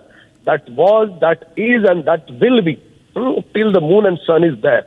But it does not mean that we do not respect other languages. We have respect for each and every language. And each language is there just to communicate. But whatever they have done in the past, now they are trying to, find there some more voting base, and they are trying to appease some of the segments, which is not correct. All right. Thank you so much, sir, for speaking to Republic TV. But we can see these visuals there from Washim area in Maharashtra, where the MNS workers really went on a rampage, destroying the public property. And they were saying that there are not enough facilities, so then went on a rampage and destroying the public property there. Let's move on. We have breaking news coming in, viewers. After exposing the China-Pakistan-Turkey nexus, now CDS Anil Chauhan has warned of Pakistan-Turkey-Bangladesh nexus. CDS General Anil Chauhan has emphasized the importance of being prepared for threats that can escalate suddenly when it comes to the rapidly changing nature of the modern warfare. He also underscored that India is not going to get blackmailed by nuclear threats. Now, CDS's comments come less than a week after Deputy Chief of the Army, Lieutenant General Rahul R. Singh, has said that India faced three adversaries: China, Turkey and Pakistan during Operation Sindoor. So, CDS Anil Chauhan warning of a new nexus, the Pakistan-Turkey-Bangladesh nexus. Let's listen in to CDS Anil Chauhan. Maybe it's a very difficult question to answer, firstly, because a lot has been said on both sides. But I'll base my answer on facts, actually, and some reasonable assumptions. So the first fact which I want to tell the audience over here is that there was no unusual activity on the northern borders during the duration of this conflict, which is different. In past conflicts, there had been trouble on the borders. Maybe this is a short conflict. That's an assumption I can make. But that's a fact that there was no activity on the northern borders. The second fact is that we all know that in the past 5 years, Pakistan has acquired almost 70 to 80% of its weapons and equipment from China. So that's a fact. And a reasonable assumption would be that Chinese as OEMs will have commercial liabilities which they have to fulfill, and will have people in Pakistan. So, and we all know today in defense companies, there are always ex-servicemen who work there, there are civilians who work there. So there would be people who would be meeting their commercial obligation. That equipment has to service, it has to function.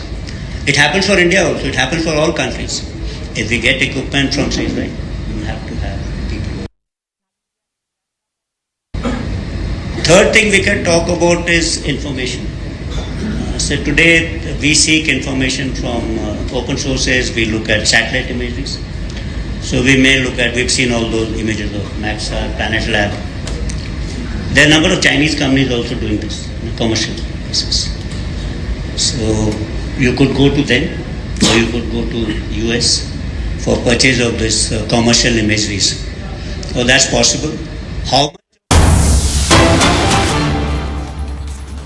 Coming in as part of the Five Nation tour, Prime Minister Narendra Modi has reached Namibia after concluding his Brazil visit. Remember, this is the last leg of the Prime Minister's visit. It is the final leg of his Five Nation visit, and Prime Minister Modi has reached Namibia today at the invitation of the Namibian president there. Now, this is the first visit of the Prime Minister to this country, and the third ever Prime Minister visit from India to Namibia, which is coming really after nearly 3 decades.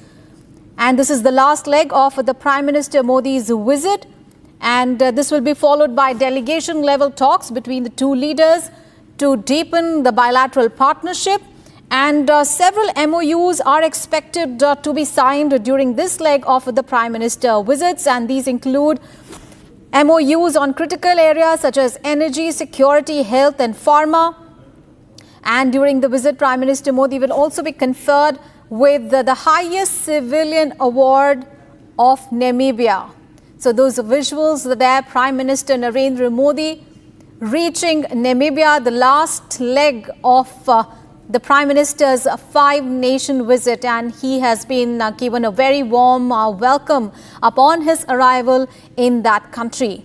So the Prime Minister there reaching Namibia, it is the last leg of his visit. He has been accorded a very ceremonial welcome at the airport, and this visit will see several MOUs being signed between the two nations to strengthen the bilateral relationship. There will be delegation-level talks between the two countries as well, especially to deepen the economic partnership between the two countries. And Prime Minister Modi is also scheduled to deliver an address at the Parliament of Namibia as well. And he will be conferred with the highest civilian award of Namibia. He will also pay a homage to the founding father and the first president of Namibia, late Dr. Sam Nujoma. So Prime Minister Modi there, you can see those visuals. He's been accorded a very warm welcome at the airport there. All right, let's get all the updates on the significance of this visit. Abhishek Kapoor, our executive editor, is now joining us on the phone line. Sir, we can see these visuals there. Prime Minister Modi has reached Namibia. It is the final leg of his visit. How do you see the significance of this visit, considering the fact that, you know, this visit is coming after a very long time? This is the third ever Prime Minister visit from India to Namibia, coming after nearly 3 decades.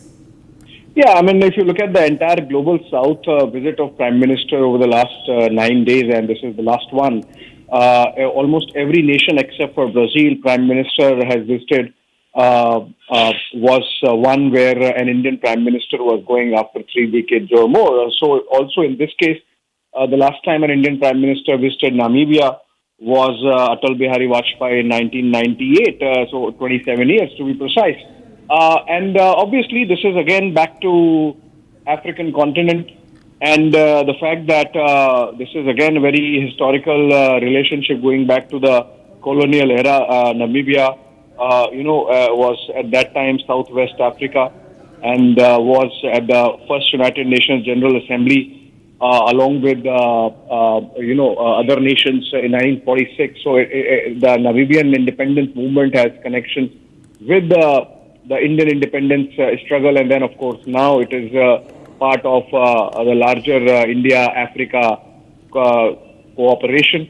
The fact that volume of trade, which was just about $3 million in the year 2000 at the turn of the century, in 2025 stands at 600 million. Now, by itself, this in absolute numbers, a very small number. But if you look at the steady rise in the engagement, and this is also has to be seen in the light of the larger Global South leadership that India has taken since its G20 presidency, after having battered and got the African Union included as part of the G20, effectively making it G21. So there is the bilateral aspect of the relationship to steady a ship which was a picture of neglect for almost 3 decades. And then, of course, the larger India-Africa connect. We cannot see it from the transactional perspective of mineral-rich geography alone, but the fact that the people-to-people connect, going back to the days of a freedom struggle, going back to the days of Mahatma Gandhi, his days in South Africa, the fact that there is a tremendous amount of Indian diaspora present in most nations of Africa. So in the case of Namibia, a very small number of just about 4,000 Indians in Namibia. But it is also, in fact, the first country in the world which has taken in India's, this universal payments, the UPI and the payments technology, the digital payments technology. Namibia became the first country in the world last September. So in that sense, there is some coming together. The fact that all these cheetahs that we see now in Madhya Pradesh, Kuno and Palpur. The majority of them have come from Namibia. In fact, Namibia is part of the International Big Cats Alliance along with India and, of course, the Global Biofuels Alliance. So you can expect when the Prime Minister is there in his last foreign country visit during his ongoing Global South visit, all these aspects, the fact that Namibia was large-hearted enough to transfer all those cheetahs back to India and plug a gap. You know, cheetahs existed in India in the wild till about 1940s and 50s, and then subsequently by and by vanished, became extinct. Reintroduction, Namibia has played a significant role. You can expect that that would be an area of focus, cooperation in terms of agriculture, in terms of wildlife, in terms of biofuels. It remains an agrarian society. So I think the excitement that we are seeing in the kind of reception that the Prime Minister is getting in these pictures is reflective of the kind of expectations that are there when the delegation level talks take place just in a while from now between Prime Minister and the President of Namibia, Netumbo Nandi, and then Tua. So I think they're expecting another round of cooperative engagement panning out between India and one more African nation before Prime Minister winds down his Global South tour and lands back in New Delhi later in the evening or early morning tomorrow. The fact that in the exact 9 days he has done 5 nations, including BRICS summit, including state visits to 4 countries. He has been traveling overnight. So out of the 9 days that he has been out, of 5 nights, effectively he has been traveling. And that really gives you an idea of the kind of intense schedule he packs whenever he travels abroad. Absolutely. Thank you so much for those details there, those visuals there. Prime Minister Modi reaching Namibia. A very, very significant visit there, as our executive editor has been mentioning, especially in the economic field. And viewers, will get you all the updates on the last leg of the Prime Minister's visit to Namibia. And much more is lined up after a short break.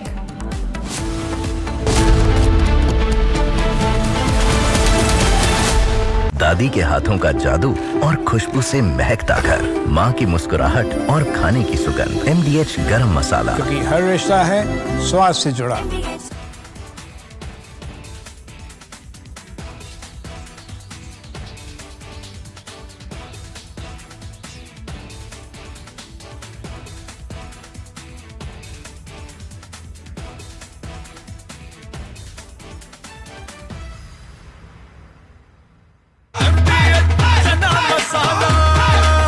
अब छोलिया हो या लोबिया, सफेद चने या काले चने, सब कुछ मजेदार बने।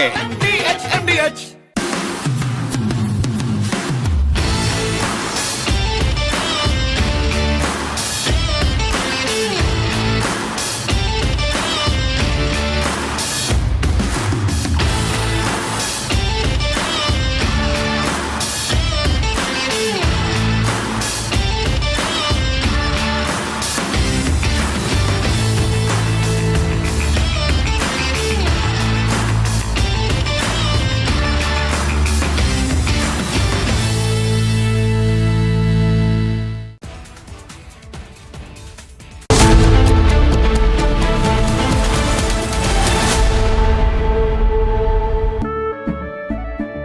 केसरिया से मन जोगी हुआ रे, दिल झूमे देखो पतवारा हुआ रे। केसरिया से मन जोगी हुआ। हर पल मनाओ केसरी त्योहार। विमल, बोलो जुबान केसरी। MDH की हल्दी मिर्ची धनिया करे कमाल। ये रंग दे, ये खुशबू दे, ये तीखा, ये कम पड़े। क्या निराला MDH masala.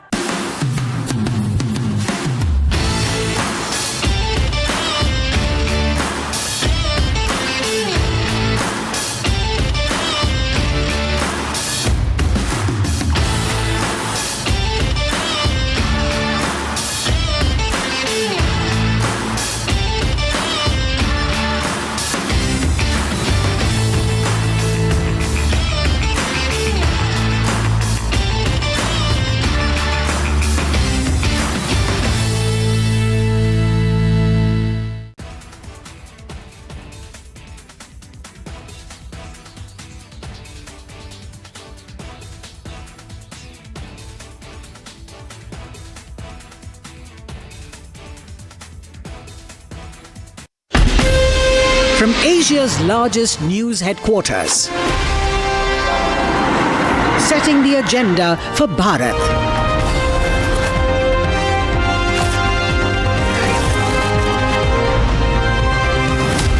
You're watching Republic.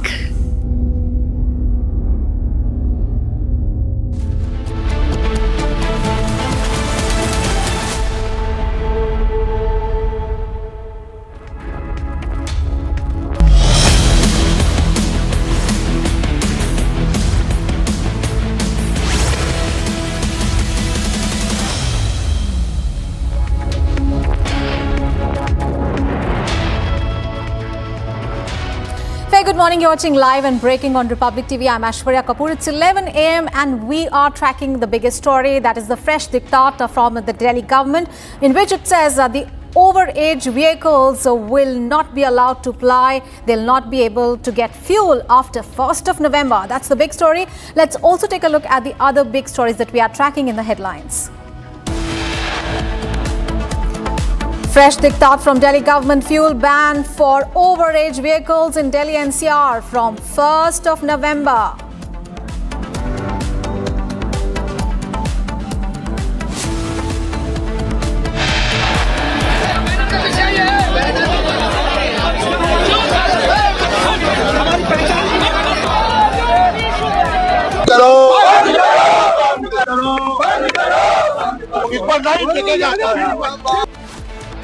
Bihar's Grand Old Alliance set to hold a massive rally against Election Commission voter list revision process.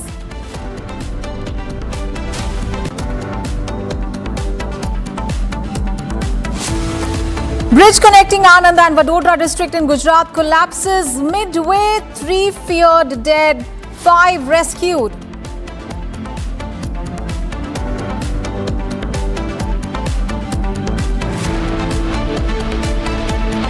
Shinde Sena MLA rains punches on canteen contractor over poor quality food.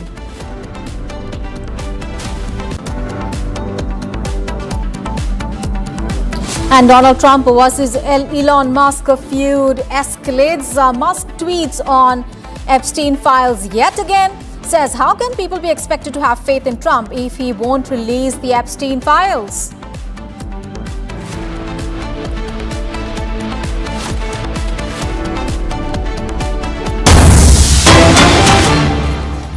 Viewers, we have a big story coming in from Gujarat where the bridge connecting Anand and Vadodara has collapsed. 6 people are confirmed dead and 5 have been rescued. The NDRF team has reached the location, but the big story that we are tracking is the bridge collapse that has happened today. The bridge was connecting Anand and Vadodara. And these, we can see those visuals there. Rescue operation is continuing. 6 people have been confirmed dead. 5 people so far has been rescued. We can see people there being rescued. The NDRF team, we understand, has reached the locations. And the relief and the rescue work continuing in full swing. The bridge was connecting Anand and Vadodara, and it collapsed midway. Let's get all the details from my colleague Gopi, who is joining us from there. Gopi, what more details you can provide? Because, you know, we can see those visuals there. NDRF team has reached, the rescue operations are underway. But what do we know about this bridge? How old was this bridge, and how did it collapse? Well, in fact, you know what we are learning from our sources, now it is confirmed that the death toll has risen to 6, and in fact 5 of them have been rescued. Now this is a bridge which was a 47-year-old bridge, but what we are understanding from our sources is that it required maintenance. There was laxity with respect to this particular bridge, and the locals, in fact the administration, we are able to find reports from 9 years that there was another report which had emerged 9 years back that there was a problem in this Gambhira bridge, while all that the administration administration did was a mere patchwork. So this is the reason which we are understanding from our sources, but yes, we are yet to ascertain what was the exact reason. Let's tell our viewers that there was incessant rain since past 2 weeks in Gujarat, and because of that the river which was flowing beneath this bridge, Mahisagar river, was flowing with its full capacity, and this is also the reason that we are fearing that the casualties might increase. But yes, as you have put this point ahead, and we have been saying this to our viewers again and again, that the reason possibly is the laxity behind this and the poor maintenance of this bridge, which is a 47-year-old bridge. Back to you. Right, and you know, we can see there those visuals, and it seems really the bridge seems to be in a dilapidated condition. As you mentioned, it was a very old bridge, and you know, the vehicles that were plying on that bridge, they plunged into the river as it gave away. Apart from the NDRF team, what are the other rescue measures being undertaken at this moment, even as we speak, Gopi? Well, in fact, see, the rescue operation is underway, and as we have previously mentioned that one team of the NDRF under the supervision of Sanjay Singh has already left the spot while the rescue equipments, IRB and OBM as well as deep divers have been taken along with the NDRF team so as to find out if there are any more people who are inside the Mahisagar river. Now also let's tell our viewers that this is the bridge which connects south and central Gujarat to north Gujarat, and it's a bridge which remains busy throughout the day as there are people who are traveling from this bridge on daily basis. It connects Ahmedabad and Vadodara, but people from Navsari, Surat also travel to north Gujarat from this bridge as it saves around 40 kilometers from the other way round. So this is a busy bridge and people travel, many people travel from this bridge on a daily basis. So yes, many of them in fact had complained about its maintenance, but yes, administration, all that administration did was a mere patchwork, as we are reiterating this fact since morning. Back to you. All right, also we can see those visuals there. The bridge really seems to be in a dilapidated condition, and as our reporter has been telling us, it's a very old bridge, and it's about a 45 to 47-year-old bridge, and it is a very vital bridge as well, because it is a point of connectivity between Anand and Vadodara districts. And what we can see is at this moment rescue operations being carried out, and several vehicles were plying on this bridge when the incident happened, and many of them plunged into the river. And as a reporter has been telling us, it is the monsoon time, so the river was also there. Thankfully, the river water is not that deep, and so the rescue operations could be carried out. And we have more breaking news coming in. Shiv Sena Shinde faction MLA Sanjay Gaikwad has been seen in a video manhandling the canteen food staff just because he did not get good food in the guest house. The MLA has now said that he has no regrets over the incident. Those visuals there we've been playing on Republic TV since morning, and the perpetrator says he has no regret. Let's listen in.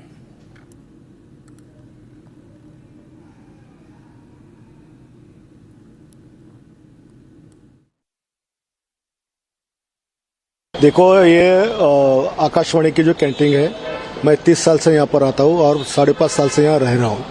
मैंने कई बार इनके खाने के बारे में इनको समझाया कि आप खाना अच्छा दिया करो।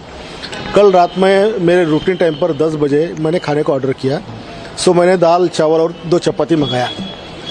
चावल का निवाला मैंने खाते से मुझे महसूस हो गया कि इसमें कुछ तो भी प्रॉब्लम है। सो दूसरा निवाला खाने के बाद में मुझे वोमिटिंग हुई और मैंने उसका स्मेल लिया, तो वो निष्कृष्ट दर्जे का खाना नहीं था, वो सड़ा हुआ खाना था। तो मैं जैसी वो हालत में मैं खाना खा रहा था, वैसे मैं नीचे गया और वो मैनेजर से मैंने पूछा कि ये खाना आपने दिया है? बोले हाँ हमने दिया है। तो किसने लाया था? तो सब लोगों को लाया।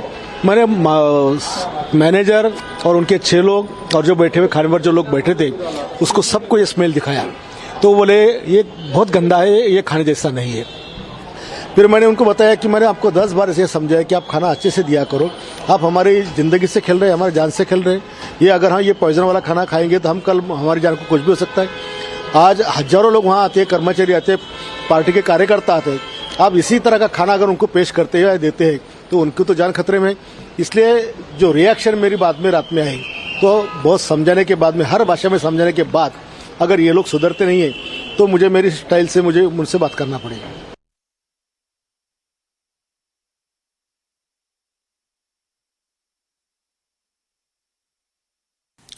एक मजदूर व्यक्ति जो रोजी रोटी करने के लिए होटल में नौकरी करता है, वेटर का काम करता है, आपको भोजन कराता है, और भोजन से बड़ा इस धरती पर कोई नहीं है। हमारे पुराणों में भी भोजन की बहुत व्याख्या की गई। उस भोजन कराने वाले सेवक को आप मारेंगे इसलिए कि खाना खराब है? उसकी क्या गलती है? आप जाइए, आप सरकार में बैठे, आप सरकार के सहयोगी विधायक हैं, आप जांच पड़ताल कीजिए, किचन में जाइए, आपके पास फूड एंड ड्रग्स डिपार्टमेंट है, उनसे मदद दीजिए। लेकिन आप किसी व्यक्ति को मार कैसे सकते हैं? उस गरीब व्यक्ति को आप उस 5 स्टार होटल वाले को कभी नहीं मारेंगे, आप बड़े बड़े व्यापारियों को नहीं मारेंगे, लेकिन एक गरीब व्यक्ति आपको हमेशा दिखता है। तो ये बहुत ही दुर्भाग्य है कि ये जो एकनाथ शिंदे की शिवसेना के लोग हैं, या और भी जो अजीत दादा के लोग हैं, या देवेंद्र जी के लोग हैं, ये क्या चाहते हैं? ये कैसा महाराष्ट्र बनाना चाहते हैं? जिनसे उम्मीद है कि ये कानून व्यवस्था बचाएंगे, वही कानून व्यवस्था तोड़ रहे हैं। तो फिर हम जाएं तो जाएं कहां, और कहें तो कहें क्या कहें? This is a really truly shocking behavior from an elected representative. Yes, another case of power being misused. This time, something as basic as food, and an elected representative there using his power to hit out at the common man. And at a time when public servants are expected to lead by example, this is entirely disappointing, disgraceful. All right, one caller is joining us from Chandigarh. Let's listen into what he has to say. Very good morning, and thank you so much for joining us here on Republic TV. Sir, how would you view those visuals there? Blatant misuse of power, we can say? Yes, ma'am. I'm Colonel Sudarshan. Good morning to all of you. And this is that. Is this called a democracy, ma'am?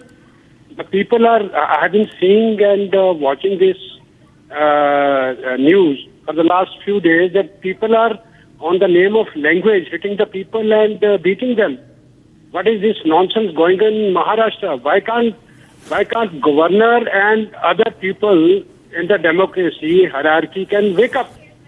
This is ridiculous, man. The people have gone from various states to earn the livelihood, and the people are poor chaps working in canteens, working on road. These chaps, hooligans, are hitting the people. This is ridiculous. Can we say this is a democracy? Can we call it as a democracy? I myself, being a colonel from army, I am feeling so absurd that this is the people of common. This is a condition of common man in the country. This is ridiculous, man. That's what I want to say. That where are the authorities? What is the police doing? What is the MLA and other chief minister and other people are doing? This is ridiculous, ma'am. That's what I have to say. Thank you very much. Thank you, Colonel Sudarshan. Thank you for joining us and sharing your views. Of course, the MLA says he has no regrets, zero remorse. And to make matters worse, he says he has no remorse. And one has to wonder, is it how our leaders are setting this tone really for civil conduct?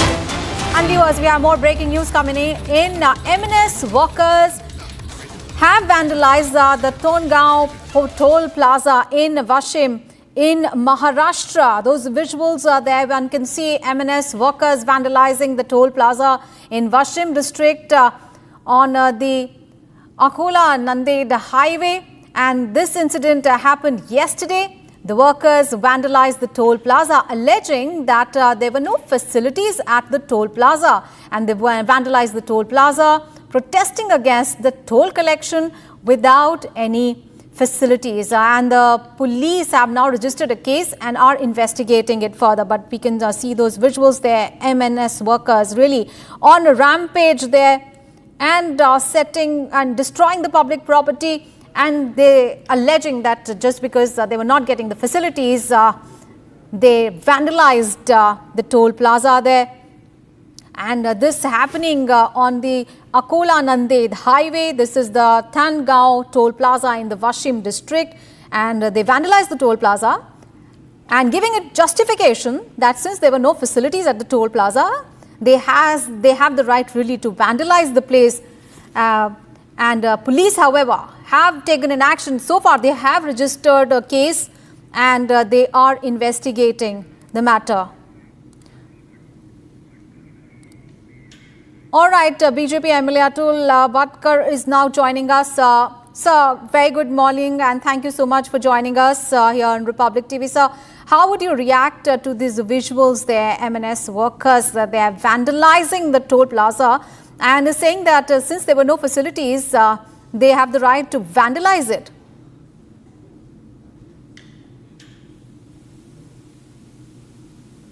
Sir, can you hear me? All right, we'll try to get political reactions on that story, but we can see those visuals there. MNS workers going on a rampage, vandalizing the Maharashtra toll booth, and this viral video of the destruction shows these workers breaking the glass panes of the toll booth. They are using rods for... All right, Mr. Atul Bhatkar is now joining us. Sir, thank you so much for joining us here on Republic TV. Sir, your initial reaction on these visuals of MNS workers vandalizing the toll plaza? See, nobody should take law in their own hand. MNS workers repeatedly indulging in this type of illegal activities, and state government has very firm stand. Then that's why state government is taking action against those who are creating such a type of situation, and stern action will be taken against these people. All right. There. Thank you so much for your views. And right now, let's cut across to Ravi Shankar Prasad speaking on the Bihar Bandh. क्या आप चाहते हैं कि vote उनके द्वारा दिया जाए जिन्होंने भारत की नागरिकता को गलत तरीके से दिखाने की कोशिश की है? साफ साफ बताएं ये लोग, क्या मतलब है इसका? जिस तरह से खड़े हो जाते हैं वोट बैंक के लिए सबों के पक्ष में, तो यही कर रहे हैं क्या? तो अगर ये कर रहे हैं तो जनता विरोध करेगी, हम भी विरोध करेंगे। ये देश कभी नहीं चाहेगा कि जो लोग वोटिंग की पात्रता नहीं रखते हैं, जो भारत के नागरिक नहीं हैं, वो भारत की राजनीति को प्रभावित करें। क्या ये सच्चाई नहीं है कि कई सीमांत जिलों में वोटर्स की संख्या में अचानक इजाफा हुआ है? मैं कोई नाम नहीं बताऊंगा, लेकिन मेरे बिहार के क्षेत्रों में पिछले चुनाव में, इस चुनाव में एकाएक कुछ विधानसभा में वोटर्स की संख्या 50% बढ़ गई, जबकि बाकी जगह 15 से 22% बढ़ी है। क्यों?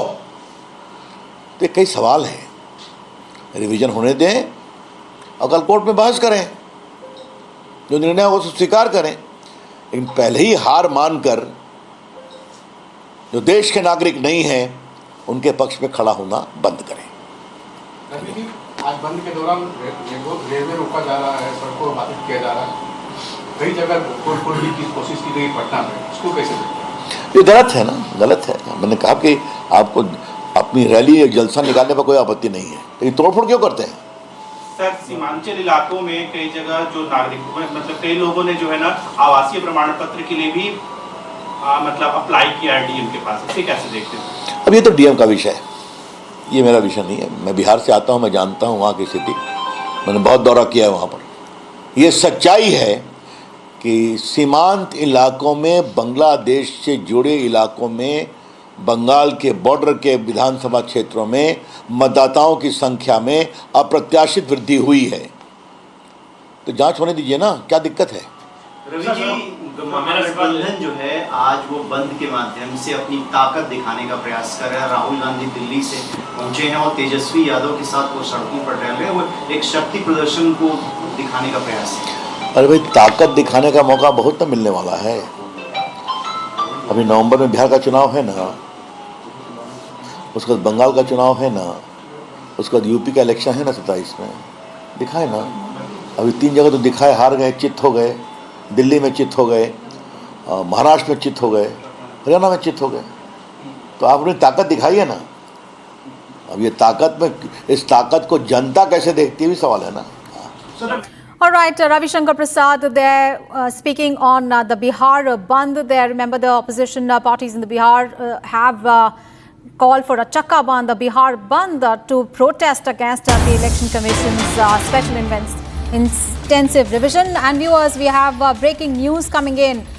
The Indigo flight Delhi to Patna has made an emergency landing after the nose area of the plane was hit by a bird. There are 169 passengers on board this flight and it has made an emergency landing. So the passengers, 169 passengers, having a close shave after really the Indigo flight suffered a bird hit, made an emergency landing at Ranchi. And remember, there are strings of such security lapses happening not only on Air India but Indigo flights as well. And 169 passenger really having a scare after the flight suffered a bird hit. It made an emergency landing at the Ranchi's Birsa Munda airport. And the incident happening this morning. The flight was scheduled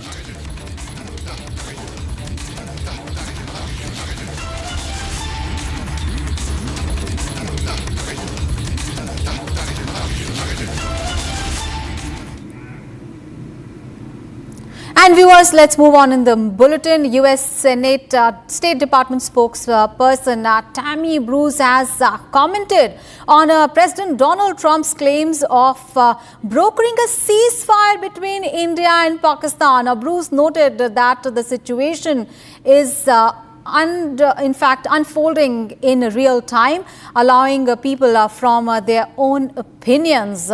Now, she added that some opinions may be wrong, and she was referencing the views on the matter. Let's listen in.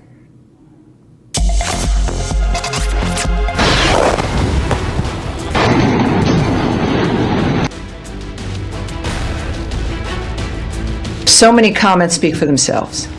That's one of the good news aspects of our modern world, is people can see what's really occurring. You're not reliant on a comment to know what has really happened. The world is playing out in front of us in real time, on big screens and small screens. Everyone will have an opinion. That's an opinion. Some opinions are wrong. Mine rarely are, but other people's opinions can be wrong. But that's what we get to do, is an analyze and judgment. And the fact is that we understand in front of us every day the clarity of what's transpiring in our world. We're the first generation of a couple generations here. So many of you are much younger than I am. Where my generation, perhaps I would say, growing up with a big TV that had the turn dial, and I was remote control. It was, Tammy, go change the channel. And you change it, you got 4 channels, and the speed, the exponential speed of change of technology, that now I would watch television on my phone that is in my hand, is natural for so many, but it reminds many of us of how quickly things will change, how much information we can get, and the seriousness of making up our own minds when it comes to the things that the world puts upon us. Donald Trump is here to help make that easier and to help use this to make things clear. Secretary Marco Rubio is in the same position. The Vice President of the United States also involved in the negotiations with Pakistan and India. J.D. Vance, same dynamic, fresh views, new ideas, understanding the world as it sits, and making sure that it's better when they leave, and they will be recognized for that. Bharat 1 Minute brought to you by Canara Bank. Together we can. Members of the RJD student wing blocked the rail tracks at the Jehanabad railway station, supporting a Bharat Bandh called by a joint forum of 10 central trade unions and their affiliates. Over 25 crore workers from key government sectors are geared up to protest across the country. Major disruptions are expected across essential public services, including banking, postal operations, transport and power supply. In a breakthrough against trans-border narco smuggling, Bhatinda police have recovered 40 kilograms of heroin operated by a foreign-based smuggler and apprehended 6 key drug traffickers of the cartel. Now, initial investigation reveals that the consignment was sent by Pakistan-based handlers for further disruption in Punjab. Heavy rains continue to lash Nagpur for the second consecutive day. Severe water logging has been witnessed in several parts of Nagpur following incessant rain in the city. Multiple cases of water logging and tree falling incidents have been reported. There have been damage to property and all of that compounding public distress.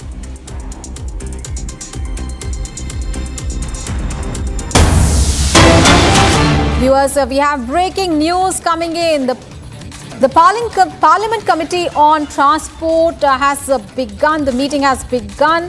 Air India CEO is also present in this meeting, and the DG of the DGCA is also now presenting in front of the members. So remember, all of this coming after the Ahmedabad, the plane crash.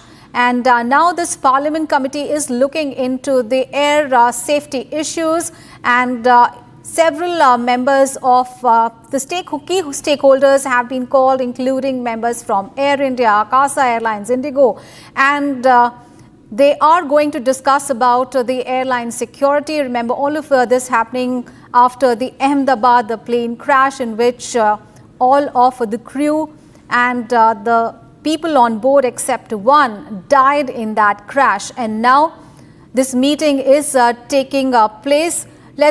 Let's get all the updates from my colleague who is Harsha is joining us live. Harsha, what more details you can tell about this meeting that is currently underway? So the meeting began at 11 o'clock. This is a very important meeting, keeping in mind the public's the air safety for the passengers. Yesterday we saw that there was a meeting of the Public Accounts Committee where Air India CEO was called. But today there's a meeting of the Transport Committee where the Chairman Sanjay Jha called all the airline CEO. And for now we have got to know that Air India CEO Campbell Wilson has today again has arrived for the meeting. He is there in the meeting which is underway. The first presentation in this meeting was given by DGCA, the regulatory body, regarding what action has been taken till now regarding air safety on the airlines Air India, Indigo and SpiceJet in their aircraft when the multiple times technical snags were reported, how many show cause notices were issued to these airlines, and what has transpired after the aftermath of AI 171 crash, exactly what all actions has been taken by the regulatory body. The presentation was given by DGCA Faiz Ahmed Siddiqui himself.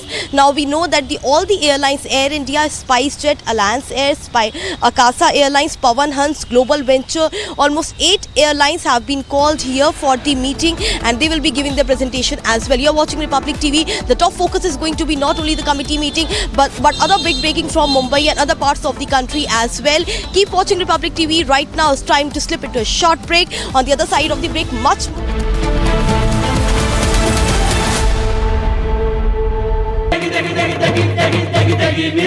MDH की देगी मिर्च, देगी मिर्च का तड़का, अंग अंग फड़का। MDH की देगी मिर्च।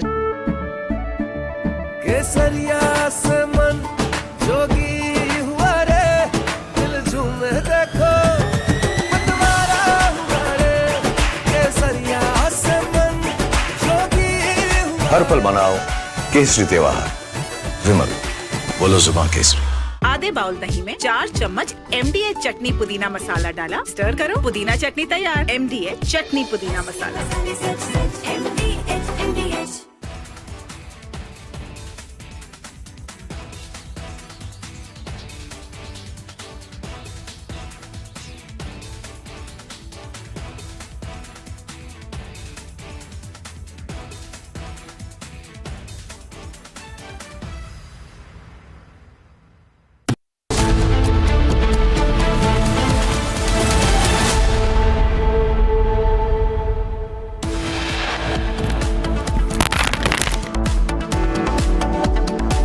India's top headlines. Fresh diktat from the Delhi government. Fuel ban for overage vehicles in Delhi NCR from November 1st.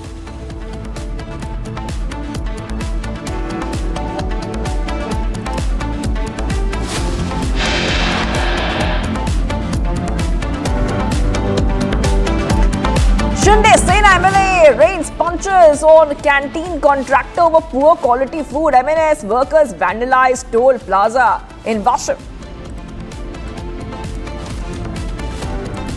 Bridge connecting Anand and Vadodara district in Gujarat collapses midway. 3 feared dead, 5 rescued.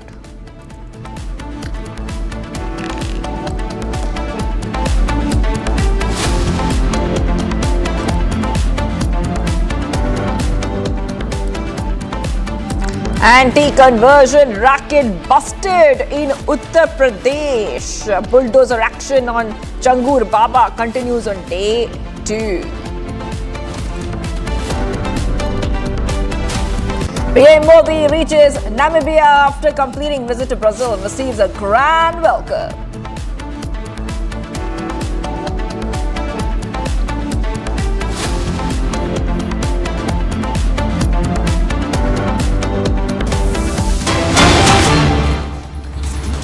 Viewers, getting some breaking news coming in. CM Bhupendra Patel orders inquiry into the Mahisagar River Bridge tragedy. Gujarat Bridge connecting Anand and Vadodara midway collapsed. 6 confirmed dead, 5 rescued. The NDRF team reaches the location. Those pictures are coming in right now. The death toll is getting a little high.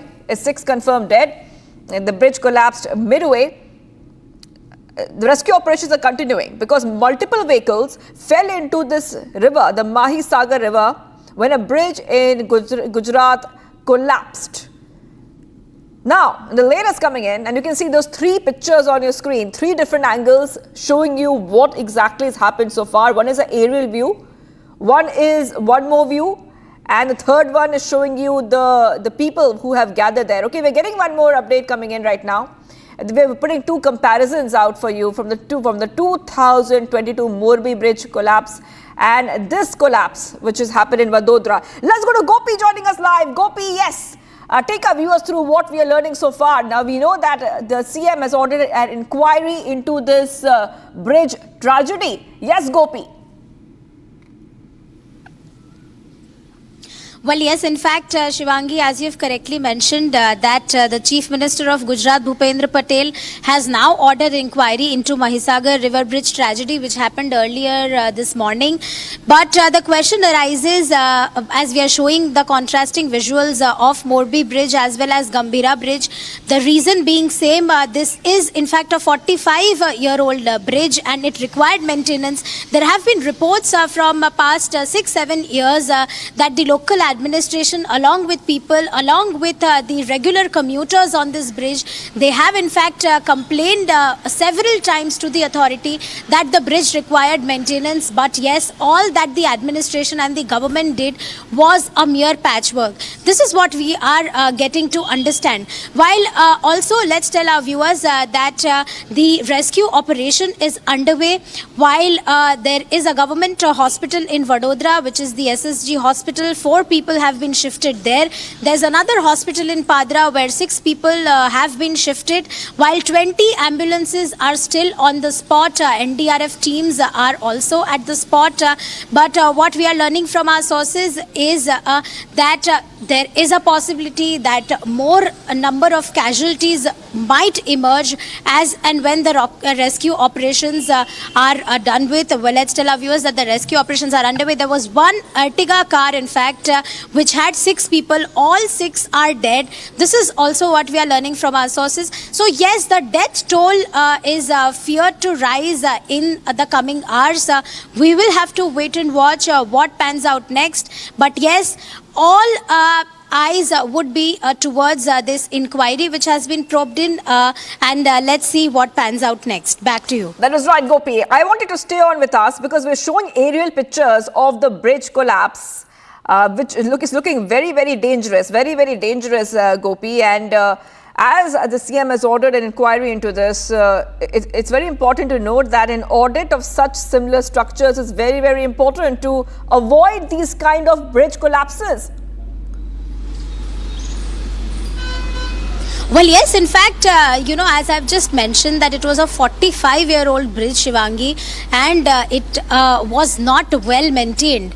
And imagine, this is the bridge which connects the southern and central part of Gujarat to the northern Gujarat, which is Saurashtra. So people from Navsari, Surat, as well as Vadodara and Ahmedabad Anand used to take this route. This was the bridge which connected the north and south and central part of Gujarat. While this was the bridge which in fact saved 40 kilometers of the commuters who were traveling regularly, and this was one busy bridge because people were traveling from this bridge on daily basis, as a person who was working in Vadodara would always take this bridge if he was working in any part of Anand. So this was a busy bridge, let's tell our viewers, and also because of the incessant rain which has been happening since past 2 weeks in various parts of Gujarat, the water level at Mahisagar river,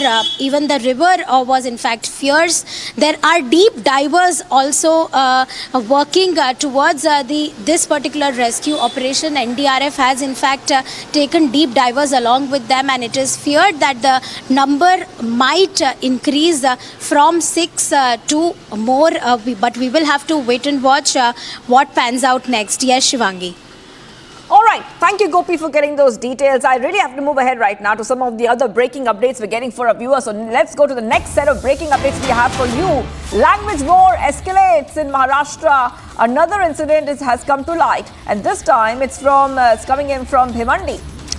A dispute between a migrant rickshaw driver and a Marathi youth on the Bhimandi bypass escalated, and the matter reached to a fight, after which the MNS took a tough stand and the migrant rickshaw driver was forced to apologize, viewers. Marathi versus non-Marathi showdown continues in Maharashtra. This time, once again, MNS comes in between, and they forced this migrant rickshaw driver to apologize. So the language row fight continues. We also have some reactions coming in, so let's go ahead and play them out for you.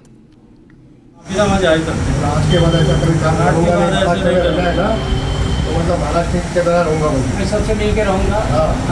एक पण महाराष्ट्रीय माणसाला हात लागला नाही पाहिजे, नाही तर हा हात तुझ्या कुठे लटकेल रिक्षा चालवला काम ते येणारा काळ सांगेल. ठीक आहे. आणि नंतर पुन्हा भिवंडीत रिक्षा चालू देणार. धंधा करने आए हो तो धंधा करो, तो अच्छी बात है, लेकिन अगर आप मतलब ऐसा काम करोगे तो फिर हमारे से मतलब नहीं. All right, a raging language row in the state. Satya Prakash is joining us live so we can get our viewers more updates as to what is happening. Yes, Satya Prakash, raging language row. So many cases I've seen in the past, in fact, of MNS workers sometimes beating up non-Marathi citizens. There, this time a migrant rickshaw driver was forced to apologize. If we could just take our viewers through what has happened so far. देखिए शिवांगी, ये जो video है, जो auto rickshaw वाला है वो भिवंडी का है। भिवंडी में ऑटो रिक्शा चलाता है और ये रिक्शा ड्राइवर मराठी नहीं बोला। इसकी वजह से कहीं मन से कार्यकर्ताओं ने उसको पकड़ के ऑफिस में ले गए और इसके बाद माफ़ी मंगाए। जबरदस्ती उसको बोला गया कि आप माफ़ी मांगो, क्योंकि मराठी नहीं बोला। जो कि रिक्शा चालक ने ऑटो रिक्शा लेके जा रहा था, वहाँ पर मराठी हिंदी का विवाद हुआ। इसके बाद जो ऑटो वाला था कि हमें मराठी नहीं आता, आप ऐसे जोर जबरदस्ती नहीं कर सकते। इसके बाद मन से कार्यकर्ताओं के पास पहुँचा ये जानकारी और उसके बाद मन से कार्यकर्ताओं ने ऑटो रिक्शा ड्राइवर को अपने ऑफिस में बुलाया और सबके सामने माफ़ी मंगाया, उसको धमकाया गया। तो कहीं ना कहीं जिस तरह से महाराष्ट्र में हिंदी बनाम मराठी का मुद्दा तूल पकड़ते जा रहा है, जिस तरह से घटनाएं सामने आ रही है, बिरार की घटना आई, साथ ही थाने की घटना आई और पुणे की घटना आई, लगातार कहीं कहीं मराठी बनाम हिंदी का मुद्दा बढ़ता जा रहा है। और मन से कार्यकर्ता का कहना है कि मराठी का अपमान कोई भी करेगा या भाषा नहीं बोलेगा तो कहीं कहीं मन से अपने स्टाइल में इसी तरह से जवाब देगा। Shivangi. Right, okay. Satya Prakash getting us all those top details.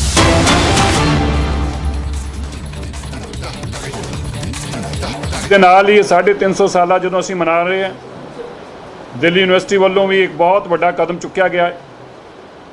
Delhi university ਨੇ ਇੱਕ ਕੋਰਸ ਇੰਟਰੋਡਿਊਸ ਕੀਤਾ ਹੈ ਜੋ ਕਿ ਸਿੱਖ ਸ਼ਹਾਦਤ ਉੱਤੇ, ਗੁਰੂ ਸਾਹਿਬਾਨਾਂ ਦੀ ਸ਼ਹਾਦਤ ਉੱਤੇ 1500 ਈਸਵੀ ਤੋਂ ਲੈ ਕੇ ਕਿਸ ਤਰੀਕੇ ਗੁਰੂ ਸਾਹਿਬਾਨਾਂ ਦੀਆਂ ਮਹਾਨ ਸ਼ਹਾਦਤਾਂ ਹੋਈਆਂ, ਕਿਸ ਤਰੀਕੇ ਸਿੱਖ ਧਰਮ ਨਿਕਲਿਆ ਔਰ ਉਹਨਾਂ ਵਿਪਰੀਤ ਸਥਿਤੀਆਂ ਦੇ ਬਾਵਜੂਦ ਗੁਰੂ ਸਾਹਿਬ ਨੇ ਆਪਣੇ ਅਡੋਲ ਹੋ ਕੇ ਕਿਸ ਤਰ੍ਹਾਂ ਫੈਸਲੇ ਲਏ, ਇਹ ਸਾਰਿਆਂ ਦੇ ਉੱਤੇ ਦੇਸ਼ ਦੇ ਅੰਦਰ ਪਹਿਲਾਂ ਤੋਂ ਹੀ ਇਹ ਹੋਣਾ ਚਾਹੀਦਾ ਸੀ। ਪਰ ਮੈਨੂੰ ਇਸ ਗੱਲ ਨੂੰ ਦੱਸਦਿਆਂ ਬੜੀ ਤਸੱਲੀ ਹੋ ਰਹੀ ਆ कि दिल्ली यूनिवर्सिटी ने एक पहला कोर्स इंट्रोड्यूस किया है। Just days after the Delhi government lifted the ban on diesel cars above 10 years of age and petrol cars above 15 years of age, an order has been issued on Monday that no fuel will be given to vehicles falling in these categories from November 1st. That is right. So the date has been extended to November 1st. Now the fuel restrictions will also be implemented in 5 districts of NCR on the same day. So this is what we see right now, viewers. Back-to-back is coming in right now on Republic TV. The latest is that fuel ban for overage vehicles in Delhi NCR is from November 1st. November 1st. And this restriction will be implemented in the 5 districts of NCR. You can see no fuel for older vehicles, diesel cars more than 10 years, petrol cars more than 15 years of age. This is the directive which has come in. That means that if your car is above the age on your screens, then fuel will be denied to these old diesel and petrol cars in Delhi from November 1st.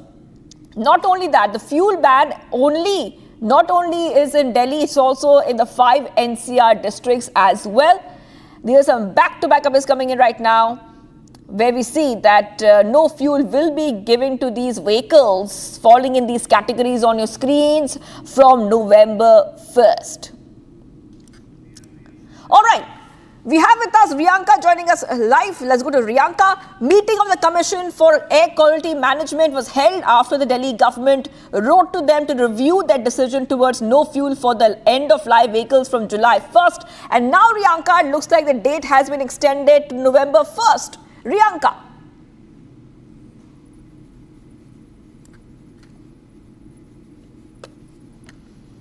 What we see at this point in time is the fact that there has been a change in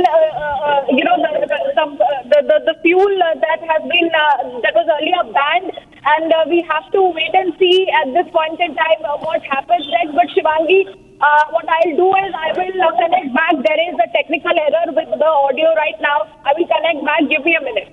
All right, Riyanka, we'll come back to you once we fix your audio. But this is the penalties the viewers can see on their screen. Legal action can be taken and the vehicles can be impounded. I want to go ahead and play out the reactions. एक तकलीफ थी जनता की जो पिछली सरकारों ने कभी समझी नहीं थी। लगातार उसको इग्नोर करते हुए ना तो उन्होंने कभी पॉल्यूशन पे काम किया और ना ही पॉलिसी पे काम किया। जब ये विषय CAQM ने तय किया और जिसमें माननीय न्यायालय का भी आदेश इसमें शामिल था, तो हमने दिल्ली की जनता का तकलीफ उनके सामने रखी थी कि इस तरीके से दिल्ली की जनता को साथ अन्याय नहीं होना चाहिए। और हमारी बात को संज्ञान लेते हुए उन्होंने जिस प्रकार से 1 नवंबर 2025 तक इस पूरे आदेश को टाला है, मैं समझती हूँ कि ये अच्छा कदम है और इस बीच में हमें जो समय मिलेगा इसकी हम और तैयारी करते हुए जनता को बेहतर रिलीफ देने के लिए काम करेंगे। CAQM से एक बड़ी राहत मिली है 1 नवंबर 2025 तक।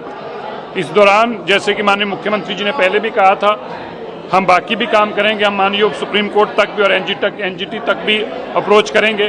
और हम यह भी दिल्ली के लोगों को बताना चाहते हैं, जो आपकी 80,000 गाड़ियाँ दिल्ली के अंदर तोड़ दी गई, उनको एंड ऑफ लाइफ करके ख़त्म कर दिया गया, लेकिन किसी को नहीं पता कि वो कहाँ गई, क्योंकि दिल्ली के अंदर कोई भी रजिस्टर्ड स्क्रैप को तोड़ने के लिए कोई अभी तक सेंटर नहीं सेटअप हुआ। पार्टी की सरकार बनी है, रोज झूठ बोलते हैं और एक झूठ को छुपाने के लिए 100 झूठ बोले जा रहे हैं। 1 मार्च को इनकी सरकार को बने हुए 1 हफ्ता हुआ था और इनके मंत्री ने अनाउंस कर दिया, मीडिया के सामने अनाउंस कर दिया कि 31 मार्च से जितने भी पुराने वाहन हैं उनको पेट्रोल पंप पे पेट्रोल डीजल देना बंद कर दिया जाएगा। उसके बाद वो डेट शिफ्ट करके इन्होंने 30 जून कर दी और खूब ढोल पीटा कि हम लोग जो है पुराने व्हीकल्स को रहने नहीं देंगे, प्रदूषण को कम करेंगे। और जब दिल्ली वालों ने इनके खिलाफ इनकी आलोचना करनी शुरू की, हम लोगों ने प्रेस वार्ता की, तो इनको आनन फानन में वो फैसला वापस लेना पड़ा। मगर आज जो CAQM की चिट्ठी आई है उससे भारतीय जनता पार्टी पूरी तरीके से एक्सपोज हो गई है। CAQM की चिट्ठी में आया है कि CAQM ने इन NCR के राज्यों की सरकारों के विभागों के साथ सलाह करके ये फैसला लिया था कि 1 जुलाई से पुराने वाहनों को पेट्रोल डीजल नहीं दिया जाएगा। इसका मतलब ये सारी की सारी सरकारें इस षड्यंत्र में शामिल थी। CAQM का आदेश भारतीय जनता पार्टी को एक्सपोज कर देता है। भारतीय जनता पार्टी दिल्ली के मिडिल क्लास को परेशान कर रही है, चाहे बिजली के बढ़ते हुए दाम हो, पावर कट हो, स्कूल फीस बढ़ रही है। और अब मिडिल क्लास सीनियर सिटीजन्स, महिलाएं जो गाड़ियां खरीदते हैं, कई बार सेकेंड हैंड गाड़ियां खरीदते हैं, लोन लेके गाड़ियां खरीदते हैं, अब उनको नवंबर में सड़क से उठा दिया जाएगा, स्क्रैप कर दिया जाएगा। अगर भारतीय जनता पार्टी वास्तव में सीरियस होती तो वो कानून लेके आती, वो अध्यादेश लेके आती। हम तो कह रहे हैं कि आप स्पेशल सेशन बुलाइए असेंबली का, हम साथ देंगे, विपक्ष साथ देगा, लेकिन भारतीय जनता पार्टी की कार स्क्रैपर से, कार डीलर से, कार बनाने वालों से साठ गांठ है।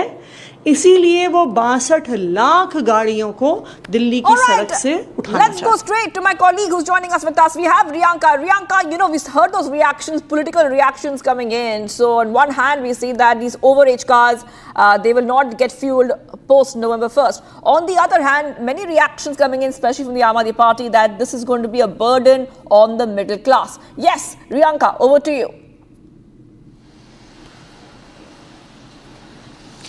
Well, Shivangi, even though the CAQM has now announced that there is an extension that will be given till 1st of November for the end-of-life vehicles, and as you can see, I continue to report from outside the petrol pump. We understand that there has been a war of words, when it comes to political parties. We have seen Aam Aadmi Party leaders Saurabh Bhardwaj and Atishi, take a stab at the BJP and say that they have been exposed at this point in time where the middle class is suffering. Now we are at this petrol pump and we will try and make an effort to probably speak to a few of the customers who have come in here to refuel their vehicles. But now, since it was earlier on the 1st of July that there will be no fuel for the end-of-life vehicles, it has now been extended till 1st of November. That is when the change will be implemented. But the question is, will that somewhere help the middle class? Because an extension at this point in time doesn't make much of a difference.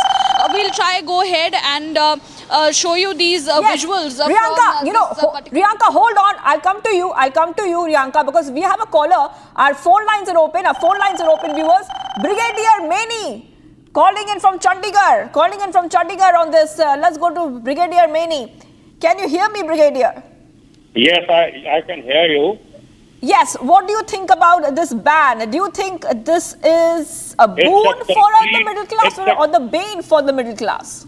It's a complete exploitation of the middle class, and people who are of the fag end of the life career, they buy a car thinking it lasts them for a longer period. They've taken loans and they buy the car and they hardly use it for 10, 15, 20,000 kilometers in a year.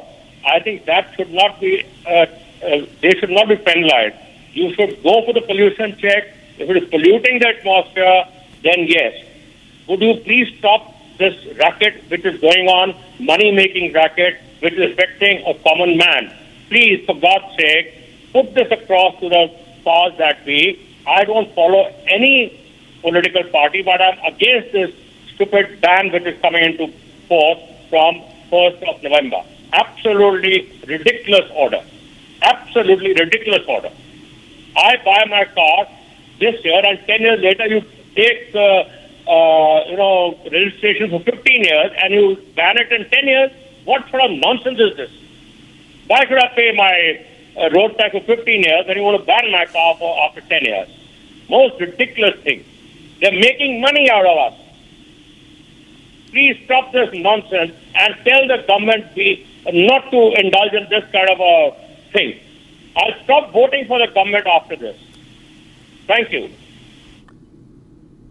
Yes. Oh, thank you. Thank you for joining us there, Brigadier Maini. Let's go back to some of the other live reactions.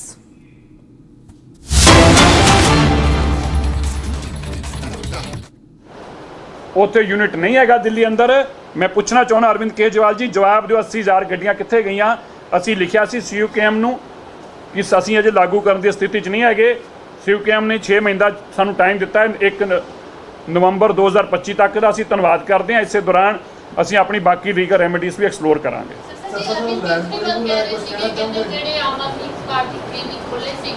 ਜੁੜੀਏ ਦੇਖੋ, ਉੱਥੇ ਦਿਨਾਂ ਦਾ ਇਲਾਜ ਹੁੰਦਾ ਸੀ, ਹੋਰ ਤਾਂ ਕਿਸੇ ਦਾ ਹੁੰਦਾ ਨਹੀਂ ਸੀ, ਤੇ ਸਾਰੇ ਭਗੌੜੇ ਤੇ ਪੰਜਾਬ 'ਚ ਆ ਗਏ। ਦੇਖੋ, ਦਿੱਲੀ ਦੇਸ਼ ਦੀ ਰਾਜਧਾਨੀ, ਮੈਂ ਦੱਸਣਾ ਚਾਹੁੰਦਾ ਹੈ, ਸੜਕਾਂ ਦੇ ਉੱਤੇ ਆਪਣੀ ਫੋਟੋ ਲਗਾਉਣ ਵਾਸਤੇ ਅਰਵਿੰਦ ਕੇਜਰੀਵਾਲ ਜੀ ਨੇ ਉੱਥੇ ਟੈਂਪਰੇਰੀ ਸ਼ੈਲਟਰ ਜਿਹੜੇ ਹੁੰਦੇ ਨੇ, ਪੋਟਾ ਕੈਬਿਨ ਸੜਕਾਂ 'ਤੇ ਲੈ ਕੇ ਰੱਖੇ। ਪੋਟਾ ਕੈਬਿਨ, ਉਹਦੇ 'ਚ ਜਾਨਵਰਾਂ ਦਾ ਇਲਾਜ ਨਾ ਹੋਵੇ, ਉਹਨੂੰ ਕਹਿੰਦੇ ਬੰਦਿਆਂ ਨੂੰ ਇਲਾਜ ਕਰੋ। ਜਿਹਨੂੰ ਆਤੀਸ਼ੀ ਜੀ ਤੋਂ ਪੁੱਛਿਆ ਗਿਆ ਇੱਕ ਪ੍ਰੈਸ ਵਾਲੇ ਵੱਲੋਂ ਕਿ ਤੁਸੀਂ ਕਦੀ ਇਹਨਾਂ 'ਚ ਇਲਾਜ ਕਰਾਇਆ ਹੈ, ਕਹਿੰਦੇ ਫਰੈਂਕਲੀ, मैं उन्होंने वर्ड दस रहा फ्रैंकली, देखो मैं तो कभी उनमें गई नहीं। फ्रैंकली ये अपनी इन्हों की सोच आ। मैं पुछदा जो महिला क्लिनिक च अरविंद केजरीवाल जी ने इलाज कराया, मनीष सिसोदिया इलाज होया, सतिंदर जैन जी ने इलाज कराया, खुद तो अपोलो हॉस्पिटल जाके दाखिल होंगे ने। तो मोदी जी की सोच आ कि जो अरविंद केजरीवाल जी अपोलो च जाके इलाज कराउणगे, मनीष सिसोदिया जी कराउणगे, सतिंदर जैन जी कराउणगे, तो क्या दिल्ली के आम साधारण लोग नहीं करा सकते? वो भी करा सकते हैं। इस करके 10 लाख रुपए उन्हें दिता जाता है, भावें प्राइवेट हस्पताल च इलाज कराउण। And viewers, Amarnath Yatra is progressing smoothly after entering its 8th day. The LG Manoj Sinha said that the Yatra has now crossed 1 lakh devotees. Take a look at this report for more.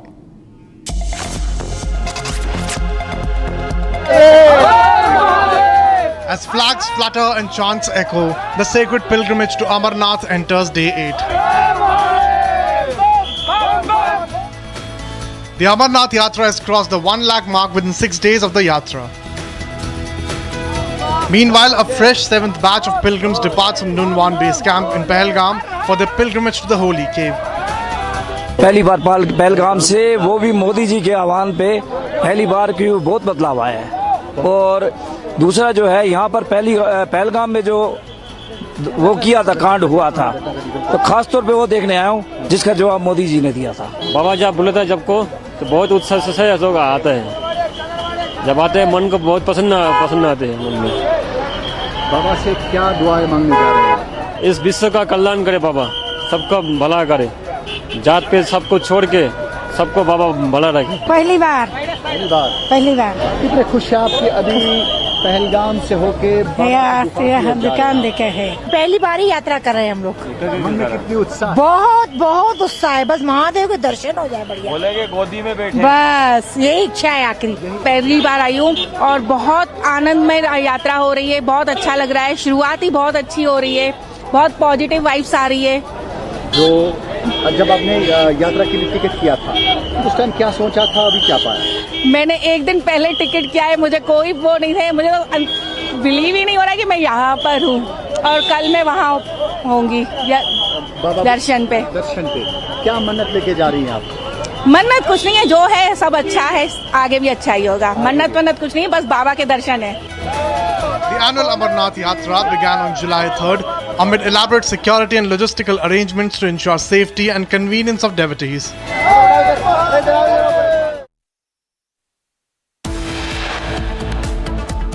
And viewers, much more coming right up. Fresh diktat from the Delhi government. Fuel ban for overage vehicles in Delhi NCR from November 1st.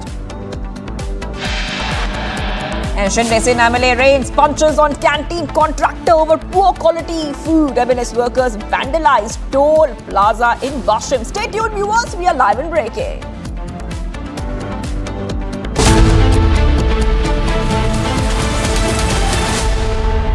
ये है secret recipe MDH का जीरा SIP जल जीरा मसाला। SIP SIP जीरा SIP MDH का जल जीरा सिप MDH का जल जीरा SIP.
PM Modi in Namibia, meeting Indian diaspora and Namibia viewers, and this is coming in after he finished his visit to Brazil. After completing that visit, he is right now in Namibia and getting a very warm welcome from the Indian diaspora. He has said that Namibia is a valued and a trusted African partner with whom we seek to boost bilateral cooperation.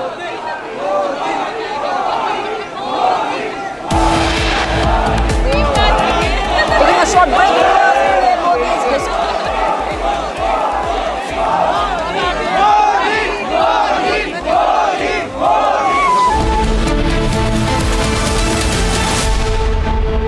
दादी के हाथों का जादू और खुशबू से महकता घर, माँ की मुस्कुराहट और खाने की सुगंध। MDH गरम मसाला, क्योंकि हर रिश्ता है स्वाद से जुड़ा। केसरिया से मन जोगी हुआ रे, दिल झूमे देखो मतवारा हुआ रे। केसरिया से मन जोगी हुआ। हर पल मनाओ केसरी त्योहार। विमल, बोलो जुबान केसरी। अब छोलिया हो या लोबिया, सफेद चने या काले चने, सब कुछ मजेदार बने। MDH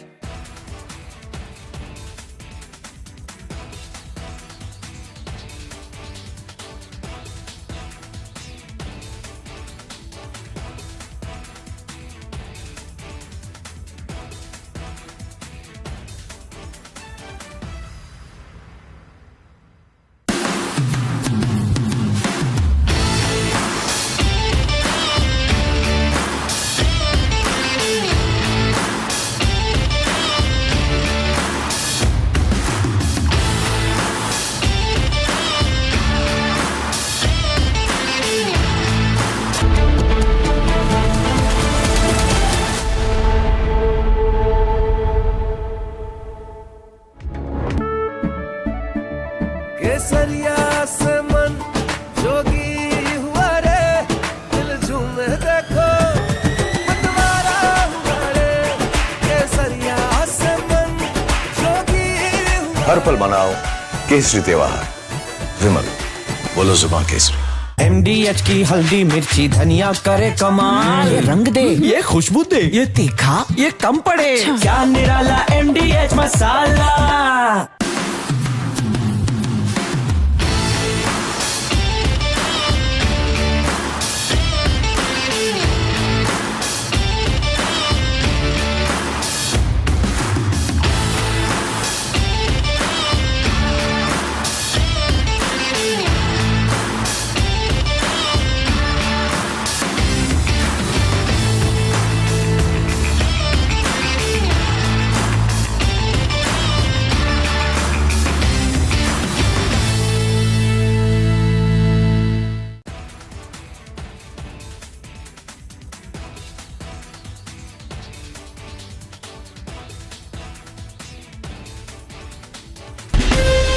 from Asia's largest news headquarters. Setting the agenda for Bharat.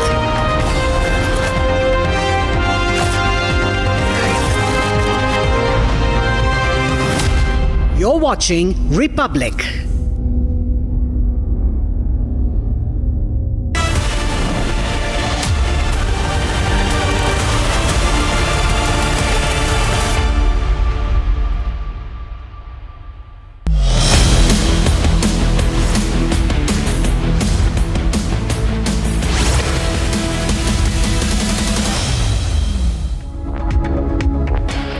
Thank you for staying with Republic TV. You're watching Live and Breaking this Wednesday with me, Oyana Mitra. Viewers, we're getting you the latest visuals that are coming in from Namibia as Prime Minister Modi is on his final leg of his five-nation tour visit, and he's interacting with the Indian diaspora. There's lots of action and color on the ground. We'll get you that and a lot more. But first, the headlines at 12 p.m.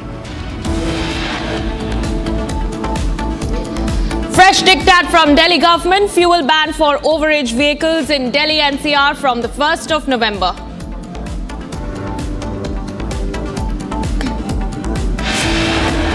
Shinde Sena MLA rains punches on canteen contractor over poor quality food. MNS workers vandalize toll plaza in Washim.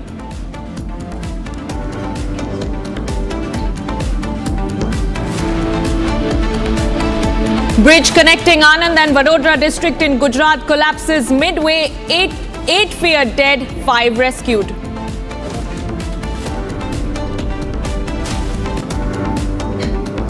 Anti-conversion racket busted in Uttar Pradesh. Bulldozer action on Changur Baba continues for a second consecutive day.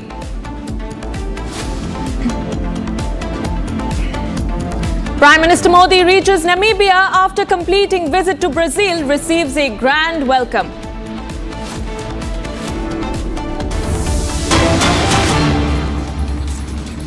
All right, and we cut across to these visuals that are coming in from Namibia, ladies and gentlemen. That is Prime Minister Modi, who's on the final leg of his five-nation tour, and now he's arrived in Namibia. And he was received by the Minister of International Relations and Trade of Namibia at the airport. He was accorded a ceremonial welcome. And now those are the visuals on your screen of the Prime Minister interacting with the Indian diaspora in Namibia. You can see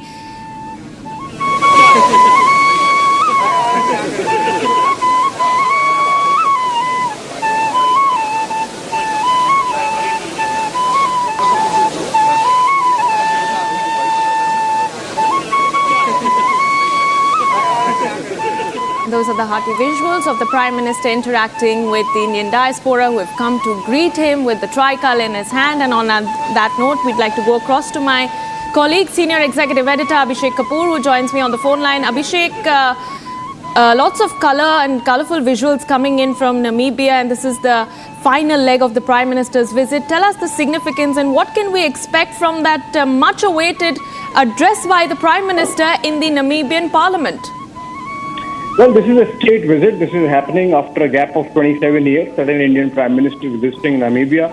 The fact that this entire visit of Prime Minister of 9 days has been focused on Global South. All the 5 countries are in Global South. And India effectively, took ownership and leadership of Global South by spearheading the campaign to get African Union bloc included in the G20 in 2023 during our presidency. And Prime Minister, in fact, had very personal involvement in this whole process. So what we are seeing is India backing it up with more robust engagement with larger African Union. So if you look at it, Prime Minister during this visit, apart from Argentina and Brazil in Southern America, has gone to Trinidad and Tobago in the Caribbean, and then, of course, Ghana and Namibia in Africa. This is the last leg of his visit. As you rightly mentioned, Indian community, wherever Prime Minister travels, of course, always presents an excited lot, and we are seeing them greeting the Prime Minister there on his arrival in Windhoek. These are pictures from a little earlier, Iona, and we are seeing Prime Minister receiving some, pictures and frames, etc. Maybe those the Indian community. And remember, in almost every African country, there are people of Indian origin who have lived there for generations, and they still keep that umbilical link. So we are seeing those pictures panning out now.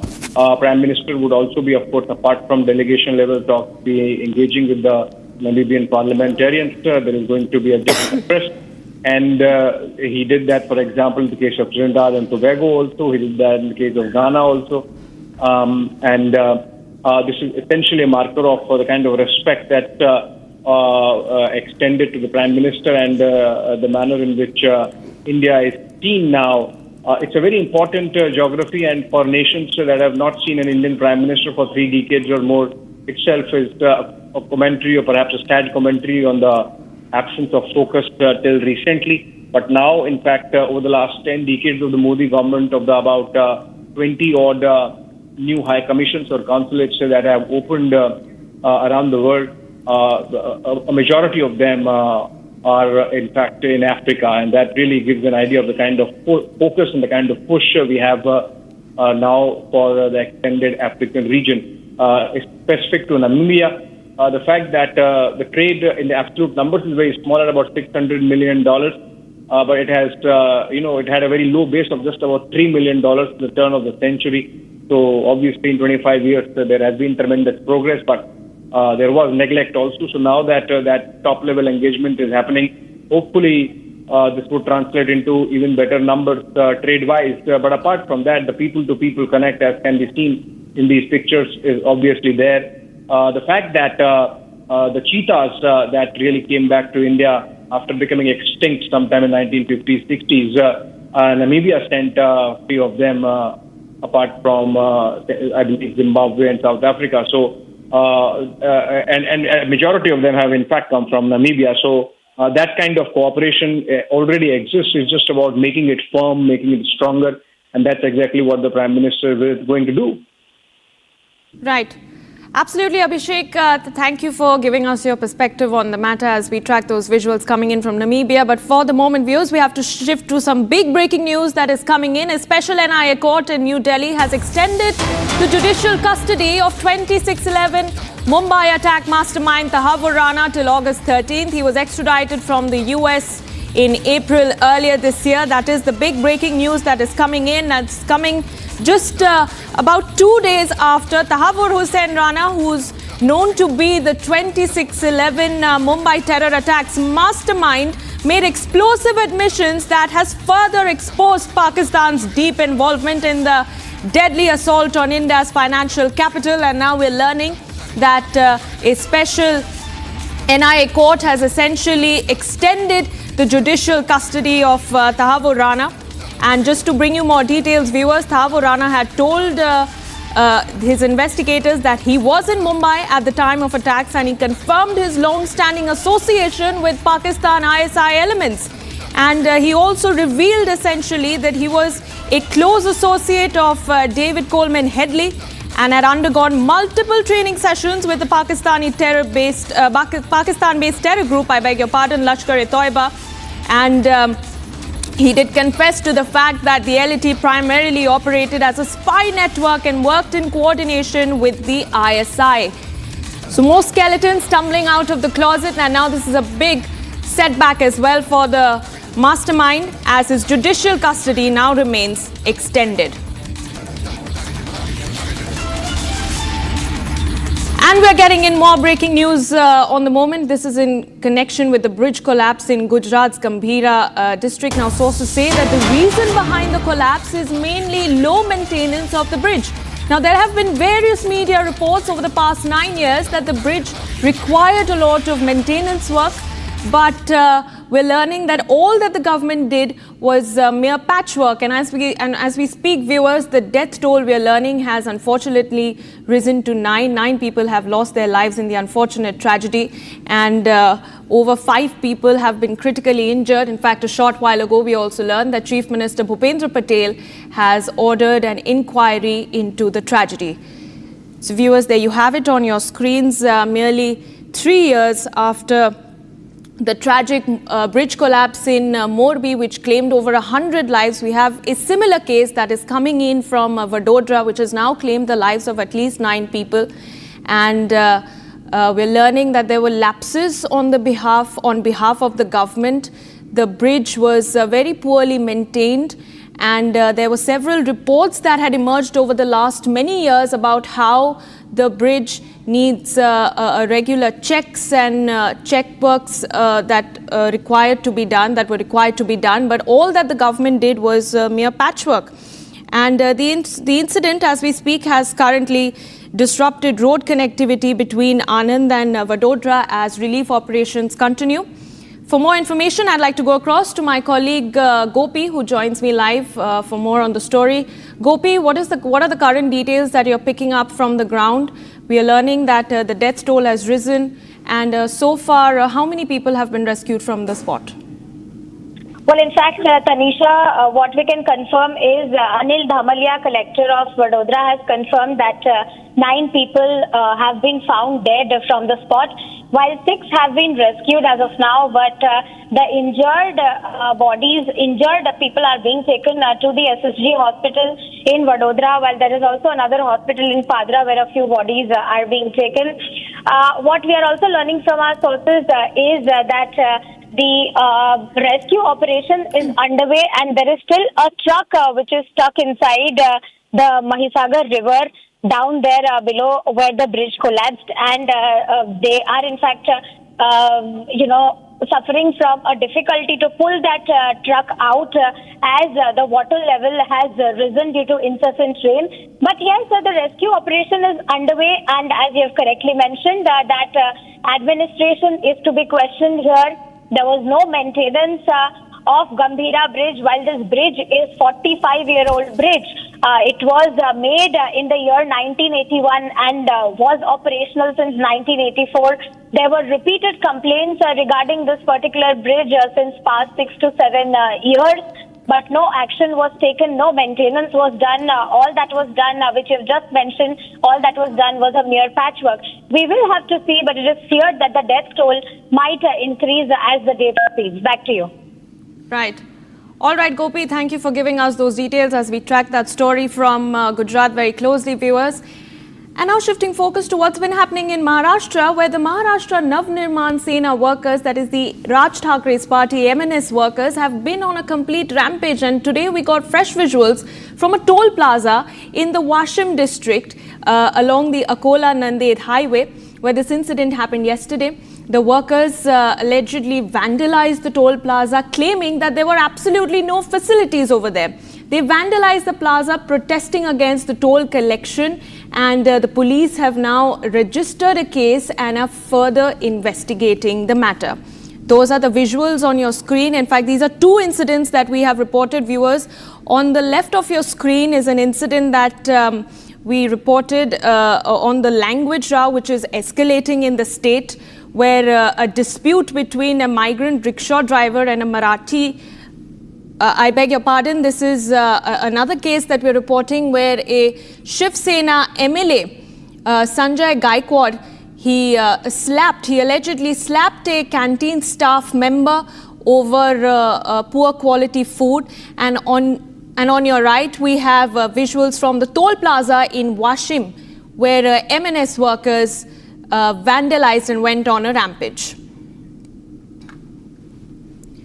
And meanwhile, as the language war also escalates in Maharashtra, another incident has come to light where a dispute between a migrant rickshaw driver and a Marathi youth on the Bhiwandi bypass escalated, and the matter reached to a fight, after which MNS took a tough stand and the migrant rickshaw driver was forced to apologize. In fact, those are the visuals on your screen. This is for a 3rd day in a row that we are getting in news of MNS workers completely taking law and order for a ride in the state of Maharashtra over the language row. And we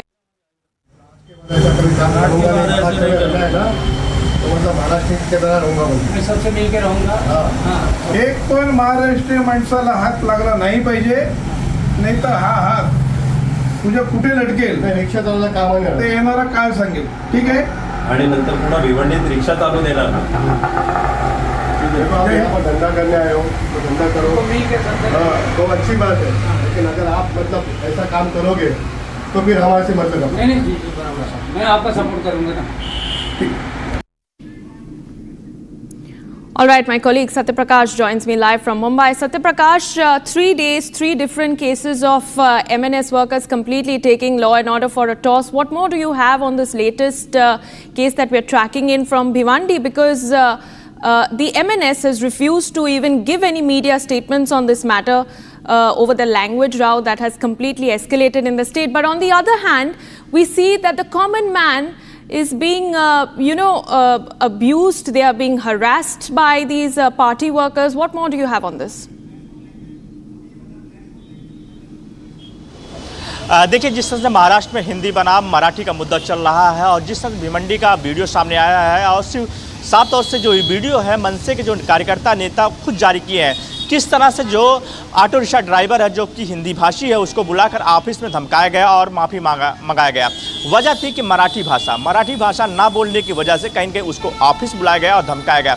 वही नहीं, वाशिम में भी हुआ है कि वाशिम में वहाँ पे टोल प्लाजा पे अटैक किया है मनसे कार्यकर्ताओं ने और विरार में भी इस तरह से हुआ है। तो कहीं कहीं मनसे के जो कार्यकर्ता हैं मराठी भाषा को लेकर जगह जगह हंगामा कर रहे हैं। अगर किसी को मराठी नहीं आ रहा तो उसकी पिटाई कर रहे हैं, यहाँ तक कि ऑफिस में बुलाकर माफ़ी मंगवाया जा रहा है। तो कहीं के साफ तौर से जिस तरह से राज ठाकरे ने निर्देश दिया है उसके बाद कहीं के महाराष्ट्र में जहाँ जहाँ पे मनसे के कार्यकर्ता है वहाँ पर हिंदी भाषा के मुद्दे को लेकर हंगामा कर रहे हैं। जी। All right. Okay, Satya Prakash, thank you for giving us your details and inputs on the matter as we track that story from Maharashtra viewers. And for the moment, we shift to more breaking news that is coming in. The DGCA, that is the Aviation Watchdog presentation to committee members, the meeting has concluded. And we're learning that parliamentarians have asked the DGCA on the details of the crash that took place, that is the AI 171 crash, and the technical snags that have come to light in the aftermath. And the MPs have also asked why the DGCA became too complacent with Air India when Air India has violated so many rules in the past. And we're learning that the committee chairman has asked the aviation watchdog why Boeing is not in attendance, to which DGCA has maintained complete silence. So these are the inputs, the latest inputs that we are picking up on this very crucial parliamentary committee meeting in which committee members have grilled DGCA on being essentially hand in glove with Air India. And my colleague Harsha joins me live for more on the story. Harsha, give us more details about this meeting and how crucial this is, especially a day after we learned what exactly happened in those 30 seconds that led to the fatal AI 171 crash. You rightly pointed out, it's a high time that the regulatory body is also responsible and takes responsibility for its own actions, because we have reported also that how complacent DGCA has been with Air India, and there has been a conflict of interest as well, that why DGCA has been giving several showcase notices to Air India but yet taking no action against the aircraft carrier, the one which is continuously expanding, the one in which several times technical snags has been reported. And during the DGCA presentation in front of the committee members, several opposition party MPs clearly pointed out these questions to DGCA, asking that now after the AI 171 crash, why the technical snags right now are coming in light, why it is being reported too many, why preliminary reports are coming right now that this particular aircraft has technical snag, there's some faulty equipment in another, continuously every day there's a reporting of technical snag, why it was not showcased earlier, why the aircraft carrier Air India or Indigo was not pulled up earlier. These stringent questions were posed by the committee MPs to DGCA DG, who was at that time giving the presentation. Not only that, the MPs have also asked DGCA that why in this meeting the Boeing is not in attendance. To tell to all our viewers that this is a very important meeting of Transport Committee in which the Boeing officials were also supposed to be present, because this Dreamliner is Boeing 787. 787, and that all the talks are happening about this Boeing 787, whether it is fit to fly or not fit to fly, whether its equipment were faulty or not faulty, about the 2 engines of GE, General Electrics, which is in this particular Boeing 787 aircraft which was crashed. Why Boeing officials are not in attendance? This question was also asked by the chairman of the committee to DGCA, to which he had no response, because the Boeing officials had to be present in this meeting, but today they are absent from this meeting. None of the Boeing officials are right now in the meeting. However, we know that Boeing is also under the serious scrutiny after the AI-171 crash. Back to you. Yes. All right, Harsha, thank you for giving us those very crucial details on this meeting that has taken place. We'll keep coming back to you for more. For the moment, viewers, we move on to more breaking news coming in. The Mumbai police has now arrested actor Alia Bhatt's former secretary Vedika Prakash Shetty on charges of cheating from Bengaluru. Vedika Shetty had absconded after stealing over 76 lakh rupees from the account of Alia Bhatt's company, Eternal Sunshine Production Private Limited. In fact, we're also learning, this is information from the police sources, that Vedika allegedly forged Alia's signature to siphon off funds from the production house's accounts to her own over a period of 2 years. And now she has been accused of swindling an amount as hefty as 76 lakh rupees from Eternal Sunshine's funds as well as Alia's personal accounts between the years 2023 and 2025.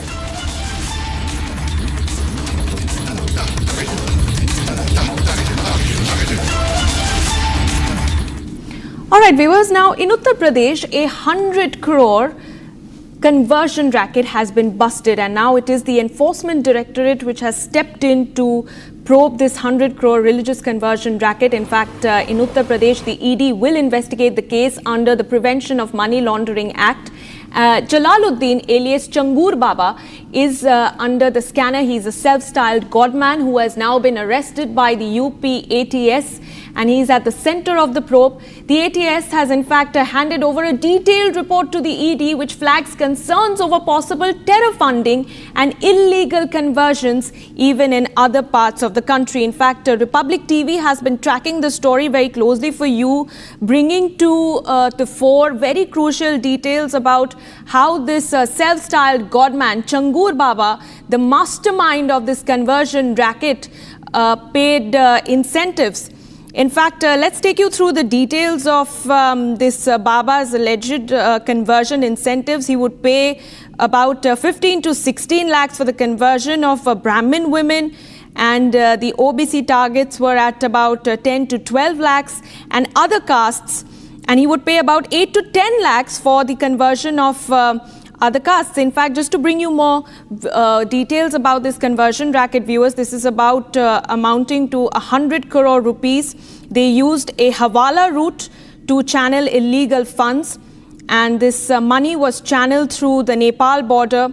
The money also came from the Middle East, and this is about 100 crore worth of conversion racket that we're talking about. And my colleague Raghavendra, who's been on the ground, who's been tracking the story very closely for you, has filed the latest ground reports. Let's take a quick look at what's been happening. में अब ED पूरी तरह से आ चुकी है। अब ED इस पूरे मामले की जांच करेगी, और ईडी क्यों ना जांच करे भाई, जिस मामले में विदेश से फंडिंग का सबूत हो, ट्रांजैक्शन रिपब्लिक भारत ने उपलब्ध कराया है, वो डॉक्यूमेंट्स, सारे डॉक्यूमेंट्स रिपब्लिक भारत ने उपलब्ध कराए हैं, जिसमें यह बताया जा रहा है कि विदेश से पैसा आया है, कैसे आरटीजीएस हुआ है। लेकिन अभी मौके पे मैं आपको कुछ दिखा रहा हूं, फिर से एक बार बुलडोजर की कार्रवाई शुरू हो गई। और आप देखिए कि 1 2 3 4 5 5 बुलडोजर आ चुके हैं। 5 बुलडोजर, जैसा कि कल 8 बुलडोजर से कार्रवाई जारी थी, अभी सुबह 10 बजे के बाद यहां पर बुलडोजर की प्रक्रिया फिर से शुरू हो गई है। फिर से जो साम्राज्य उसका बचा हुआ है, आधा साम्राज्य छांगुर बाबा का, उसके रिहायशी ठिकाने पर फिर से एक बार बुलडोजर का कहर जो है वह फिर से शुरू हो गया है। आप देख सकते हैं कि किस तरह से यहाँ पर बुलडोजर की कार्रवाई जारी है। और ऊपर छत पर देखिए जो लग्जरी सेटअप है सोलर का, कहा जा रहा है कि 50 लाख रुपए का पूरा पैनल है और अंदर एक बड़ा सा जनरेटर सेट है, बिजली के खंभे भी अंदर हैं, इसके कैंपस के अंदर हैं, लेकिन उसके बावजूद भी पूरा सोलर का सेटअप लगाया गया है ताकि बिजली के लिए कहीं भटकना ना पड़े, ना कहीं बिल देने की कोई बात हो। चूंकि इसमें सैकड़ों की संख्या में सीलिंग फैन है, आने वाले समय में इसी हॉल में इसके बड़ी बड़ी इसकी वो होती बैठक होती, यहीं पे वो ब्रेन वॉश करने का काम करता, यहीं पर वो धर्मांतरण का पूरा नेटवर्क फैलाता, लेकिन यह सब हो नहीं पाया और बना बनाया जो नया इसका जो साम्राज्य है आज वह मिट्टी में मिलते हुए दिखाई दे रहा है। मैं इस वक्त छांगुर बाबा के घर पर मौजूद हूँ और घर के अंदर ही यानी उस घर के प्रांगण में छांगुर बाबा का अस्तबल मौजूद है। आप देख सकते हैं कि किस तरह से ये लग्जरी कंक्रीट यानी कि बीम दे करके बहुत ही मजबूत पिलर पर इस पूरे अस्तबल को बनाया गया है। और आप यहाँ पर देखिए कि यहाँ पर भारी संख्या में मतलब भारी मात्रा में भूसे इकट्ठा किए गए हैं। यह वह भूसा है जिसको घोड़े खाया करते थे या जो अन्य पशु थे उनको ये चारा खिलाया करता था। मैं आगे चलता हूँ, मैं आपको कुछ दिखाता हूँ कि इस अस्तबल को भी काफ़ी मजबूत ढंग से बनाया गया है, मजबूत तरीके से बनाया गया है और अभी यहाँ पर दरवाजे आदि लगने का काम जारी है। ये देख रहे हैं ना, खिड़कियाँ यहाँ लगनी हैं। ये देखिए बहुत ही मजबूत लकड़ियों से बनी हुई ये खिड़कियों का फ्रेम है और अभी ये पूरी तरह से बन नहीं पाया है। सोचिए कि घोड़ा जहाँ पर रहता है उस पर टाइल्स लगाया है, चाहे घोड़ा फिसल जाए उसको चोट भी आ सकती है, लेकिन नहीं, यहाँ पर उसने पूरी तरह की सुख सुविधाएं दी हैं जहाँ पर जैसे कि इंसान रहता है। और आप देखिए ये जो यहाँ पर आपको दिख रहा है इस तरह की जो सामग्री है उससे आप एक अंदाज़ा लगा सकते हैं कि यहाँ पर छांगुर बाबा अपने घोड़ों को रखता था और वो घोड़ों का शौकीन भी था। हालांकि घोड़े यहाँ से जा चुके हैं, अस्तबल इस समय खाली है, जो और भी पशु थे वो यहाँ से हट चुके हैं। यहाँ पर कुछ सामग्री पड़ी हुई है, लेकिन छांगुर बाबा का जो साम्राज्य था वह काफ़ी बड़ा था। उसके इस साम्राज्य में मस्जिद भी है, मजार भी है, मदरसा भी है, जहाँ पर अरबी फारसी की पढ़ाई होती थी। Bharat 1 Minute brought to you by Canara Bank. Together we can.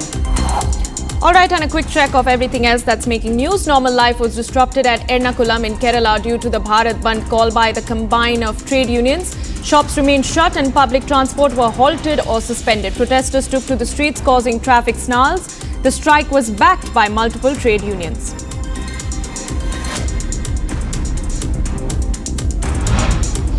The Parliamentary Standing Committee on Transport, Tourism and Culture is holding a meeting to review civil aviation safety protocol. The session comes amid rising concerns over flight delays and technical snags. Officials from DGCA and airlines attended the meeting. The panel is seeking stricter safety and maintenance checks. 5 Bangladeshi nationals, including a 40-day-old infant, were detained in southwest Delhi. They were allegedly living illegally in India without valid documents. A case under the Foreigners Act has been registered. Police officials are probing possible links to trafficking networks. Heavy rainfall led to severe waterlogging in Nagpur. The IMD has issued an orange alert for the district. Several areas were submerged and the Nagpur Municipal Corporation launched rescue and dewatering operations. Teams are working round the clock to restore normalcy.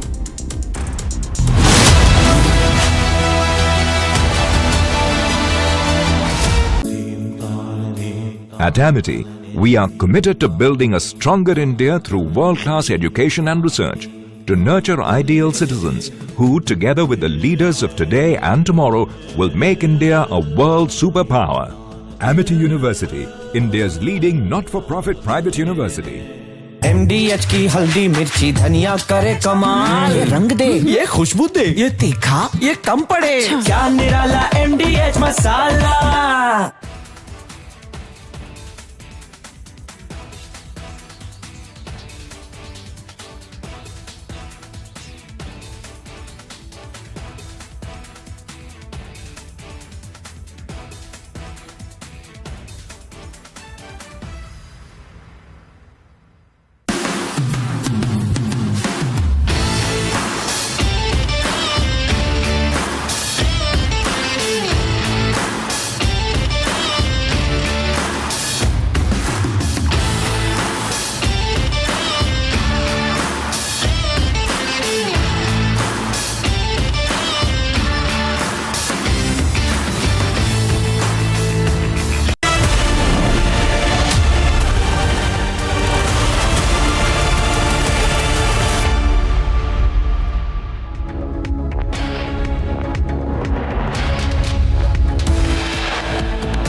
Fresh diktat from Delhi government, fuel ban on overage vehicles in Delhi NCR to be now applicable from November 1st.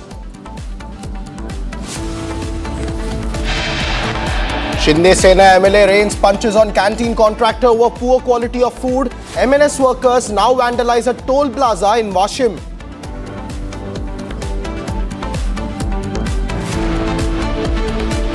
A bridge connecting Vadodara and Anand districts in Gujarat collapses midway. 9 feared dead, 5 rescued. Several cars plummet into the river.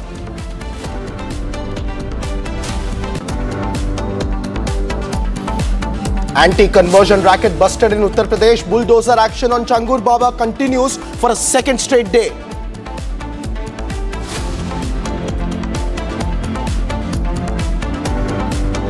In the last leg of his 5-nation tour, Prime Minister Narendra Modi reaches Namibia after completing a visit in Brazil, receives a grand welcome.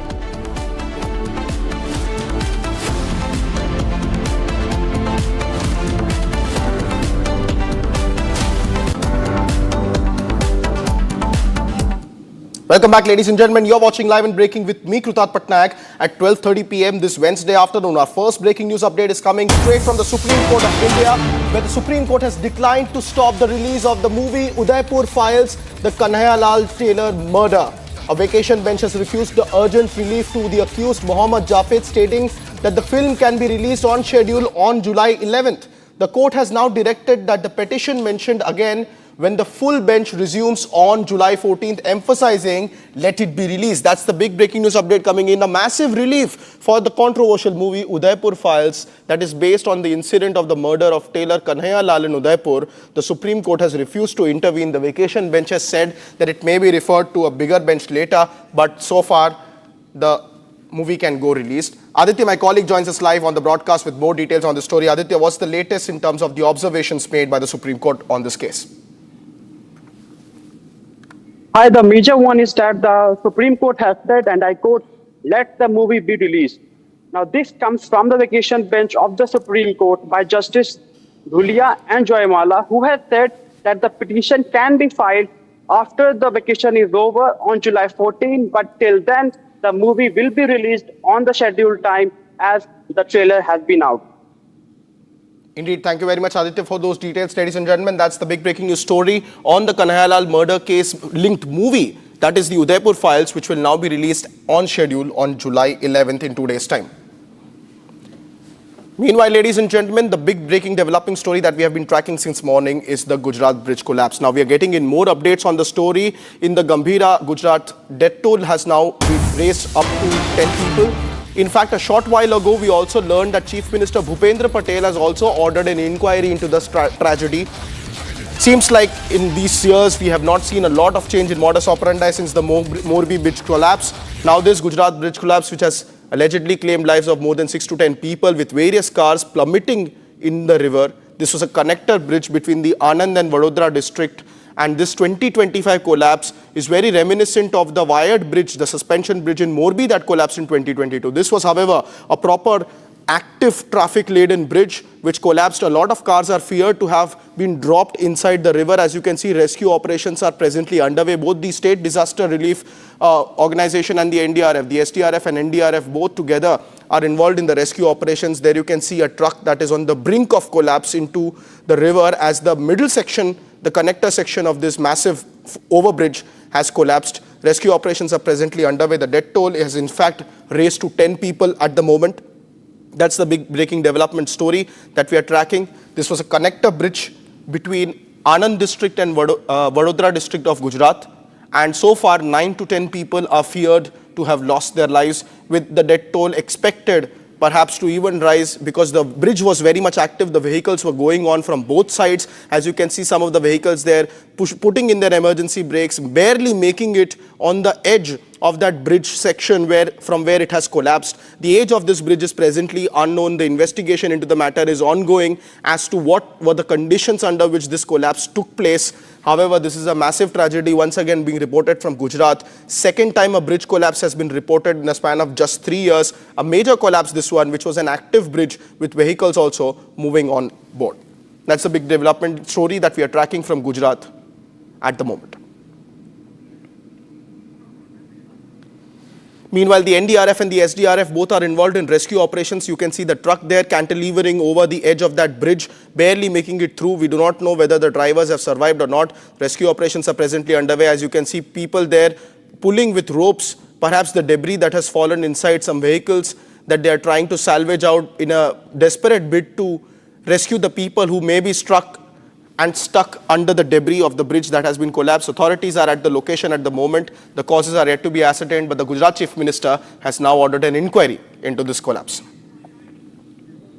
Meanwhile, ladies and gentlemen, the NIA has now filed a supplementary charge sheet against Tahavur Rana. That's the big breaking news update. Just a couple of days ago, we saw how Tahavur Rana had begun confessing inside the NIA custody, and he had given some glaring details about how he was directly involved in the ISI-linked plot of the 26/11 Mumbai terrorist attack. Now, the big breaking development is that a supplementary charge sheet has been filed against Tahavur Rana. This is also on the same day where Tahavur Rana's custody has been extended further by the court. So this is the big breaking news update, that now a supplementary charge sheet with more details based on the confessions made by Tahavur Rana in his custody. And my colleague Akhil is joining us live, who has been tracking this story very closely. Akhil, what are the details that we are tracking in this new supplementary charge sheet that has been filed subsequently after interrogation of Tahavur Rana?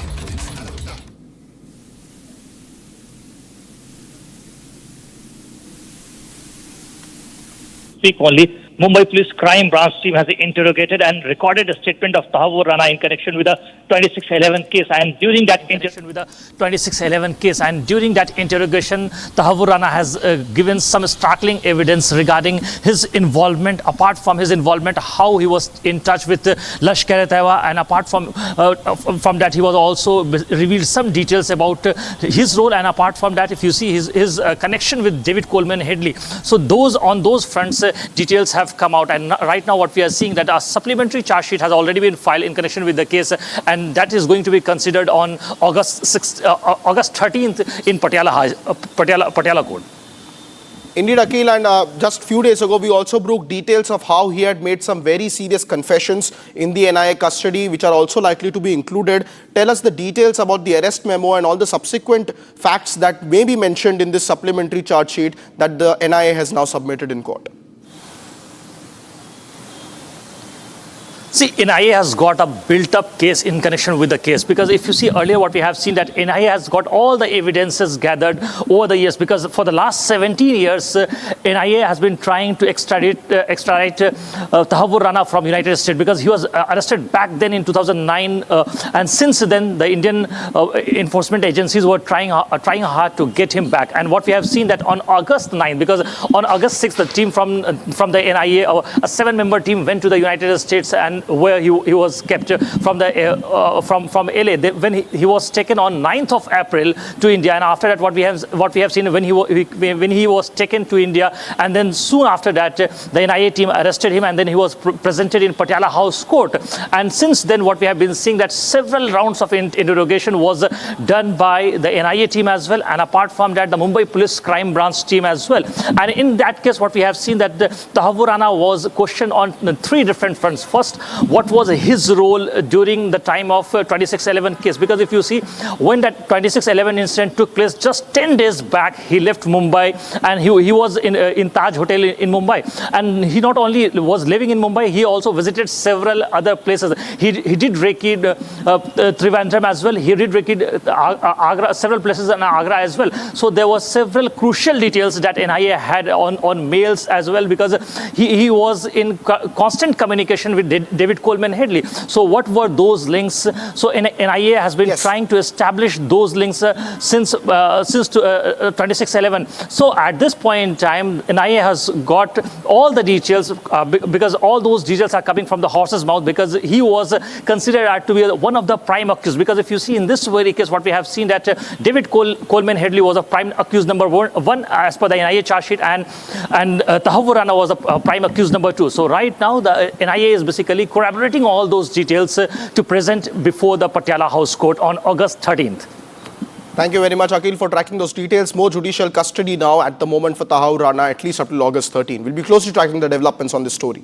Meanwhile, ladies and gentlemen, just days after the Delhi government lifted the ban on the diesel cars above 10 years and petrol cars over 15 years to be issued petrol, or rather stopped being issued petrol at petrol stations, now an order has been issued on Monday that says no fuel will be given to these vehicles falling in these categories from November 1st. Effectively, the deadline has been extended. Just days ago, we had seen Delhi's Environment Minister Manjinder Singh Sirsa coming up and rolling back this now, and another U-turn has been taken on that rollback subsequently, and now the deadline has only been extended. The fuel restrictions will also be implemented in 5 districts of the National Capital Region on the same day. Now that's the big breaking news development that has been coming in, with a massive row developing over the middle class people complaining that they perhaps do not have a right to drive their car on the road. Many reactions coming in. Let's listen in first. एक तकलीफ थी जनता की जो पिछली सरकारों ने कभी समझी नहीं थी। लगातार उसको इग्नोर करते हुए ना तो उन्होंने कभी पॉल्यूशन पे काम किया और ना ही पॉलिसी पे काम किया। जब ये विषय CAQM ने तय किया और जिसमें माननीय न्यायालय का भी आदेश इसमें शामिल था, तो हमने दिल्ली की जनता का तकलीफ उनके सामने रखी थी कि इस तरीके से दिल्ली की जनता के साथ अन्याय नहीं होना चाहिए। और हमारी बात को संज्ञान लेते हुए उन्होंने जिस प्रकार से 1 नवंबर 2025 तक इस पूरे आदेश को टाला है, मैं समझती हूँ कि ये अच्छा कदम है और इस बीच में हमें जो समय मिलेगा इसकी हम और तैयारी करते हुए जनता को बेहतर रिलीफ देने के लिए काम करेंगे। CAQM का आदेश भारतीय जनता पार्टी को एक्सपोज कर देता है। भारतीय जनता पार्टी दिल्ली के मिडिल क्लास को परेशान कर रही है, चाहे बिजली के बढ़ते हुए दाम हो, पावर कट हो, स्कूल फीस बढ़ रही है। और अब मिडिल क्लास सीनियर सिटीजन्स, महिलाएं जो गाड़ियां खरीदते हैं, कई बार सेकेंड हैंड गाड़ियां खरीदते हैं, लोन लेके गाड़ियां खरीदते हैं, अब उनको नवंबर में सड़क से उठा दिया जाएगा, स्क्रैप कर दिया जाएगा। अगर भारतीय जनता पार्टी वास्तव में सीरियस होती तो वो कानून लेके आती, वो अध्यादेश लेके आती। हम तो कह रहे हैं कि आप स्पेशल सेशन बुलाइए असेंबली का, हम साथ देंगे, विपक्ष साथ देगा, लेकिन भारतीय जनता पार्टी की कार स्क्रैपर से, कार डीलर से, कार बनाने वालों से साठगांठ है। इसीलिए वो 62 लाख गाड़ियों को दिल्ली की सड़क से उठाना चाहते हैं। Well, that's the massive war of words emerging between the BJP Chief Minister Rekha Gupta and former Chief Minister of Delhi Atishi. My colleague Riyanka joins us live on this broadcast. Riyanka, what was the reason that provoked this U-turn now and an extension of the deadline by the Delhi government? We know that it is the public outcry that had in fact happened, and the number of messages and notifications that the officials were receiving, and how the people were angry about the entire rule that had been imposed from the 1st of July, that over-age vehicles will not be provided fuel, that is 15 years for petrol and 10 years for diesel vehicles. Now this had increased a huge public outcry, which is when the Delhi government had come out and they had requested the CAQM to reconsider. And after several meetings, the CAQM went ahead and they have now extended this particular rule to be imposed from 1st of November. But does the question now, stand on whether that is going to be of any respite? Priyanka, stay with us because we also have a lot of callers joining us live on this broadcast. I have Lakshmi from Delhi with her initial remarks on this development. Lakshmi, what do you have to say on this fuel ban that is now going to be imposed from November 1st? Yes, actually, according to me, the blanket ban on old vehicles based on the 2015 NGT order is outdated, unconstitutional and unjust. In fact, I've filed many RTIs and shockingly, there's no study on pollution caused by electric vehicles, which is a new sensation and definitely not a 100% green solution. Just because EVs have zero tailpipe emissions doesn't mean they are clean either. Brake and tire emissions are up to 2,850 times higher than diesel or petrol, and lithium battery hazards too. Will those be banned too? That is my question. The CNG retrofit violate the Motor Vehicles, also violate the Motor Vehicles Act, yet they are allowed. Improper fitting will worsen the pollution. Is anybody checking that? Article 21 and Article 300A, our right to life and property, are all being violated. If you won't believe, in November 2023, citizens were fined without even publishing the order in the Gazette, the GRAP 4 order, and they were penalized without notifying the law. That's not justice, it's harassment. If vehicles were the real culprits, why is it hazardous AQI only in the winter? and the geography, the stubble burning. In fact, the Delhi's geography is also a reason which nobody is talking about. The stubble burning and failed urban planning is the real cause. Is anybody questioning why the smoke towers in Delhi don't work properly? Pollution check centers, are they up all the time? How many work ethically? 10 years back, for 15-year tax paid, no provision to help the citizen get back the rest of the 5-year tax paid. Scrapping vehicles for this stage is more like killing people above 40, 50 years because they're assumed to be unfit. We need science-based, not fear-based, arbitrary policies like this that protect. We need more better policies that protect citizens, not punish them. Thank you. Thank you very much, Lakshmi, for your detailed insights on that. As we can clearly see, ladies and gentlemen, that the middle class is very much informed on these issues, and that politicians, by their reasoning themselves, cannot arbitrarily impose these such laws, is the argument that Lakshmi was making there a moment ago. But the conversation continues with political reactions also coming in now. Delhi's Environment Minister Manjinder Singh Sirsa is also defending it, with Aam Aadmi Party continuing their reactions and attacks. Let's listen into those reactions coming in. End of life vehicles को लेकर मैंने मानयोग COQM को एक request भेजी थी कि दिल्ली अभी सक्षम नहीं है ऐसे व्हीकल्स का फ्यूल बैन करने के लिए। मुझे दुख है कि दिल्ली की पुरानी सरकार, आम आदमी पार्टी की सरकार ने दिल्ली के लोगों के साथ बहुत बड़े धोखे किए।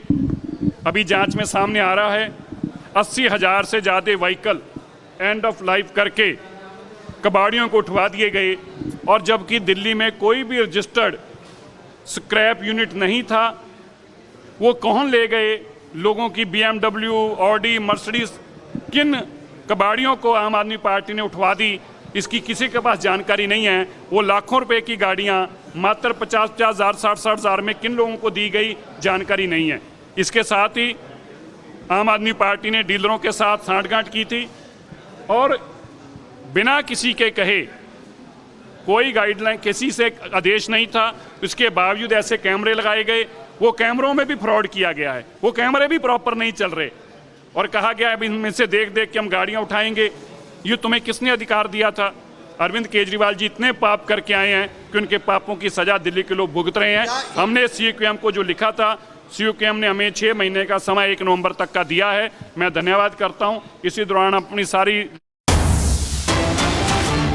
Meanwhile, ladies and gentlemen, fresh rescue visuals coming in from Gujarat's Gambhira bridge, the bridge that collapsed earlier this morning with various vehicles plummeting into air, into the river.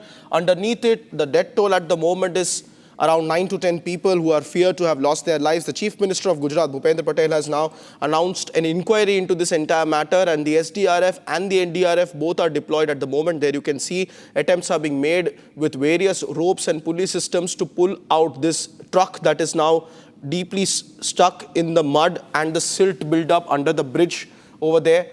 Rescue operations are present.